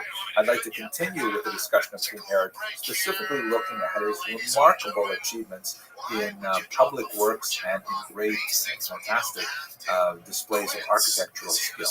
So perhaps the most significant and certainly the longest lasting of Herod's great architectural contributions to the land of Israel and the Jewish people is a huge renovation of the temple. The rabbis in the Talmud are somewhat ambivalent about it because Herod himself, even though he did a fantastic job beautifying the temple and expanding it, he was a really brutal, awful ruler, as we shall see in the next lecture in this series. So if you look at this very beautiful diagram, which I purchased from Ritzmeyer, he has a great site that has all kinds of amazing architectural drawings. You can see the Temple Mount as it existed under King Hezekiah. You can see the Temple Mount under King Chizkiyahu at the top. Of course, the temple is attributed to Shlomo HaMelech, but we're looking at the mount as a whole here. And then you have a few additions during the Maccabean era. And then the fourth picture from the top is how it was vastly expanded by King Herod. You can see the green area represents a dramatic expansion of the Temple Mount area as a whole. There's also a beautification of the actual structures. Josephus tells us that only Kohanim, only priests, were allowed to work on the construction, and that it never rained in the daytime, only at night, of course, during the rainy season and so on. And then on the bottom, by the way, you see that obviously it's changed dramatically because the temple structures were all destroyed during the first Roman-Jewish War in the year 70. The Muslims later built the Dome on the Rock and the Al-Aqsa Mosque, you can see on the right, but nevertheless, the Temple Mount as a whole is still preserved. The area where we have the Western Wall, the Wailing Wall, is the wall that's facing us is the Western Wall, so it looks something like this, and you can see the Dome on the Rock in the background, the later Muslim addition to the Temple Mount, and of course the Jews gathering to pray at the site of the last retaining wall of the temple. Note that it is a retaining wall at the end of the Temple Mount, not the wall of the temple itself. And if we also look to the southeast, you can see that there is actually remnants of the Herodian construction. This is an area that's often called the seam because it more clearly than in other places shows where the actual wall under the Hasmonean kingdoms ended, and then you can see how Herod extended it significantly to the south in this particular map. Anyway, that was one of his greatest public contributions because, of course, the temple was the central ritual site for all Jews of the world, and by beautifying it and expanding it like this, he made it much more accessible to the larger population as a whole. And I should also mention, by the way, that his public generosity in terms of temples extended throughout the Eastern Mediterranean. He was not shy about offering sacrifices at non-Jewish temples as well, something which the rabbis would not approve of, to be sure, but he often generously gave donations to other temples elsewhere in the Eastern Mediterranean, and he was known as kind of very, philanthropic king from a significant territory in the land of Israel. Caesarea is one of my favorite places. This is one of the most beautiful locations in the land of Israel, and Herod had designated it as the primary location of the Roman Jewish nexus in Israel. That is, unlike Jerusalem, to be sure, and unlike much of Judea and the Galilee, Caesarea was to be essentially a Roman city. And he put a tremendous amount of money into renovating this city to make it acceptable to the Roman aesthetic. Here you can see an aerial view that shows you the port. It's, of course, on the Mediterranean, pretty much in the center of the land of Israel. And he significantly expanded the port to make it much more viable commercially. The whole region was destroyed, or the whole port was destroyed in a major earthquake in the year 117. But you can have a look at what it must have been like here in this artist's rendition, that he actually built this artificial reef that curved out, and you can see there's kind of an entrance to the bottom left of this picture where the boats would come in, and they would have a safe harbor to be able to dock and unload their wares and so on. The building of this artificial harbor, which was the largest of its day, used volcanic ash from the Italian peninsula in a rather unique architectural manner where they would float out to the places where they wanted to sink the stones for the reef. They would mix up this concrete that could actually dry underwater using this volcanic ash, and then they would allow the forms to drop into the water and harden there. It's a remarkable feat of engineering, and it must have been one of the wonders of the world at the time. You can see he built hippodromes, right, which are like racing stadiums for horses and things like that. Tremendous number of things like aqueducts, classic Roman architecture, bringing water from far away in order to meet the needs of the growing population of this region. Really fantastic public works that made a huge mark on the country as a whole. I'm going to show you a few images from this remarkable article, The Landscape Palaces of Herod the Great, published in Near Eastern Archaeology in 2014. The author is Professor Catherine Gleason. She has some amazing pictures. Let's have a look at them. Here in Caesarea, you can see an aerial view of one of the promontories that's related to that artificial reef that I just showed you, and this is what it would have looked like in terms of the palaces, the pools. You can see the Hippo Stadium on the right there, and it really must have been such a fantastic kind of thing to see this glorious palace. And Herod in particular was fond of gardens, so he made sure that there were gardens planted everywhere in his palaces. If we look at Jericho, there's a remarkable series of gardens that appear, kind of suddenly in this region, which is surrounded by desert, but has the Jordan River flowing through it. Here you can see in this a series of drawings from Professor Gleason's article that he has several palaces that are all surrounding the wadi, which is like the riverbed, including sunken gardens. And here you can see what it looks like today, with just a suggestion of one of the artificial hills that he built to try and give contour to the region. And this is a cross section that just gives you a sense of what it would have been like to walk through Herod's palaces, which he scattered throughout the land of Israel. Here's Professor Gleason's own drawing that demonstrates his love for the Roman colonnades and the gardens, of course, and the landscapes, Jordan, the landscape of Jericho in the background must have looked like. Phenomenal kind of contributions.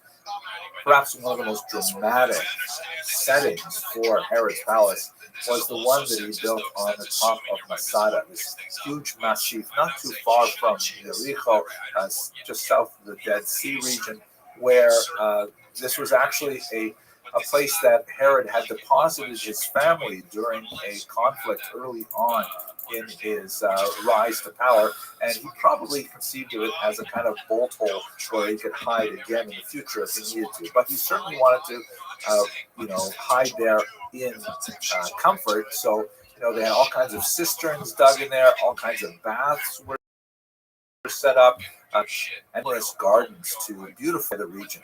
If you can look at this map here, you can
achievements, but that is not the feature of his rule for which he is remembered. He is most likely remembered for his incredible brutality, directed not only at the general population, but specifically to members of his own family. And that's what I'd like to turn to first. In the image here from John William Waters' house, you see a beautiful depiction of Marianne, or also known as Miriam or Mariamne. That was one of Herod's 9 wives. She was the one who gave him the most status because she herself was of Maccabean descent. She was a Hasmonean princess, in other words. And as we mentioned in a previous lecture, Herod himself was of Idumean descent and therefore had less of an ethnic claim on the throne. By marrying a Hasmonean princess, he was able to attach himself to the bloodline of Jewish royalty, however, but that was not to last, because in a fit of rage, he had her executed in the year 29 before the Common Era. According to the Talmud, he immediately felt tremendous regret over this, and so he had her body not interred, but rather submerged in a vat of honey, so that he could preserve her body and look upon her when he so desired. Rather bizarre story. But anyway, have a look at this family tree of Herod. You can see that he's towards the left in the middle. It says here, Herod reigned from the year 37 to the year 4 BCE. And what I'd like to do is to outline the family members who were killed by Herod and give you a sense of the broadening scope